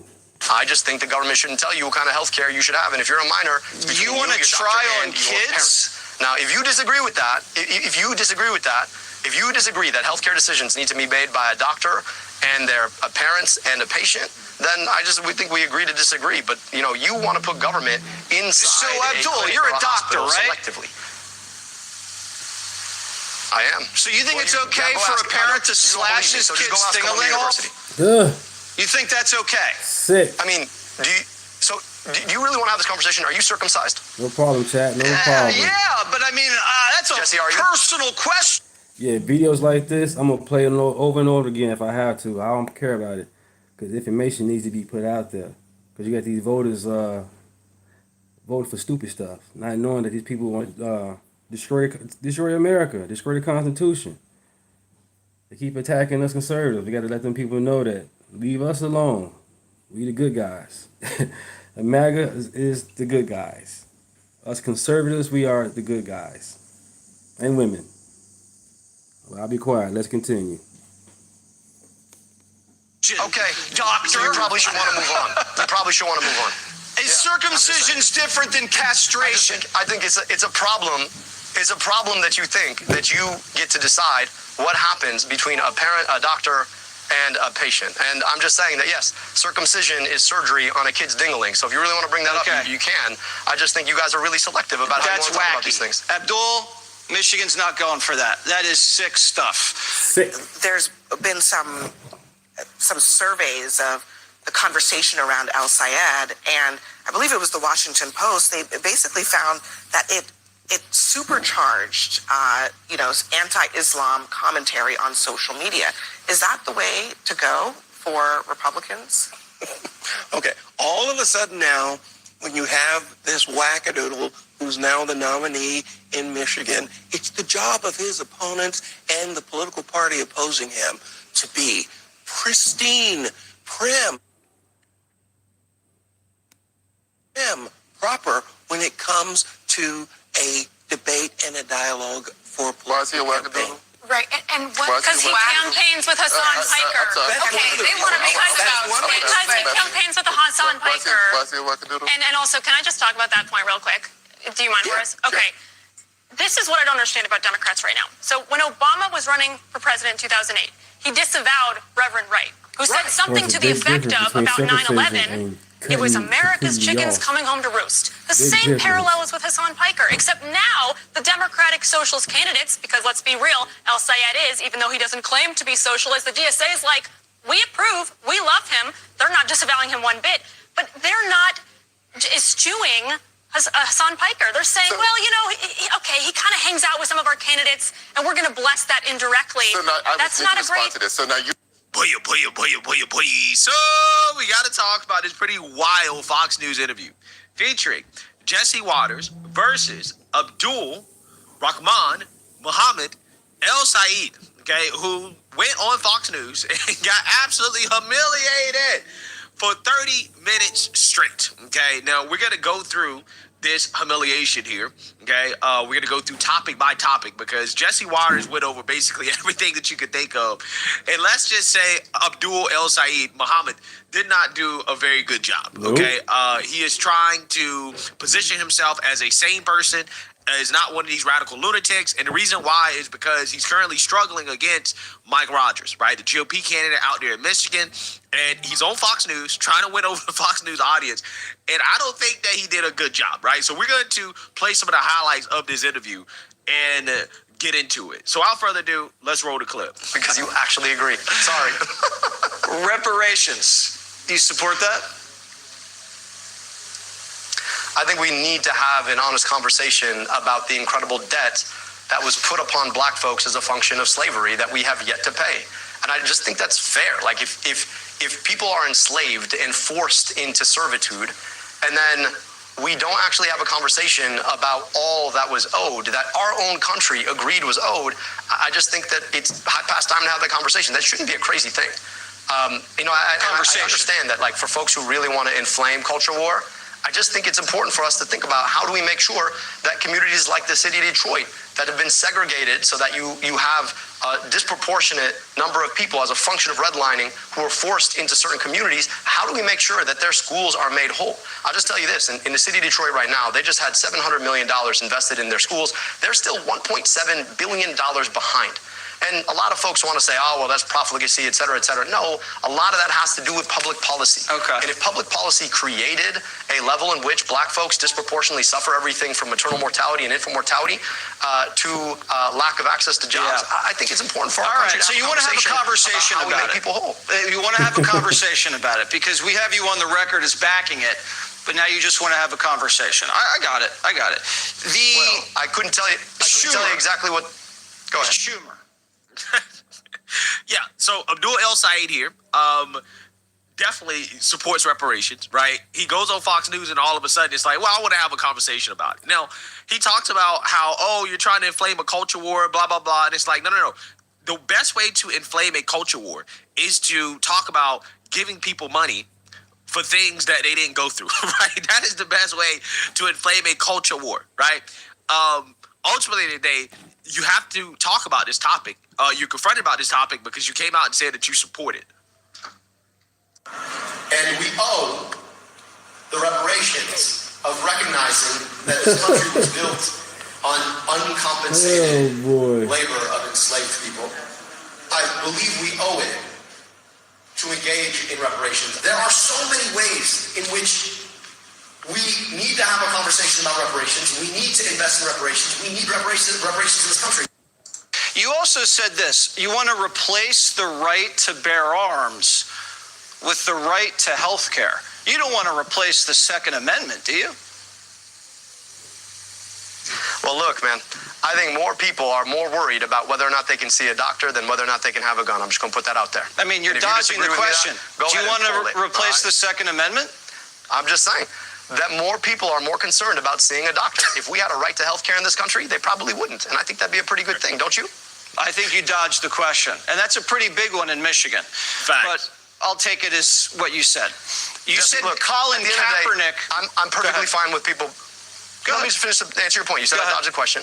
I'm perfectly okay with people having their hunting rifles. It's an important pastime. I've got family that goes hunting every single year. But don't you think we should have a right to health care? Don't you think that'd be a good thing in America? Can we just say that? 75% of the country likes the health care coverage they have. I don't want to screw that up. No, 75% of the country wants guaranteed health care through Medicare for all. So maybe you have your facts. I know you got the alternative facts over here. We'll find out. I'll give you that. We'll find out in November. But that's a Gallup poll. You might not believe it, but yes, we will. I'm telling you what it is. Yes, we will.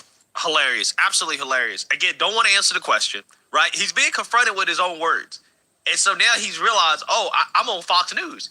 The audience that I'm trying to appeal to, if I come out here and say how I feel about the Second Amendment, which he doesn't believe in, by the way, right? That's not going to play well. This guy is cooked, right? This guy is super cooked. Again, these are his own words, right? He thinks that this is going to play well out in Michigan, a swing state. He knows it's not going to play well.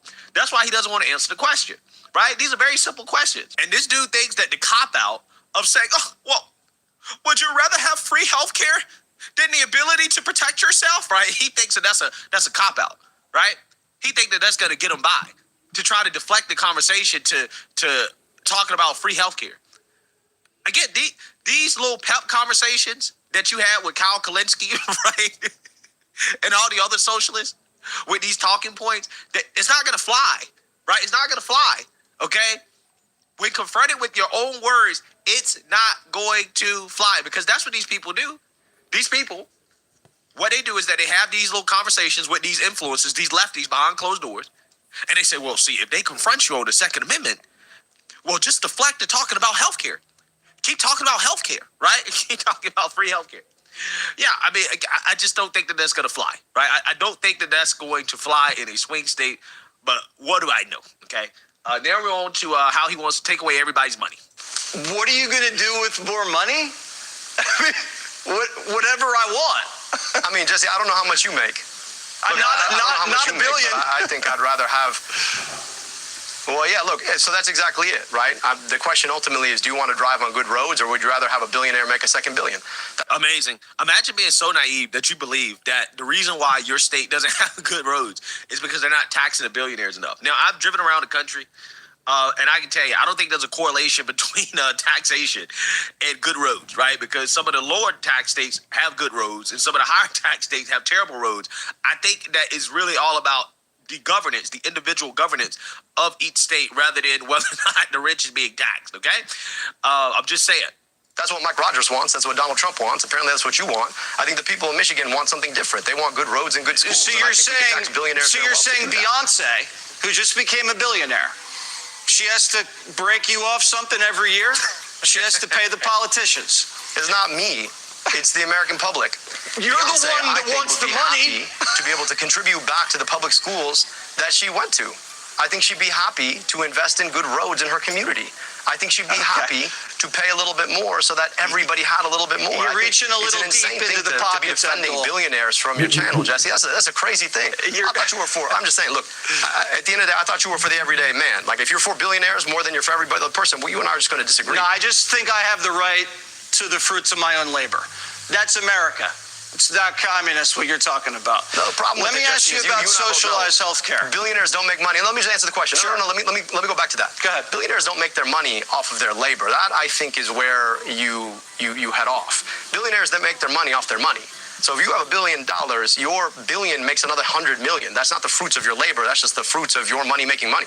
I think it's okay. Like if we tax you at 7%, you're still gonna make what, a cool $30 million off your $1 billion. I think it's okay. They're gonna be okay, Jesse. Yeah, I just don't like the idea of politicians like you capping how much money people make in America. That's just me. We can have the voters in Michigan decide. Yeah, and it's kind of wild to me considering how this guy is one of those capitalists in real life. Right? I mean, this guy is basically a millionaire in real life, okay?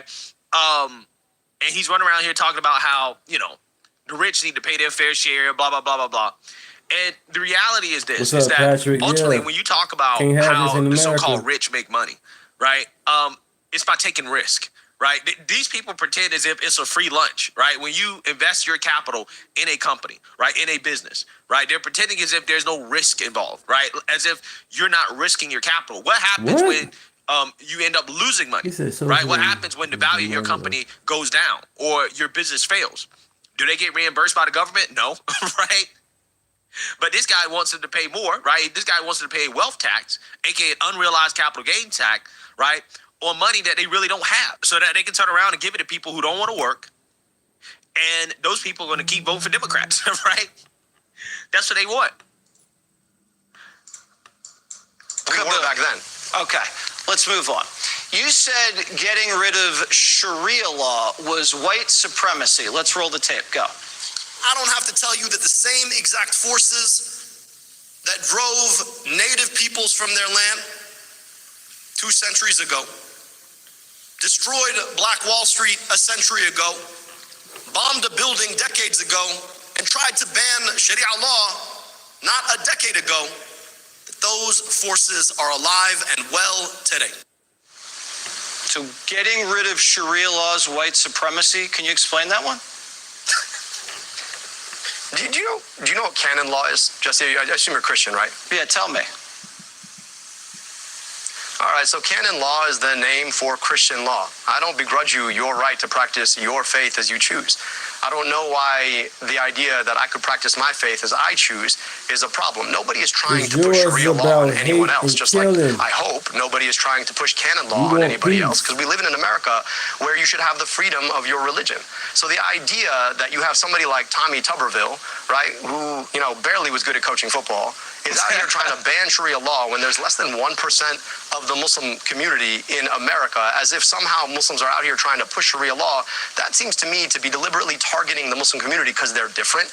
And I'm just saying that, like, I have no issue with people practicing their faith. In fact, I would never want somebody to push their faith on me, and I would never want to push my faith on somebody else. Good, because no one wants you to get rid of your religion. And so the idea, no one wants that. So, but when people preemptively go out there and start preemptively passing laws to ban something that's not happening. What you're trying to do is target a very small community because they're different. And this operates. I mean, look, Cuba, I'm just going to say, Russia. there's statistical evidence. Michigan is kind of scary. Silly At all. They tried and it failed. You know, it's like men Nobody's aren't trying to equal push it for on anybody. women. Like, It's like I just physical think you like to say punishment. the word. Look, Jesse, look, People you don't like to that say in the Michigan. word I'm just saying, because it I don't seems think really, that's a good really foreign position. and scary. Nobody's pushing it. No, but Jesse, nobody's pushing it. You know what the issue is in America, in Michigan? What? The issue that people are worried about is not that somehow somebody's going to come and push Sharia law on them. The issue in Michigan is people are worried about how they're going to afford their gas. The issue in Michigan is how am I going to see a doctor when I get sick? How am I going to keep my job? You're out here, honestly, you guys love to play this agree culture with war you, game, but you use these words that sound really foreign to avoid actually having to talk about the issues that everyday people like to talk about. Now, look, Mike Rogers is the guy I'm running against for U.S. Senate, and I know you've had him on your show. Maybe he answers questions. I don't know if he does. I've actually never had him on. Only, but look, you haven't. So he's ducking your show too because he's ducking. Look, can we all agree? Like, I haven't Jesse, invited him on. We're gonna have a debate, right? This interview is so hilarious to me. Again, it was 30 minutes of just back and forth. Abdul El Sayed exposing himself as a third world communist, which is exactly what he is. He's a third world communist. Here he is being asked about his free healthcare. About losing their healthcare with their job. Well, give me the total number. Look, while you're out here trying to talk about the broader national budget, I'm a lot more interested in the everyday budgets that Michiganders are thinking about. That's exactly the budget that Donald Trump and Mike Rogers are blowing up right now. Well, I just don't see why you're so on the side of the billionaires, Jesse, rather than on the side of everyday Michiganders. No, because I don't want you guys to blow the country up. Do you know how much the federal budget is now? No, neither do I. Here's exactly What's the federal budget? You guys want to, right? Pete Hegseth. Don't answer the question. Do you know what the federal budget is? That's the question, damn it. No. I just want to talk about this. Look, you want to talk about budgets? I'm happy to do that. The guy who used to work on your channel, I think he was like the 6th host on the 5. He wanted to raise our military budget to $1.5 trillion, and you don't seem to be upset about that. Nope. What, so we could fight a war we don't know how to get out of, to raise our gas prices $5 a gallon? That doesn't make sense to me, Jesse. We want to talk about the things that we actually should spend on. I have a feeling, Abdul, you don't even know how much money the government spends every year. Do you know? Look, the question, Jesse, to me. All right, so you don't know. Let me tell you what it is. It's $7 trillion a year. And your plan to take over the healthcare system is $4 trillion. Here's the problem with it. So to exactly your point, I mean, you know what? I'm not very good at math. I don't think you're very good at math either, but go ahead. Clearly you don't. And you don't seem to care. But I don't think most Americans want to spend that much money on military escapades so that the folks stranded on the USS Abraham Lincoln can't even get a sausage for breakfast. I just think that we could do a lot better with our money, Jesse, and I think that's where you and I... I just disagree. I think if you spend $4 trillion, everything else is going to get really expensive. You're going to look back at Bidenflation, and you're going to wish you were back there. Yeah, here's the thing about this conversation that I find to be so fascinating, right? Because everybody's now having this conversation, even a socialist, right? They're talking about the $40 trillion in debt we have, which is bad, right? It's terrible. Okay, don't get me wrong. But let's be real, right? Does anybody have a real solution? Let's be real. I mean, this guy clearly doesn't know, right? Even though he's running for Senate, he has no clue what the budget is. He doesn't care. No. Right? He runs around talking about how we need free health care. He's a spoiled brat. Medicare for all. He's a spoiled brat, literally. But yet he doesn't know how he's going to pay for it. He has no clue how he's going to pay for it, right? And then these people, what these leftists do is that they always deflect and talk about the military. You know how much the military makes up on the budget? 8 to 9%. You know how much welfare programs, right, between Medicare, Medicaid, Social Security, right? How much that makes up of the budget? It's about 41%. So anybody that wants to talk about the budget, right? Any of these leftists, these socialists who now all of a sudden want to be upset with the budget and the fact that we're 40 trillion in debt, which again is a terrible thing. Ask them, okay, which program do you want to cut? They say, we need to cut the military. Okay, cool, you cut 8%. So where else do you want to cut from? You want to cut veterans benefits, which is about what, 7 to 8%? You want to cut education, which is about 15%? What else you want to cut, right? What do you want to cut? Because just cut the military ain't going to be enough, right? It's not going to be nearly enough. We can go to zero in our military budget. And we're still going to have over $1 trillion in interest payments. Because again, we're nobody's willing politically to cut from the welfare. Nobody politically wants to have the real conversation about Social Security, wants to have the real conversation about Medicare, will have a real conversation about Medicaid, about entitlements. Nobody wants to have that real conversation. So again, I just find, it fascinating how these people always deflect to, oh, well, we're spending so much money on the military. And I'm not saying that we aren't spending a lot of money, right? We are. Right, Captain. No socialism, as no a percentage communism in America. Everything that we spend money on, period, it's really not that much compared to entitlements. Entitlements are the reason why we have this debt problem, right? And that's something that a lot of people don't really want to admit, right? So maybe one day I'll make another video about that, because I think that that's an important conversation to have, okay, about why is it that we're in the situation that we're in when it comes to 40 trillion in debt, a conversation that nobody really wants to have, okay? Because it's much deeper than just Trump or Biden or Obama, right? It goes way farther back. And again, this is something that most people don't want to talk about. So let's continue here. And sex changes for minors. Do you support that? Look, I remember there's no look. having great conversations with my conservative friends about right to try legislation. The idea that the government shouldn't tell you what kind of health care you should have. I just think the government shouldn't tell you what kind of health care you should have. And if you're a minor, you want to try on kids? Now, if you disagree with... Hilarious. This guy says, I don't believe that the government should tell you what type of health care you should have. But that's his whole... that, hey, the government should determine what type of health care you have, right? That's what so-called Medicare for all is, right? Government takeover of the healthcare system. Hilarious. With that, if you disagree with that, if you disagree that healthcare decisions need to be made by a doctor and their parents and a patient, then we think we agree.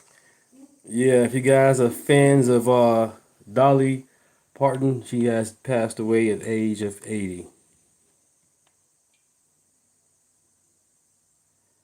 12 minutes ago, it was announced she passed away at 80.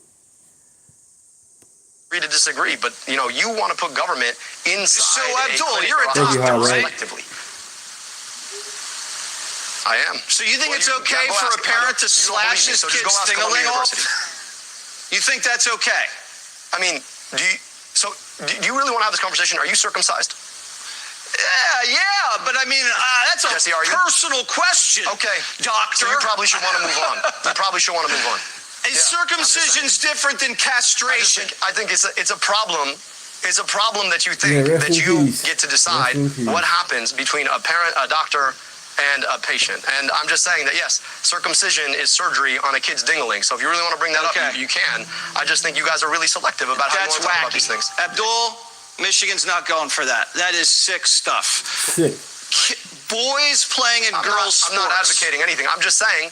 So what about that? So the question, again, Jesse, you have not asked me one time about the issues that people actually care about in Michigan.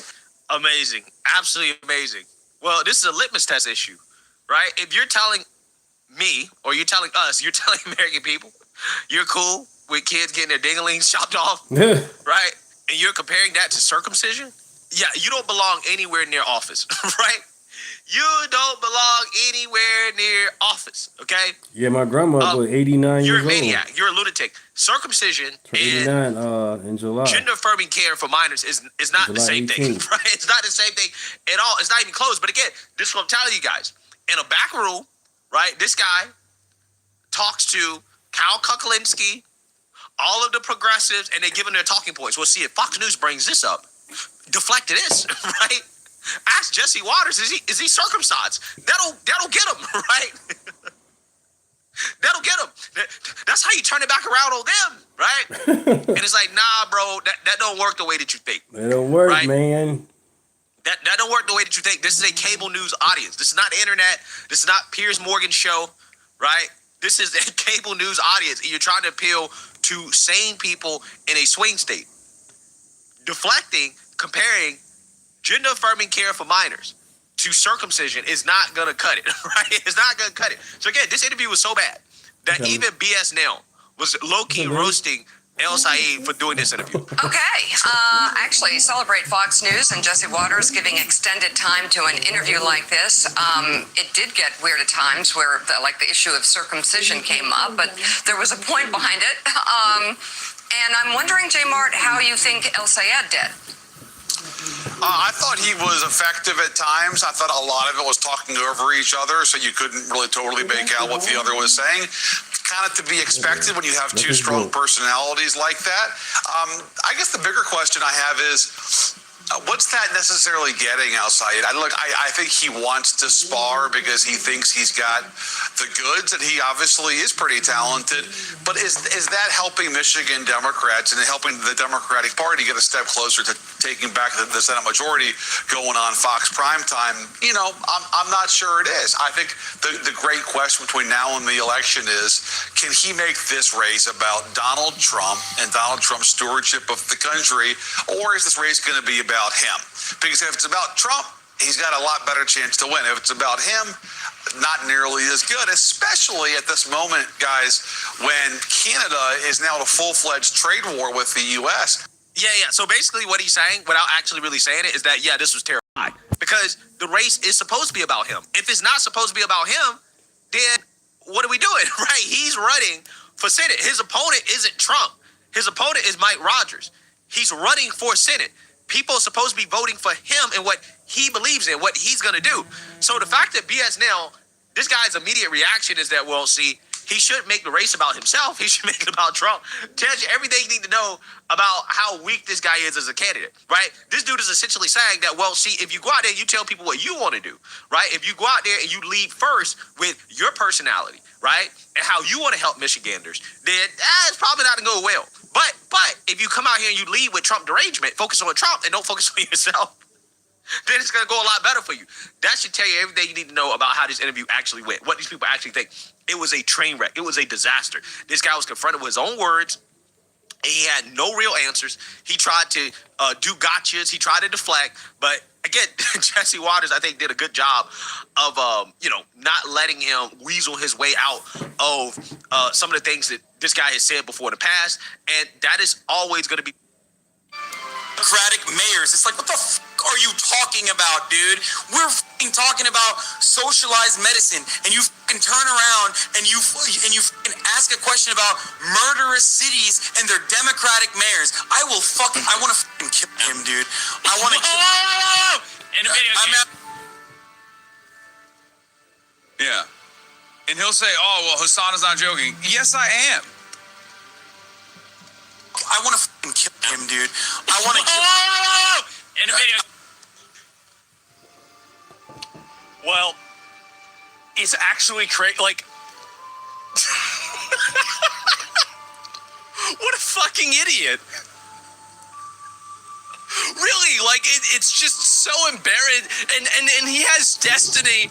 Whoa. Destiny had the shot collar back then, not Hassan. I meant it's just not in a video game setting. I wanna own him in a video game setting. Yeah. Oh Jesus! in a video game. Yeah. Fuck.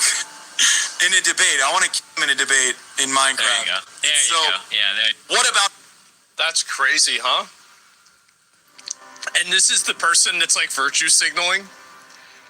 This is it. This dude's so lame. I know, what a loser. So this is, and this is the person that egged on somebody to kill Charlie Kirk. This is it. Like, there's no clips, by the way, of me saying that I want to kill other influencers, right? I'm not going around saying this. This isn't a both sides type situation. This is an exclusive, and even with left-wing people, most left-wing people don't even do this. He's really special. He is. He's a very special person because he's the kind of person that literally advocates to kill people and nothing happens. Nothing happens, even when the people that he advocates to kill get killed. Wow, what a surprise. So this is it. And full circle moment, Destiny is saving Hassan from getting banned on Twitch, and now Hassan is working to keep Destiny banned. Dude, you know what? There's something about that just rubs you the wrong way, doesn't it? it just rubs you the wrong. It's like, you know what, man? Like, how could you do that? Don't you have any sense of loyalty? Don't you have any sense of brotherhood? Like, this dude helped you out, and you can't even go and try to throw him a bone. You're gonna try to work in the back channel to keep him off. What a weasel, dude. Oh my God. One more time, because of just how just embarrassing this is.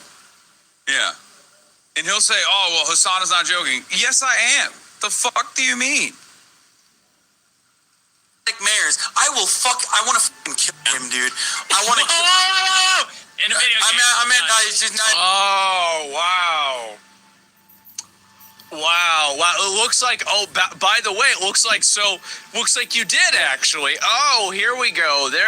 That's right. Oh, this is it. It's now claiming the broader wave of negative news is now intended to get someone activated enough to kill him. Really?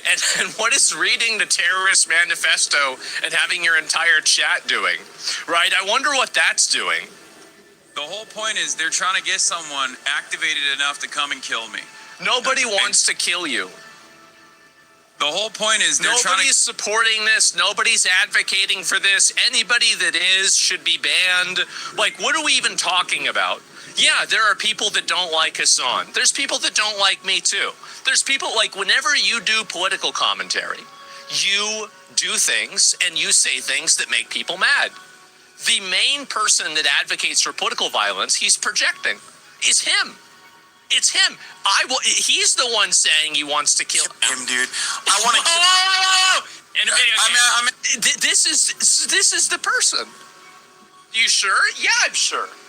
Yeah, there are a lot, like, whenever you do political commentary and whenever you talk about sensitive events, you are going to attract people that have very strong feelings about those events. Whether you are an abortion advocate, whether you're an abortion abolitionist, whether you are, like Martin Luther King, right? He got fucking assassinated. Obviously, me and Hassan are not Martin Luther King. But, this is on the spectrum of activism that, gets people upset. Charlie Kirk wasn't like Martin Luther King, but they shot him too. So at the end of the day, yeah, it's a dangerous profession. It absolutely is. But people criticizing you don't mean they want to get you killed. That's crazy. Get someone activated enough to come and kill me. Right. Okay? That's it. That's it is the so reason. that it is a Projection, Andy. Lesson. A lesson for all to see and hear and acknowledge. There are certain forces you are not supposed to mess with in society. And it's the Jews. Everybody knows who it is. It's the Jews. You can't criticize the Jews, which is why I'm one of the biggest content creators on the platform, and I constantly criticize the Jews, and nothing happens to me. But you can't criticize the Jews. That's right. Dave Chappelle can go up on camera and on stage and make jokes about, well, you can't talk about how the Jews run Hollywood, even though they run Hollywood. Goy slop is being used as a term regularly, but no, you can't criticize the Jews. Jews get criticized day and night. Yeah, exactly. It's getting so bad that I think country number 110 might be Israel. It's bad. Okay, you're not supposed to go after corporate interests that hard. You're not supposed to go after corporate interests. What? What are you talking about? You're not supposed to go after Israel that... There's the Jews. It's the Jews. That hard. Your voices should never be heard. Because at the end of the day... People have no problem with your voice. It's the gunshot sounds that are the problem. Those are it's the guns and like the shooting of people and the bombs, the explosions. Those are the big issue. Like, we have a huge problem with this. We have a problem with Israel's explosions too, but it doesn't mean that you're not doing some too. That's right. It's always Israel. Everything. He should be sponsored by Israel. Can you imagine how much money? Like, if he got paid money every single time he said the word Israel, that would be insane. Like, think about how he'd be fucking rich. He could buy the whole website. He could just ban me, right? He could ban me and ban Tectone, ban everybody he doesn't like, keep Destiny permanently banned. Just buy the whole thing. I am simply a megaphone. Okay? He's a megaphone, right? And guess what Hitler was? Guess who the, terrorist, guess who Osama bin Laden was? They're a megaphone. All of these people, every demagogue, every dictator, Stalin is a megaphone. I wouldn't, that's probably not a good comparison. I would disagree with Stalin. But the other ones I would not. Very regularly, people are a megaphone for the opinions of the people. But the issue is that you need to have leaders that try to have you aspire to something greater than, indirect terrorism. Like, I mean, I feel like that's pretty... Right, Salty, probably not. No one wants to make the hard decisions and don't want... what's that? And do what needs to be done, and do what's needs to be done. My bad. Public school reading. My bad. But yeah, I quit my job because of COVID. I got tired of doing them temperature checks, constantly telling if I went out of town, where I've been, and who I've seen, and it was too much personal information for something that was bogus. I know some people have died from it, and Dr. Fauci should be in jail for that. But other than that, I quit my job because of that. I wasn't taking no shot, and I'm not gonna keep on wearing a mask either. That shit's stupid. So I quit my job because of that. I made a sacrifice. I went back from, being full-time security at the school and back cutting hair. Oh yeah. Low. I am just a megaphone for your anger. I am just a platform for your frustrations. They obviously... Well, I don't even see, what's the argument here, right? If you're a platform for people's frustrations, and then their frustrations are they want to get rid of every other race besides white people, Hassan would be saying, well, we should get rid of that megaphone. So, I don't even see how, this isn't even an argument for anything. It's not it's not a minimization. It's just, there's nothing even about this. There's no argument. It's just noise. We're just listening to noise. Can't go after all of us. Of course, I think we absolutely can, by the way. I think we should. Absolutely. So what they're trying to do is That's the RICO case that you were surprisingly, very afraid of. That was all of you, right? Because that's racketeering, right? Uh-oh. Take care of someone who is a large enough platform. Right, of course. And so let's go. I'll see if there's any more of these that are worth looking at. I'll go through these real quick. And I saw this. So Hassan Piker fans boo him after he says Piker does not deserve 9/11. America does not deserve 9/11. That's my new thing now. He's rebuilding his image, which is why America. He's just a megaphone. Right. This is your fan base. This is it. This is your fan base. They're booing you for saying that America does not deserve 9/11. This is it. And the reason why they're because they know, you don't frame a picture. It's like what I said. Can you imagine, what was the latest national disaster in, I don't know, an Arab country, right? Some horrible event that happened. Some recent, a Sudan, let's say Turkey. What happened in Turkey? What happened in Turkey? The Turkey earthquakes? Imagine if I had a framed newspaper behind me of the Turkey earthquakes. Didn't they kill 30,000 people or something? It was a lot of people that got killed. And I guarantee you, if I had a newspaper article of that, 50, that's a lot. That's a tragedy. Imagine if I had a newspaper article of that framed behind me. Imagine. I wonder what these people would think. Everybody knows what you're doing. Who else loves the Lord? Welcome to the chat. Name is Deontay Rants and Raves, also known as Deontay Rants and Raves podcast show. Welcome. Matthew 7:21. That's what's up. You're right. No Jesus, no God. You don't want to go to hell. You want to go to heaven. You want to go to heaven. Everybody knows what you're saying. So, like, this whole thing is total bullshit. Pictures of Palestine's rubble. Yeah, exactly. Well, Hassan Piker, he's 6'3", 6'4", maybe 6'2". I didn't know they could stack shit that high, because that's what that is. You don't have to honor Charlie Kirk. You can still debate his ideas and go to task for what you believe in. God forbid, if I'm ever in a place where I feel like I should celebrate the death of someone I disagree with because they had the audacity to be passionate about something, try to live that as an example and influence young people to think and care about more than social media and credit cards. And that's what Charlie Kirk did. He said, listen, you don't have to go in debt to be successful. You don't have to be the thing is that it's not even about what Charlie Kirk said or did. It's that we have a society, okay?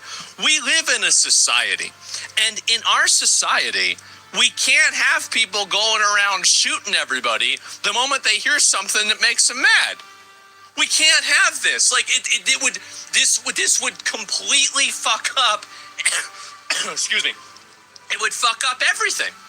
Like there'd be no way you could have any conversations. You couldn't agree or disagree with anything. It would just be chaos. Mm-hmm. So it's not even about what he said. It's the fact that you just can't let this happen. To be happy. There is another option. Maybe I don't agree with everything Charlie Kirk put out there, but Lord help, to be the kind of person that would go on stage and mock him today after he was killed. Not mocking, they're celebrating. They're celebrating that he was murdered. They're celebrating it. It's not making a joke out of it. I like to, whenever I drink soda sometimes or any sort of liquid, sometimes I like to, breathe it. And that usually doesn't go very well for me. Excuse me. This happens about once every 3 days. In front of people that way, just in such a drink some water. Way. Okay. It ain't about Hassan Piker anymore. We can talk about him all day. It's the politicians that are running for office and are elected that are pandering to him, that invite him, that platform him, that say he speaks for them, at least in some way. Those are the ones that need to be held accountable. At least Exactly. And I heard the POV where they're just making fun of the song of Charlie Kirk. Well, the thing is that whenever you have these people that, like, if you ask them a follow-up question, do you think that he deserved to get shot? A lot of these people are going to give you roundabout answers. Like, anybody who's not giving you the answer no, then obviously you have a huge problem. Like, that's a huge issue if you can't just immediately say no. So if this is more than one word, it's a huge problem. Is Eugene breathing soda? Yeah, no doubt. I mean, again, he advocates for fucking terrorism. It's insane. And so this is another person. Hillary, is this the person who I think it is? He had a name for her, didn't he? No, it's another one. I was thinking of another politician as a similar name to this. So has issued a statement condemning Hassan. So I'm guessing that she is a Democratic Party. So as you can see, this says Democratic Party, not jihadist, Islamic, fascist, communist party, right? This is a little bit different. And so obviously this would mean that she's not aligned with Hassan, which is a good thing, right? I mean, this is obviously a good thing. So these are two other people that have come out condemning him. Today, Congresswoman Hillary Schlotkin issued the... Is he the one that called her... Is he the one that called her Hillary Slopkin? Was that her? I think it was somebody else, though. I do, because I remember it started with an S, and it was something like that. Then he came out with like a new name for one of these politicians, right? This needs to happen. I know. So, yeah. Anyway, Alyssa Sklotkin. Okay, very close. I mean, Schlotskin, like, I don't know, what are these fucking German names, okay? We need to get some American names in here, all right? Parmo Screens, welcome back to the chat. Welcome back. You said this guy sounds like a goofball. Welcome back. Welcome to the chat. You guys, you hilarious, man. P.S. You are hilarious. Let's get to you. I don't know. You guys are hilarious. What's an American name? I don't know, like Davis or something like that. Like a Dutch name? Yeah, what the fuck does this even mean? So it's confusing me now. Anyway, following statement from Twitch streamer Hassan Piker said that American Jews who support Israel are inviting violence. In his stream, Piker directly discussed and targeted Michigan State Senator Jeremy Moss. Is Jeremy Moss a Jew? Just...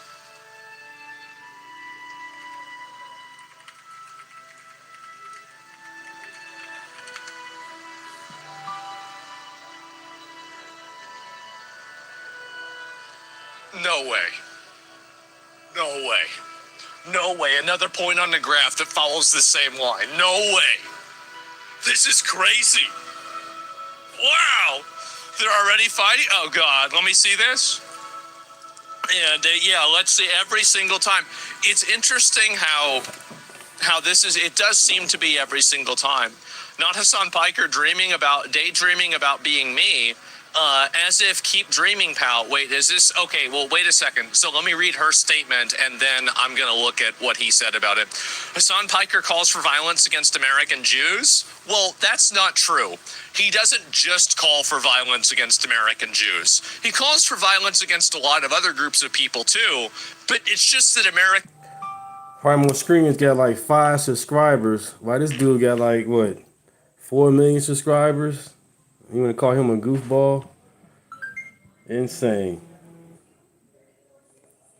Jews are one of the many, right? It's like saying that, Walmart is selling, Windex. Okay, yeah, they are, but they also sell potato chips, televisions, candy bars, and underwear. So it's like, really, you can't say Walmart is like it's like a potato chip store, right? I mean, it's a variety store, really. Violence against all non-terrorists, and even some of the terrorists too. But it depends on the right version of it. Full stop. What is this here? Directly naming Michigan elected official and future congressional colleague.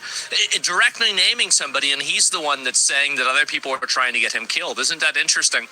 Jeremy Moss is unacceptable. Full stop. Piker is a hack who thrives on hate, shock, and awe because he lacks substance. It's dangerous for everyone. We should all be calling out this disgusting rhetoric so it loses its grip on our politics once and for all. It has no place in Michigan and has no place in our country. So I think this is amusing, but it's also like the Democratic Party's self-cannibalism.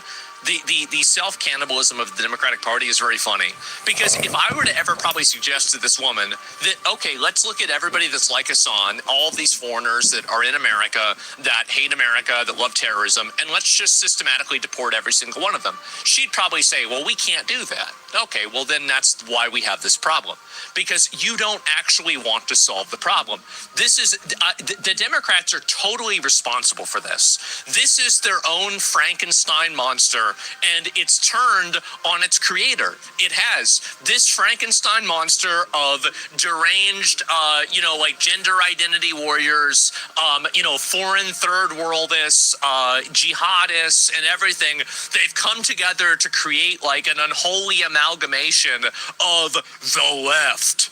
And what they do is they just tyrannicalize everything. They tyrannize social media. They tyrannize their own spaces. They tyrannize public spaces when they can. They're just tyrannical psychopaths. Anywhere they go, anything they do turns into a third world tyrannical dictatorship. That's the way it is, because that's what they are. So really, and I'm the one, and there are some people like me, that want to stop this. I want to stop this. I want to put the gender warriors, the ones that are really crazy and talking about shooting people for misgendering them, I want to 5150 them and put them in a fucking facility. The ones that are talking about bombing people and killing people, I want to put them in jail. The ones that are talking about and scamming and funneling money, I want to put them back in their own country. You're going to go back to Africa today. You're going on there. There's a boat. There's a plane. I don't care how it happens. You're going back. It's a rocket ship. We'll have SpaceX do it, okay? Didn't he say he could go around the whole world in 48? We could have this done in an hour. We could have it done in an hour. We have them over there in an hour. It'd be done. So what are we even thinking about here? About Canada? Well, I'm not a violent guy. I don't like to be a violent guy. We don't need to do that. There's no reason to do that. So, yeah. She calls this out, and I think it's true. And obviously, Hassan, of course, has to protect his reputation and defend himself. If I was an Israel First congresswoman, what? What? What the hell does this have to do with Israel? This dude talks about Israel more than the KKK talks about black people. Really? Like, I feel like he talks, like, this is insane. Like, he talks about Israel more than Nick Fuentes. Holy shit, man. It's really everything. Like, it's DR'd. Just stop. I feel like at a certain point, Israel's got to be paying him. Like, I mean, he's like, he's making a mockery out of this. There are legitimate criticisms of Israel's involvement in American politics. I've discussed them at length. But the truth is that this is just embarrassing. Hassan is actually Israel first. All topics Israel first. Yeah, that's true, actually. That's funny. I think I'm going to use that. I'm going to steal that. With possible cheating scandal with a Republican in the state. So I love how, like, this is the implication with a possible okay, this is a lawsuit get out of jail free card. I'm going to create a theoretical accusation against you and then just put it out there to attack your character. This is why I never feel bad for people like Dean Withers whenever they get accused of bullshit. Because they have no problem going and doing this shit. They have no problem using any of this language. But then the moment it gets turned around on them, and then they're the ones that are getting defamed. They're the ones that are getting reputation destroyed. Now it's like, oh, you can't do this. Well, this is what happens. Cheating scandal with a Republican in the state. So, yeah, I wouldn't spend too much time vying for the spotlight by actively defaming a prominent anti-Zionist voice. Anti-Zionist.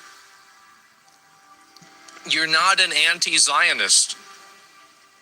Like, it's just, you're just not. I mean, here's the reason why Hassan is anti-Semitic. It's because he supports groups that want to genocide Jews. Here, let's do a thought exercise. Let's say I support the Nazis. Would you say that's anti-Semitic to support the Nazis? Yes, right? You would say this is anti-Semitic. Okay. All right.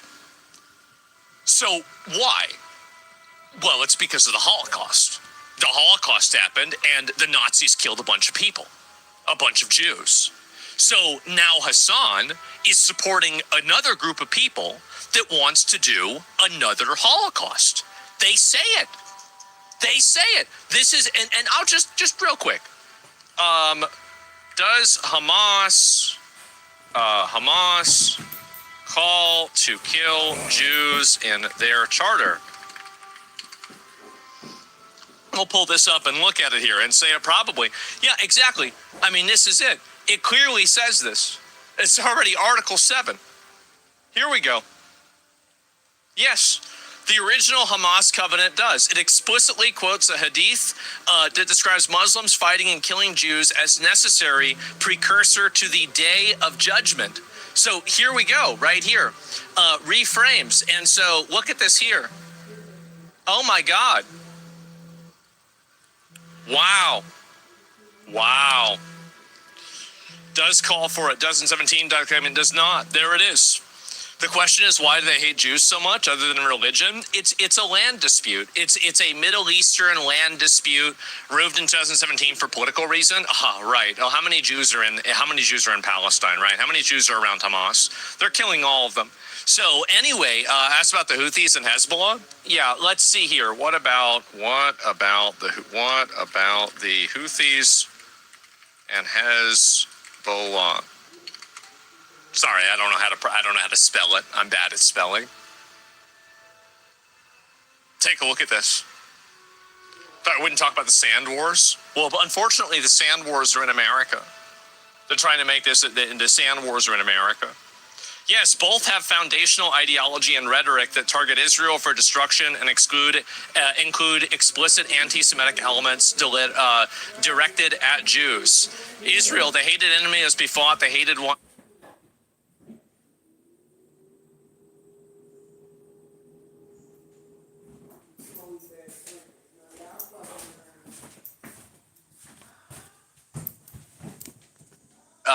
Directed at Jews. Israel, the hated enemy, has befought the hated ones. One struggle when this entity is obliterated, no treaty with it. There it is.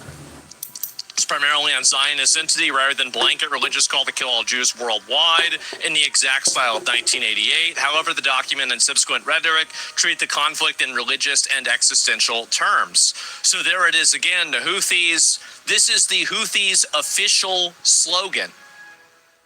This is like their catchphrase, like you have McDonald's, I'm loving it. Well, the Houthis is curse upon the Jews. That's it. So there you go. All these parts, Iran's axis of resistance share the goal of Iran eliminating Israel as a Jewish state and a mix of anti-Zionism with classic anti-Semitic themes. The Houthi slogan is the most overtly and routinely anti-Semitic, and the Houthis have been the ones that he's defended the most. So how is it that you are the person that's saying that you're anti-Zionist whenever you support organizations that want to kill all of the Jews? You're not anti-Zionist, you're anti-Semitic. This is the most ironic thing, is that he constantly cries about a genocide in Palestine, and then he's subsequently supporting people that want to genocide all the Jews. He's supporting a genocide himself. He said they should get the Nobel Peace Prize. Well, I don't know. I mean, I think they should get the... Well, never mind. You know what? Never mind. You guys know how I feel about... So, and anti-America, it's right there. Yeah, sure. And so anti-Zionist voice harm to Democrats' state majority chances over a 90-10 issue. So so what he's saying is that 90% of Democrat voters want to hold American Jews accountable for what Israel does. That's great.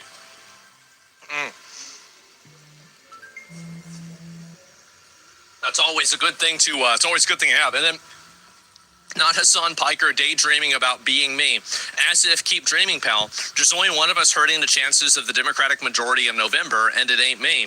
She's right about this. I think that, this is one of the things that all of the Democrats that voted for Joe Biden in the 2020 primary, not a single one of them, I can't say not a single one, but the overwhelming majority of them, they're not going to be supporting somebody who is pro-Hamas, pro-Houthi, pro-9/11, right?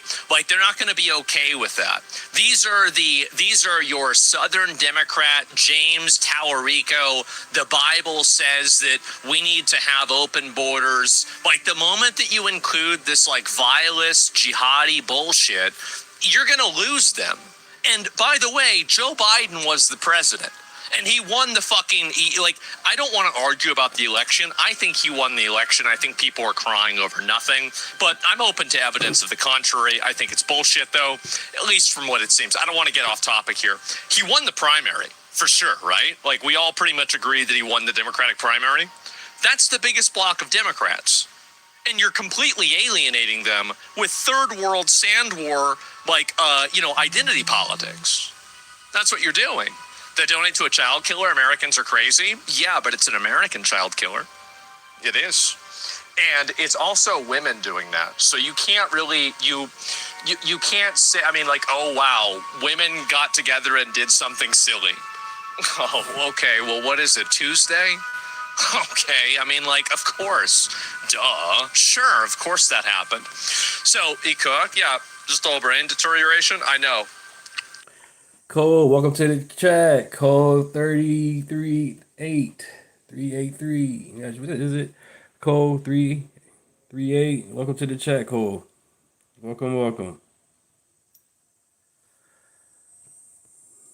And Democrats haven't had a primary since Obama. Well, I mean, you could say, I mean, with like the Bernie stuff, I get what you're saying. But like, I mean, they did have a primary. It was just probably a bullshit. The lefties are so far in their bubble, they believe regular people agree with them.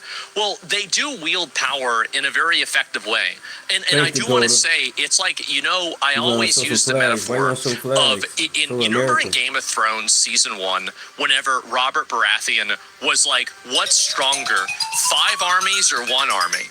And he says, this is 5, this is 1.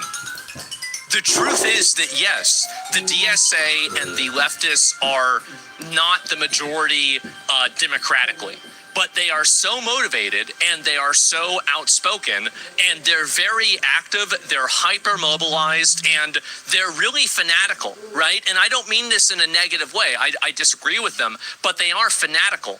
And I think that pushes them a lot farther, right? It's like the 300 versus Xerxes' army. Xerxes' army is the fucking the Democrats, and I don't want to glaze the DSA. I don't like the DSA, but I do want to say that at least they have a cohesive ideology. The DSA doesn't have the same level of ideological inconsistency that the Democratic Party does. The Democratic Party as a whole has a much more incoherent ideology than the DSA does. It's like saying, but like having a coherent ideology doesn't mean you have a good ideology. Thanos had a coherent ideology. He's still the villain in Marvel, right? So anyway, it wasn't just her. It was Hassan's, best friend here, Abdul El-Sayed. So this is the guy that Hassan was answering questions at his press rally and everything and all this stuff. This is the guy that is now denouncing Hassan. Now he's making negative statements about him. So Thanos made more sense? It does. DSA was Democrats. DSA, Democratic Socialists of America. That's DSA. I believe all Americans deserve the right to advocate for what they believe without fear of violence. This is particularly true for communities that have been intimidated for their beliefs in the past. My commitment to Jewish safety is the same as my commitment to the safety of my own daughters. Anti-Semitism is a scourge, and we need to address it in all its forms. I stand against any rhetoric that puts the community at risk. I want to be crystal clear. Nobody speaks for this campaign besides me. Why is there, what are you doing, man? What is there, do you have to fill up the whole page? Holy shit, what is this? I feel like I'm reading the Epstein files here. It's like this is supposed to be, it says Donald Trump, Bill Clinton, I don't know, who's the third, Gates, what is this? How do you have these massive, I know this is stupid, but it's like, what the hell are you doing? So anyway, the quotes are worse. I know, we're going to look at it. And while politicians and pundits try to make this race about a Twitch streamer, we're going to be talking about gas, groceries, good schools, and healthcare, because that's what Michiganders keep asking about. That's why I'm fighting to keep money out of politics, money in your pocket, and Medicare for all. This, I don't like Abdul. I think he's a terrorist supporter, and I think that him and apparently his mom was literally working with a group that was funding Al-Qaeda or something like that. So, I think all these people should be deported. But, let's be honest, this is a much better thing to say. Other than, but what about Israel, right? He's lying. Yeah, he's literally just lying here, right? And so these are the quote retweets. We can look at it here. This isn't about a Twitch streamer. We're going to say like to insult the intelligence of the American electorate. This is about how the hundreds of millions we have in our country. You have a strong association with someone who has said, what is this here? Who has said that emphatically that we deserve 9/11. If you actually cared about Americans, as you mean to imply by your rhetoric concerning affordability, you would have nothing to do with anybody who says that, obviously. The only reason why people like Abdul like affordability is because affordability allows them to fund and enable more people like them to ethnically replace. I guess no lefties in the chat. Oh, I guess Americans. No lefties in the chat. Too much truth for them. Amazing. And Europeans in their own countries, and then vote for ethnic policies that benefit each other. That's the reason why they care about affordability. They don't care about affordability because they love the country. They don't care about affordability because they want to, make life easier for the average person. No, this is all a means to an ends, and the ends is to enact basically their version of Islamic, communist, fascist, take your pick, right? Control, and the best way to do that is to import people from countries where that's the norm, right? And also people that are like them that will vote on ethnic guidelines, like we see with obviously Minnesota, right, with the Somalians. So, and you saw this also with Arabs voting for him. I saw something about how like 94% of Arabs voted for Abdul al-Said. There is obviously a huge racial bias that's going on here, and that is the reason why these people are trying to do affordability. That's why. It's not because they care about America. It's because this is a means to an ends for them to subvert America. Now, there are plenty of ways to care about America without wanting to flood it with 1 million illegal aliens and a bunch of refugees, asylum seekers, and people from other third world countries where child marriage is normal. I don't want to do that. So let's go and we're going to read some of the comments here, okay? This is going to be good. So don't let foreigners vote in your elections. I trust me, I know. Everyone warned you until you publicly condemned Tiger and the stents will remain on you. This statement isn't good enough. It's not. The thing is that nothing will ever be good enough because nobody would ever accidentally make this mistake. Nobody, he's not, Abdul isn't stupid. He's a very intelligent, well-spoken, well-put together, well-manicured, great politician. I dislike him, but he's not stupid. He's an intelligent, reasonable, smart person. He knew what was going on. He chose to ignore it because he thought that it would be advantageous. So that's it. He's an eloquent liar. There's a lot of examples, right? Are most mistakes accidental? Yeah, it was not a mistake. It was a calculated risk that didn't pay off, and now you're taking the countermeasures to mitigate that risk. That's just what happens. And I think that it makes sense. That's what I would do if I was him. I'd do the same thing. I think we should only allow American-born people to hold any type of power in America. I don't agree with that entirely because some people are born in America, but then they're raised somewhere else. So I think that really we need to be a lot more strict, but that's not the only level. I would be a lot more willing to let somebody like Arnold Schwarzenegger, for example, run for office than a random illegal alien anchor baby, right? Perfect example. I think it really depends. It really depends, and I think that whenever you have an educated and you have a patriotic, educated, informed voting population, that means that obviously a lot of people can't vote. You get those candidates, right? I don't want to get too far into that, but again, I get your point. I hope you can see mine. This isn't a big deal for me, right? I don't want to argue about this, but this is just my off the top of my head. This is generally me speaking out my thinking on the topic. I don't really have a final draft of my thoughts of this because I can't really change that. The only thing that I can say with certainty, though, is that if you run for office anywhere in America, you should never be allowed to have dual citizenship. You can't have a captain with a life raft. If you run for office in America, it doesn't matter whether you're running to be the dog catcher, the sheriff, the mayor, or the governor. You should never be allowed to have dual citizenship. And you should have to renounce it at the beginning of your campaign. Because if you're sitting there and you want to what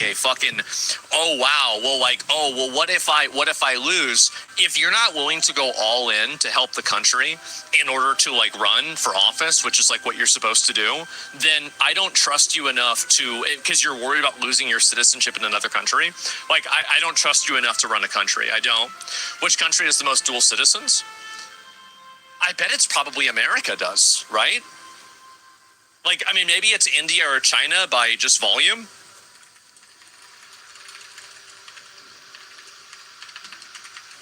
Is it somewhere in Europe because the European countries are a lot closer together?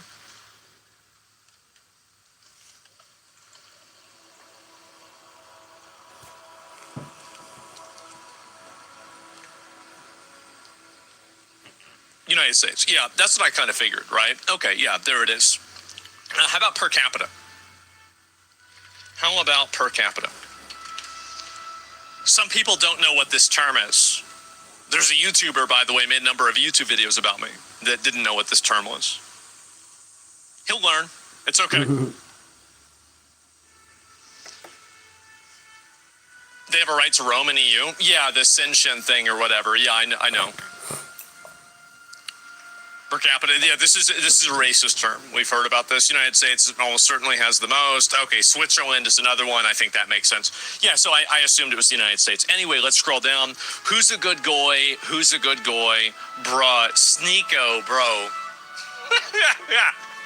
Why are people on your campaign telling you this is the right thing to do? Stop bending the knee to the people that want you to lose. Fuck them. Another fake condemnation from Abdul Al-Said. Notice how he never actually condemns Hassan Piker's call for violence against Jeremy Moss. Abdul continues to avoid condemning Hassan Piker's call for violence. Well, the reason why is because he probably agrees with it. That's the reason why. Jesus. All right. BSA names, generic Takia. Yeah, he's just lying about this. Why are you doing this, man? Are you insane? Obviously, like, Hassan doesn't speak for my campaign. He just campaigns with me. Now about those groceries. This is the right way to say it, obviously. Are you insane? This is the state of the American left. Crazy. This guy condemns Hassan assigning a universal guilt to all American Jews, and you have a bunch of people that are like, wait, what's wrong with you? What is this? What are you doing? This is how he does politics. Let me see this. I'm not sure what this is.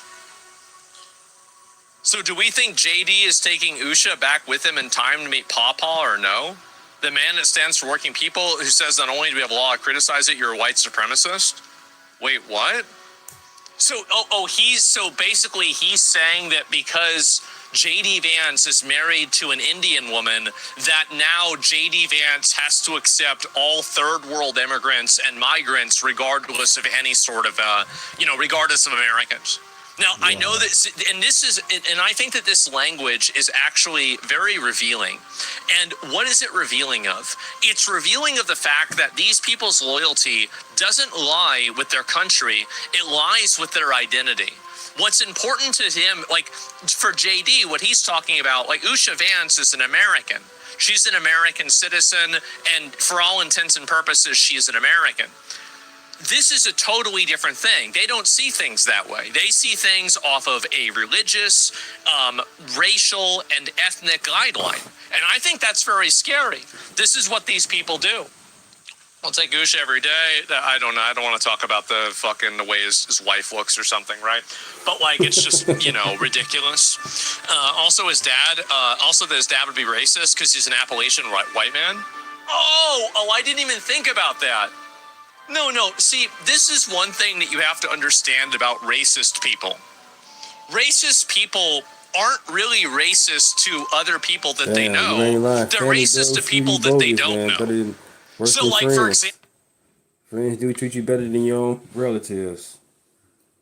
I'm a true witness to that. I'm real on that. A true witness. That's sad. It shouldn't be like that. They always say blood is thicker than water. But it ain't about blood, it's about your character. there's tons of people that are like, they hate all black people. Well, except for Clarence. Well, I know Clarence. That's everybody, he's fine, right? I'm not talking about him. I'm talking about, it's like, I'm not talking about black people. I'm talking about, guys, we all know this. Anybody that's been around actual racists knows this. So yes. Anyway, let me go and look at this here. I haven't seen this. This is, obviously redirecting everything. Is this the, why are you doing this? Hassan didn't say anything wrong, nor did he call for violence. Oh, he didn't call for violence. I wonder what he has to do to gain the support of Oakland County's Jewish He didn't say anything violent or incorrect. Really? Yeah, he has to drop his critiques of Israel. That's what it is. Now, is Oakland County's Jewish community in unison making this demand of Abdullah al-Sayed? No, of course not. But if there isn't opposition from Jewish figures in this community that are loud about the divergence between this representative and their own desires. Every Jewish person proactively has to state that they're anti-Israel, or they can now be a target of terrorism for the presumption that because of their ethnic identity, they now share an ideology with a group of people who other groups of people think is problematic. Oh, okay. I've heard this one before. Then the media narrative will set in. Well, I got relatives, mad, disappointed, how you want to put it, because I'm MAGA, I'm a conservative. They keep on trying to show me different Black history takes and clips and all that. And then the one they showing to me, I get it. But then you got Roland Martin and Ricky Smiley and D.L. Hughley, all these little race bait and tap dancing piece of shits. I'm up and sit there and watch and hear it. Because they still oppressed. Them guys are oppressed. They got money, but they oppressed. They victims. I'm not a victim. So if I'm watching their clips and videos, my aunties want to keep sending stuff to me and my cousins. I'm like, I want to see this trash. I want to see this. I know this about these people, their characters. They stuck. They want you to be stuck. They getting all this money, but yet you still stuck. They getting the money because they lying to you. They tap dancing. They don't want to see it though. All they see is color, and that's the problem. I don't see color. I see your character. I see your heart. Yeah. Even if they don't realize that this media narrative presents Jews as single-minded and singularly invested in the continuation of the Israeli apartheid. What does this have to do with Israel? Isn't this a Senate race in Michigan? Or sorry, I don't know, I don't know how many different ways I can explain this.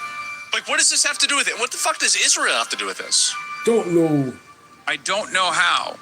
People don't recognize how dangerous this predicament is, how dangerous this is for Jews. It's dangerous for Jews. Hey, what's up, Jay? Don't care about your feelings. Name is Deontay. Welcome to the chat. We are not talking about no damn horse meat. We're talking about the doggone Hassan Packer and the DSA and they bullshit. Fuck you and your horse meat. Welcome to the chat. That was the most stupid shit ever. We don't care about no goddamn horse meat right now. Listen to the video. Read the chat. Read the room. Welcome, welcome. That was stupid. Do you want to know who makes it dangerous for Jews? All of the people that I want to deport from the country. So if this type of language and this type of discourse makes it, if you're the kind of person that it would theoretically make it dangerous for Jews to be around you, you should be deported. Name is Deontay. You're running around basically tying your entire identity to a country that inevitably will be seen as basically Jewish ISIS. And you're saying, as Jews, this is all we care about. If it was Jewish ISIS, Hassan would probably be supporting it. That was the stupidest shit ever. This is the full context? You're making anti-Semitism work. This is worse. That wasn't stupid. That was hilarious. So I take that back. You're making that wasn't stupid. That was hilarious. Thank you for the laugh. I appreciate it. Thank you. Thank you. Thank you for the laugh. We needed that. He talking about some fucking horse meat. Oh man. Anti-Semitism worse by not actively speaking out against this. Republican U.S. Senate. This is like saying that every Muslim in America has to come out and. Right, we lost Dolly Parton today. You know what I'm saying? You could have said something about that at least. Some King Jong-un, whatever. You could have brought up Dolly Parton.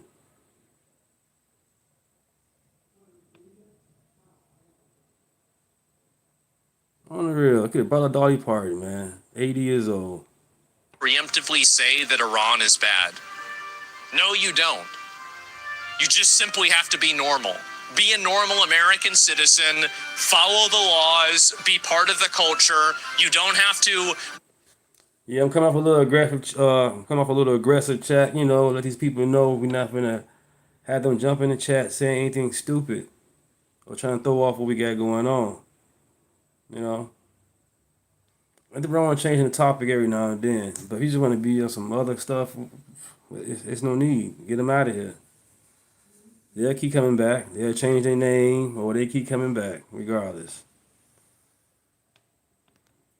You don't have to disavow Iran.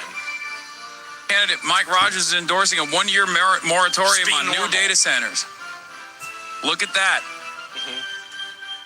Look at that. No, it's cool because sometimes I might get off topic. You know, it's cool. But once again, if they want to troll, then yeah, I gotta put them on blast. That's why I got you guys' mind too to put them on blast. Nothing wrong with changing the subject sometimes, depending on what the topic is about.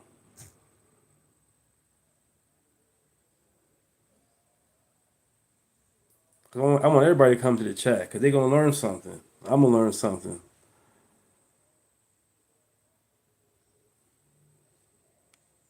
They are positioning themselves and reacting to the popularity of our policies. And you have to take all that, but you got to get aggressive. Jesus is aggressive, so yeah, I'm not gonna be a bully to nobody. I'm not gonna do that. But I'm gonna get to send my point across, a little aggressive or calm, depending how the move goes. Yep. But no, I'm not being no bully. I'm not on that. I do believe in peace. I do believe in healing and in forgiveness. Oh yeah. Positions. Look at that.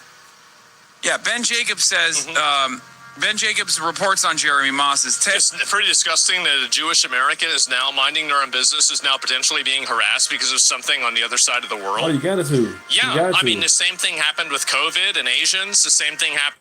Yep, you know what I'm saying? Bring the same energy, but at the same time control our energy. Stay in that ground. Oh yeah, I'm with it, Dakota. You right on that. Happened with Arabs and fucking 9/11. And it was stupid, disgusting, retarded, and wrong every single time. They don't want to learn. It was wrong all 3 times. It's wrong this time. It was wrong last time. And it was wrong the time before that. It was bad when... At least have the talking points with some facts with it. Because once they run out of talking points, that's all they got. No facts to back it up. That's why they walk off. Or if they're in a parade or they protesting, they got their bullhorn going and all that. Crazy. We did it to the Japanese. We put them in the internment camps in World War II. They're all bad. They got restoration, not restorate. What's the word black people want? Not restitution. Fuck. You know what the word is, okay? They got the money for it. Adam Johnson says, reparations. I'll translate for those unfamiliar with these serious outreach threats. Moderate on Israel, support apartheid and the arming of genocide, albeit some mild scolding about Netanyahu, or else I will withhold my support and help Rogers. This is a variation on Hakeem Jeffries' further conversations threat. There are pro-genocide uncommitted movements everywhere for those with eyes to see. That's precisely what is going on here. These guys are shamelessly saying that they are uncommitted. They're uncommitted to Abdul al-Sayed because Abdul has an anti-genocide position. He's an anti-genocide position. Everybody, see, this is the problem, is like everybody agrees that probably like most people agree that we don't want to be involved in Israel's war in Gaza. Like, I think most Americans are like, this is between you and Hamas and the Palestinians, and we don't want to have anything to do with this. Duh. That is broadly popular, and these guys can't contend with that reality. Yeah. They want Abdul to take a less popular and immoral position, a position that he does not hold. It's totally ridiculous, and we should not let these people forget. We should not let others forget what shameless positions that they are holding on to in this pivotal moment where the Senate majority hinges on this seat, and they are casting that aside. Because while not all... Yeah, leave them goats alone, man. Them people nasty, touching them goats. What's that, bestiality? Very, very nasty. Jews in Michigan are single... Anyone else pro-Ukraine and not pro-Palestine? I think it makes sense to be pro-Ukraine and not pro-Palestine. Like, I don't have really an opinion on the whole Palestine-Israel thing. Yeah, I think the whole thing's a tragedy. But I am, like, explicitly pro-Ukraine. Like, I view Russia as the aggressor. Russia is wrong. Russia are the bad actors, period. Or single... Russia bombed Kiev. In unison. Shouldn't have done that. Holding up the continuation of Israel's apartheid as a major reason as to why they will withhold their support. Yeah, there are those who are doing that. And goats. Nasty. And we must not let people forget that reality. There it is. A tragedy they worked towards and deserved, obviously. I mean, I don't think that the kids in Gaza, like, were working towards getting bombed, right? I mean, like, they were not. And it's sad to see that happen. Now, obviously, Hamas is using them as human shields, and I get it. But you can look at something like that and you can say this is a tragedy. Well, at the same time, understanding that, like, yeah, it's happening because there's a war going on, there's October 7th, etc.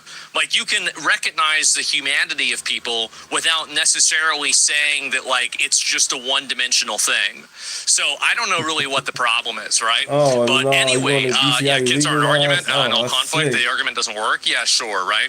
But anyway, yeah, so this guy, obviously, this is not really a big surprise.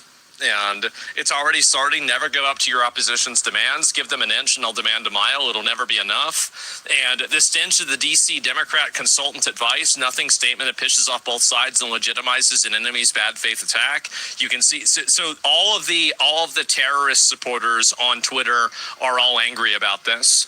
And why is that? Well, it's because finally somebody is, okay, all right, we're going to watch this last one here. We're going to watch this last one, and then I don't want to spend all day talking about this. There's some other stuff I want to get into as well. So let me just go through this, and then we're going to finish everything else, okay? Yep, this will be the last video. This has been an hour. This video is actually an hour and 19 minutes long, and we already in 52 minutes in. So let it finish, and I'll probably come back later on tonight. If not, I'll always be back in the morning. Yep. Appreciate you guys. You guys are a blessing. It's fake outrage. It is. Okay, here we go. They recognize that their whatever remains of their career relies on getting money from big donors that care a lot about Israel, right? Neera Tanden is another one of them. But then there's also the classic, like, I'm going to take the oppositional position to whatever Hassan is saying, like Asmongold.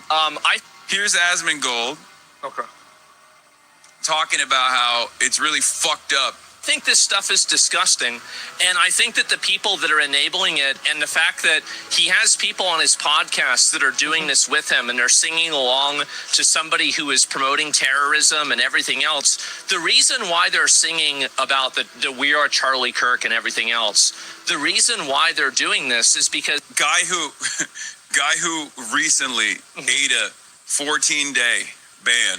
Yeah. For advocating to murder children, like shoot children with a gun. Thank you. Is back pearl clutching.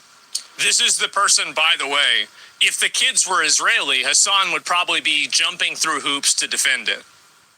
He's trying to use the kids as some sort of moral standard, but whenever all of his favorite terrorist organizations kill kids, you never hear about this. He doesn't care about killing kids. Remember baby settlers? Who says that settlers are military targets and then right afterwards categorizes and makes sure that there's an explicit qualification of baby settlers. Now, if you hear settlers are valid military targets and then you hear there are baby settlers, The logic there is that babies are valid military targets. But those babies were Jewish, so I guess it's okay. Hassan doesn't care about the kids. Pearl clutching about how we choose to continue carrying the fucking flame. You're celebrating Charlie Kirk being killed because you wanted to kill Charlie Kirk. I want to fucking kill him, dude. I want to kill. In a video game. I meant just not in a video game. You're the reason, like, that's the reason why you said you wanted to kill Charlie Kirk. This isn't you carrying the flame. This is you dancing on the grave. Everybody knows this. That's the reason why everybody has the reaction they do. And no amount of gaslighting or lying or misunderstanding is going to hide from the obvious doublespeak here. It's obvious. Are Israelis not allowed to build new homes in their own country? I don't give a fuck what you guys do. Just don't involve me in it. I don't want to pay for it. Just get your sand war bullshit out of my fucking country. Okay? It's very simple. Please. Yeah. Guy who wants to murder children has the moral position here, apparently. They support killing Charlie Kirk. Baby settlers, by the way. That's the reason why they're doing it. They're not doing it because they think it's fun. When you find yourself on the back foot constantly, the only thing you find yourself doing is defending against charge. How are you saying that you're on the back foot whenever you just literally said that your community were the main ones that spread this narrative that I wanted to kill kids? Whenever the entire conversation was about a 60,000, oh yeah, by the way, another piece of information, we're going to talk about this right afterwards, is that guess what's happening over in Ceuta, Spain? Guess what? You would never imagine this. Let me go and find it. Where did it go? Give me a second. There's just been a lot of this. No, that's not it. Where the hell did it go? There's been so many posts that I saw today. It's been hard for me to keep up with. But yeah, there is a rampant and a massive increase in sexual assaults and sexual abuse in Ceuta, Spain now. Apparently, I can't find it. I thought I had liked the post, but I guess I'm a fucking idiot and I didn't. Let me just scroll up slowly. I think I actually messed up. Okay, well, if somebody can find me the post about that, then I can look at it later on. But right now, I'm apparently not able to because I'm a fucking idiot. So I thought I had something and I don't have it right now. Oh, yeah, here we go. A rape crisis. Sorry, guys, we found it. A rape crisis has been declared in Ceuta after 70,000 migrants descended on the city just 2 weeks ago. A little girl, only 10 years old, is one of the victims. So this is what I'm talking about. Do you think that he's going to talk about that at all? So some little girl gets raped in this area, and you never talk about that. Because these people they don't care about killing kids. They care about whose kids are getting killed. That's the reason why. More shock. Yeah, everybody knew this was going to happen. Yeah, I'm pretty sure. Yeah, he's a gamer, so. Change? Yeah, he's a gamer as well, so I'm pretty sure that's probably what you're hearing in the background. I'm not on the back foot at all. He's right. He's protected by the website. Twitch protects, enforces, and endorses terrorism on a regular basis. Who sings happy birthday to a person that says America deserved 9/11 and then frames a photo, a newspaper of 9/11? Who does that? People that support terrorism. Now, yes. What's funny about it is these guys, pearl clutchers,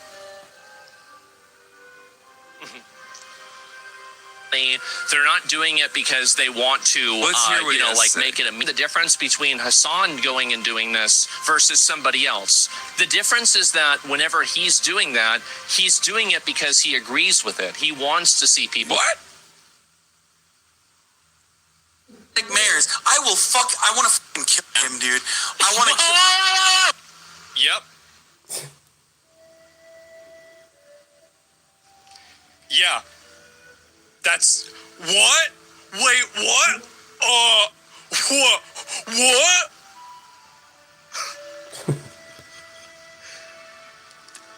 Believe all it's so goats. embarrassing. It's just so embarrassing. Even his own Protect audience the is like, goats it's a at all meme, dog. costs. Calm the fuck down. Legalize comedy. I don't like this shot. It is a meme. I think the Charlie Kirk song is funny. I think I think the Kirkification memes are funny. But I recognize that whenever you're doing it because you are celebrating his assassination. You are celebrating his murder, which is different than somebody who's doing it because they think that the meme of it is funny. How do I know that? Because you said it. That's the reason why he uses the red. I like it. He's just like, no, Hassan is not allowed to. And then look at. But why? Look at Asmongold defending it in December 2025. Oh, this is some other random Twitter account. What do I look like? You look like Charlie Kirk, bro.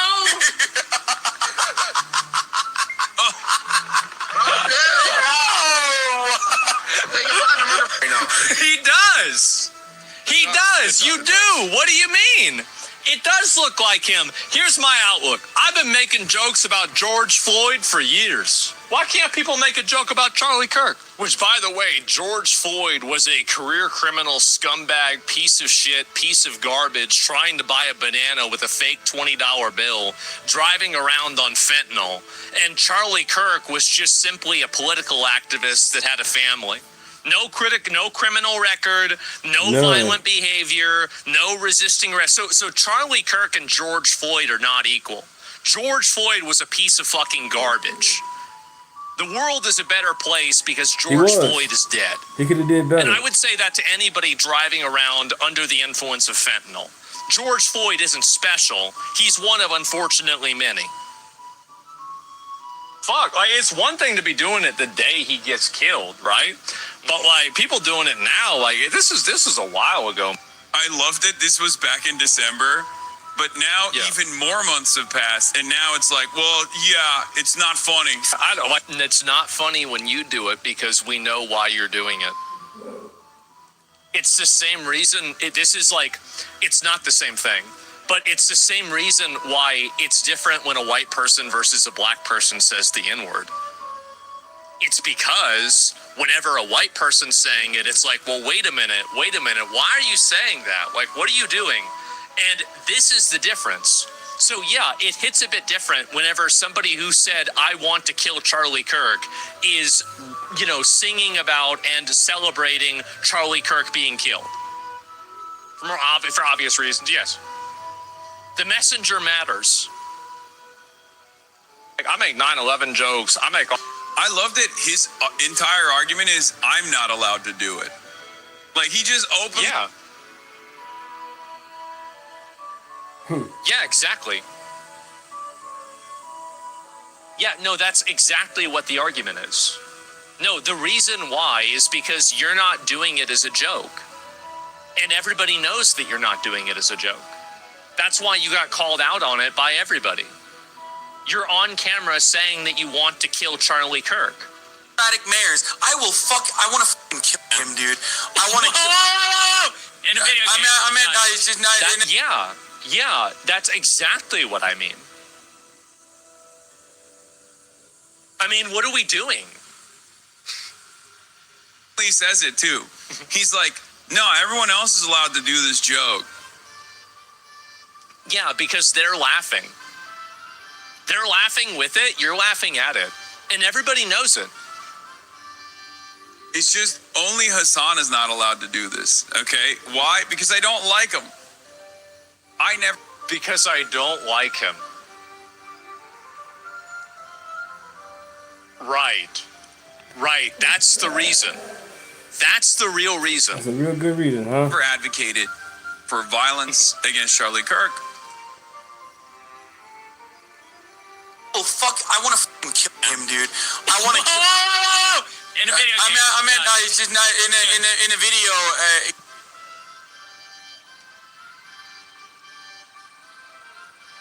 It's just only Hassan is not allowed to do this, okay? Why? Because I don't like him. I never advocated for violence against Charlie Kirk.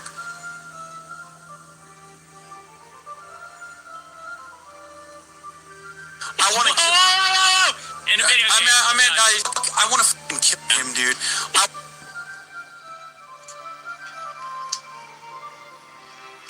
Well, how about that? I mean, Jesus, guys. How embarrassing.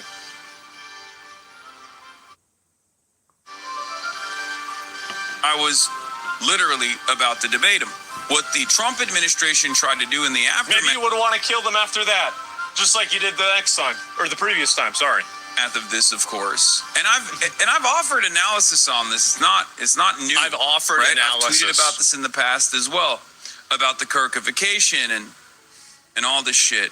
The real reason why a lot of the Charlie Kirk memes exploded on the internet was because of the way that the Republicans tried to martyrize Charlie Kirk, and it backfired. Would Hassan defend and justify and sing along to a song of George Floyd, even though Democrats tried to defend and martyrize George Floyd? Probably not. This is another lying double standard. It's another pathetic, retarded, disingenuous, dishonest, lying double standard. Fired. It backfired for a couple of reasons. One, because we now live in a much more violent environment in general, where people are I wonder why. You know, they're just not going to treat people in death with the dignity that you would normally demand. Didn't you have a sign of like the Queen Elizabeth with like her eyes crossed out with X's? Like, yeah, because of you. You're the one that's doing this. Like, don't act like, oh, wow, these things are just happening. Yeah, because you're trying to manifest them. When it comes to the nigga word, I really don't care who says it. It lost its meaning and its purpose. It's just based on how you use it anyway. You can use it as a joke, you can use it whatever. It's like saying fuck you or saying the word bitch to somebody. I don't care. I've been called a nigga mostly by black people anyway. Any other race never called me the N-word at all. So I don't even care. And I say, once again, it's all about how you're using it. Now, you calling a kid the N-word or anything like that, then yeah, whoa. What's your attention? It was this. What's going on here? And there's levels to this situation. It's all about levels.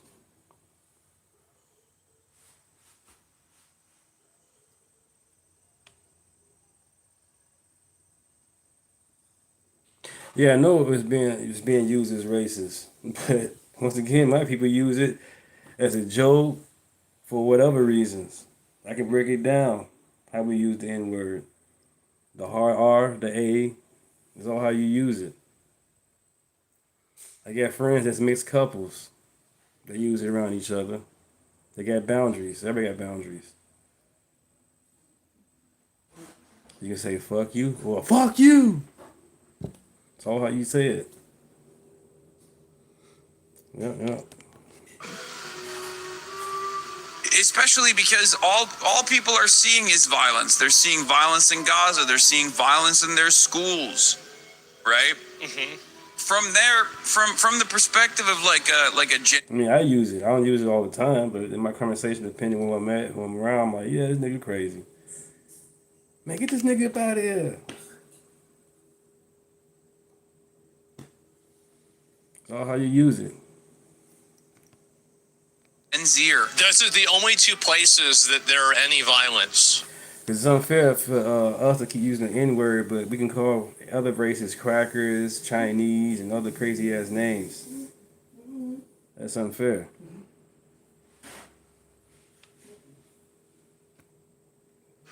There's no violence in Sudan. There's no violence in Pakistan. There's no violence in, obviously, Ukraine. Let me think. Where are the other areas that are PvP servers right now? No violence in South Africa. No violence in Iran. And remember, again, whenever people wanted to see the violence in Iran, Hassan said it wasn't happening.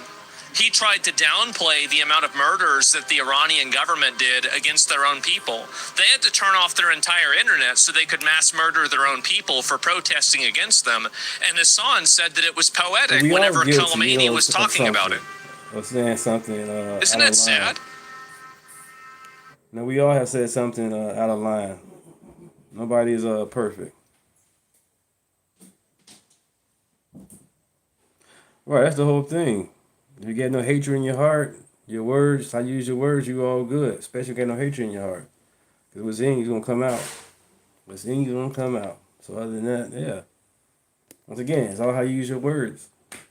How you express it. You expressing it with hatred, or you expressing it with happiness or calm.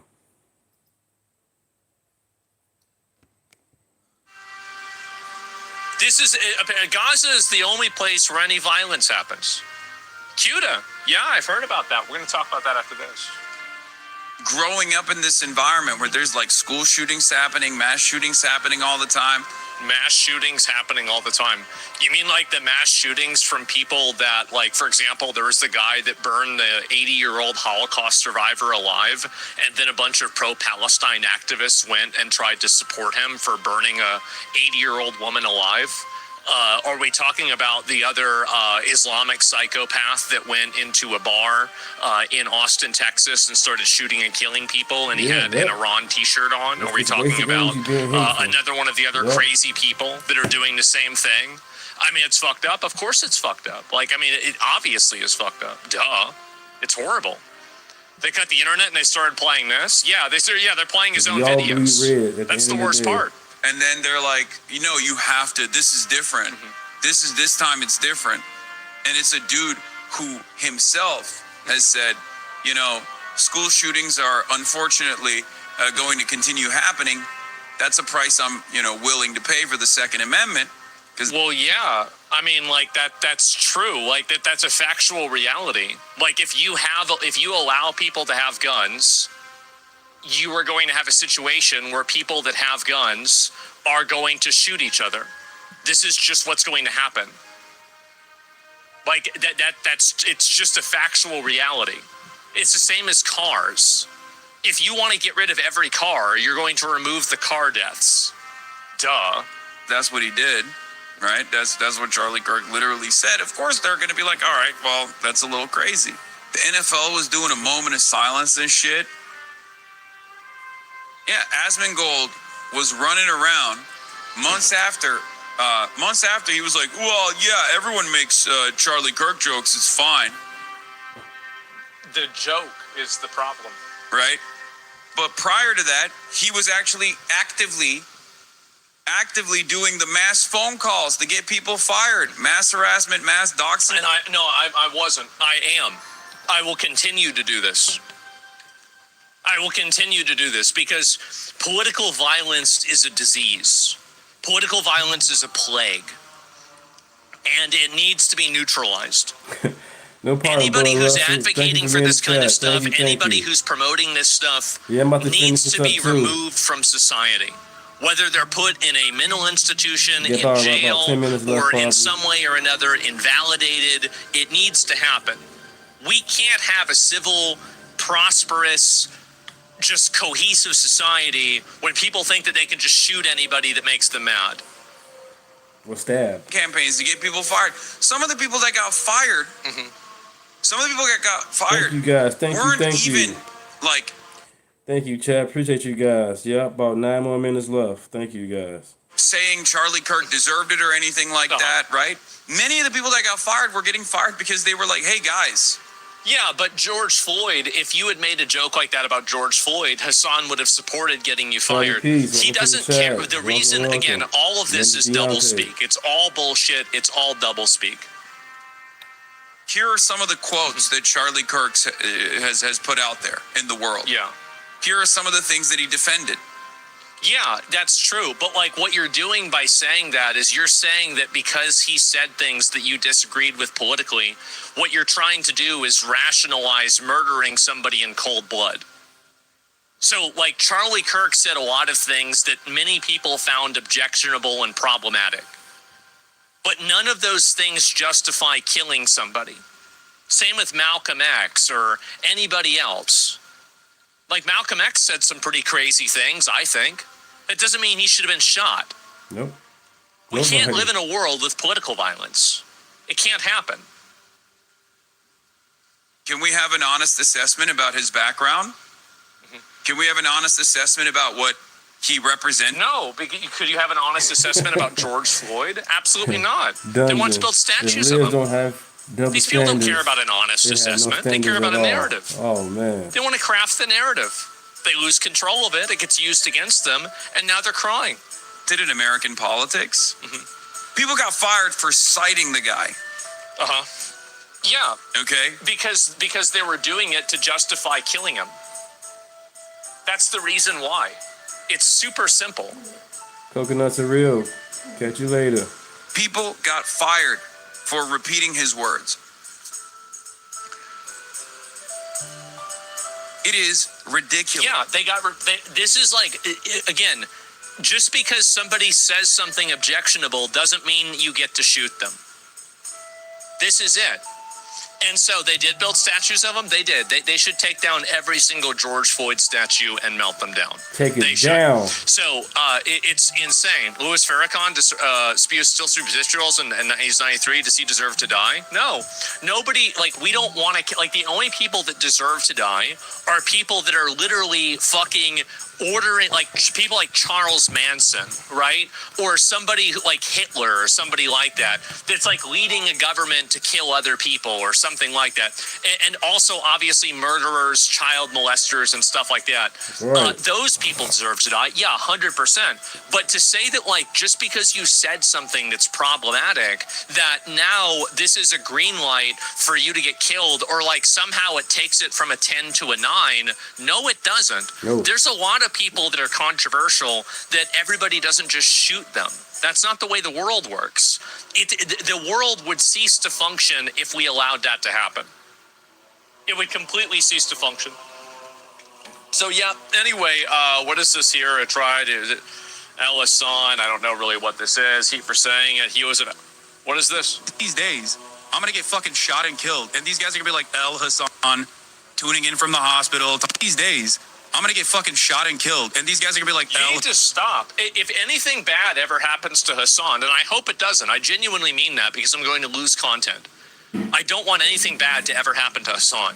And if anybody ever says anything negative or bad or weird about it, like, I would have no problem helping him with people, like anybody I know with security or anything else. This is, I have no problem with this. Okay?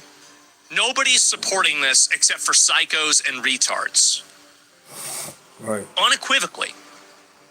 There's no qualifications, there's no buts, there's no anything else. No support, period. That's me. All I'm asking is these people do the same thing, and they will never do the same thing because they support it.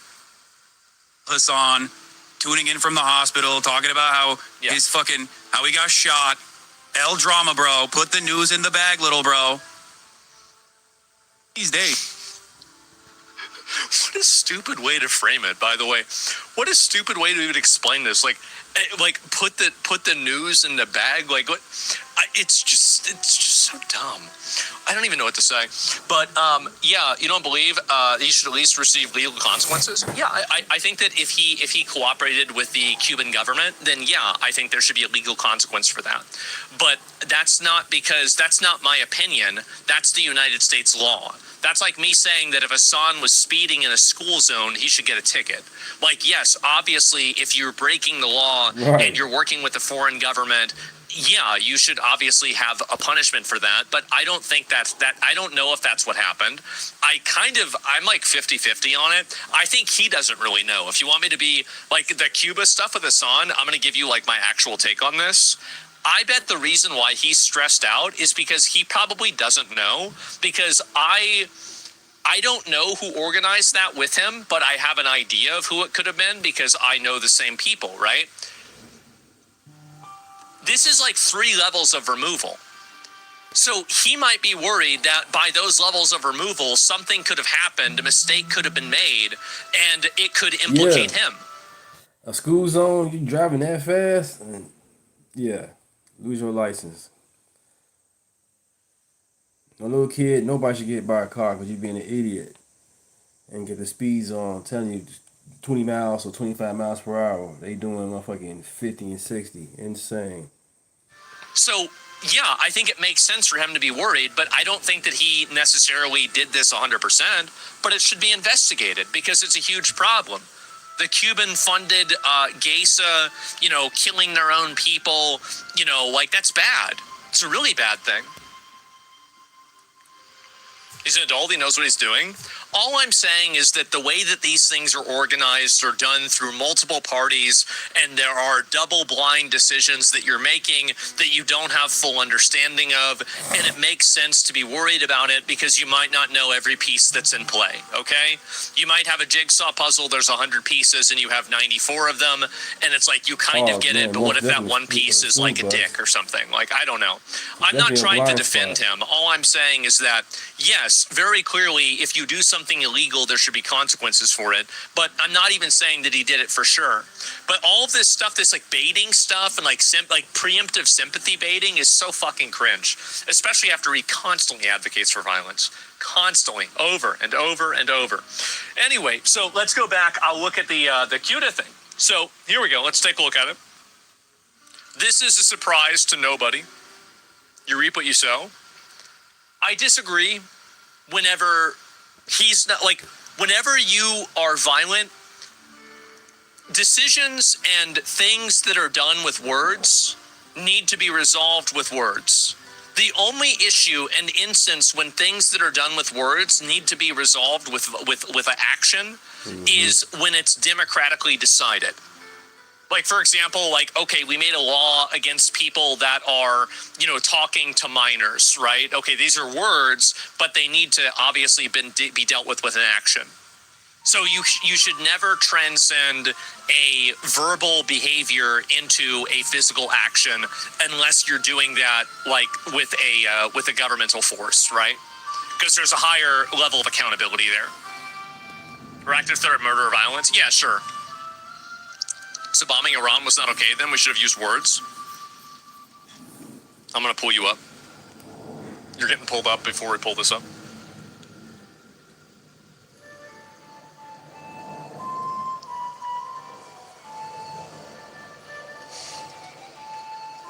You don't really mean this, do you?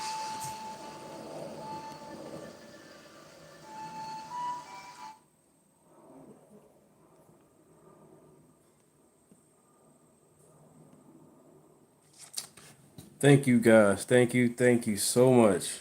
We have grown 2,338 subscribers. Thank you guys. 1.4 million views. Thank you. I'll be back. Peace. Love yourself, love each other. God is in control. Pray. Read the Bible.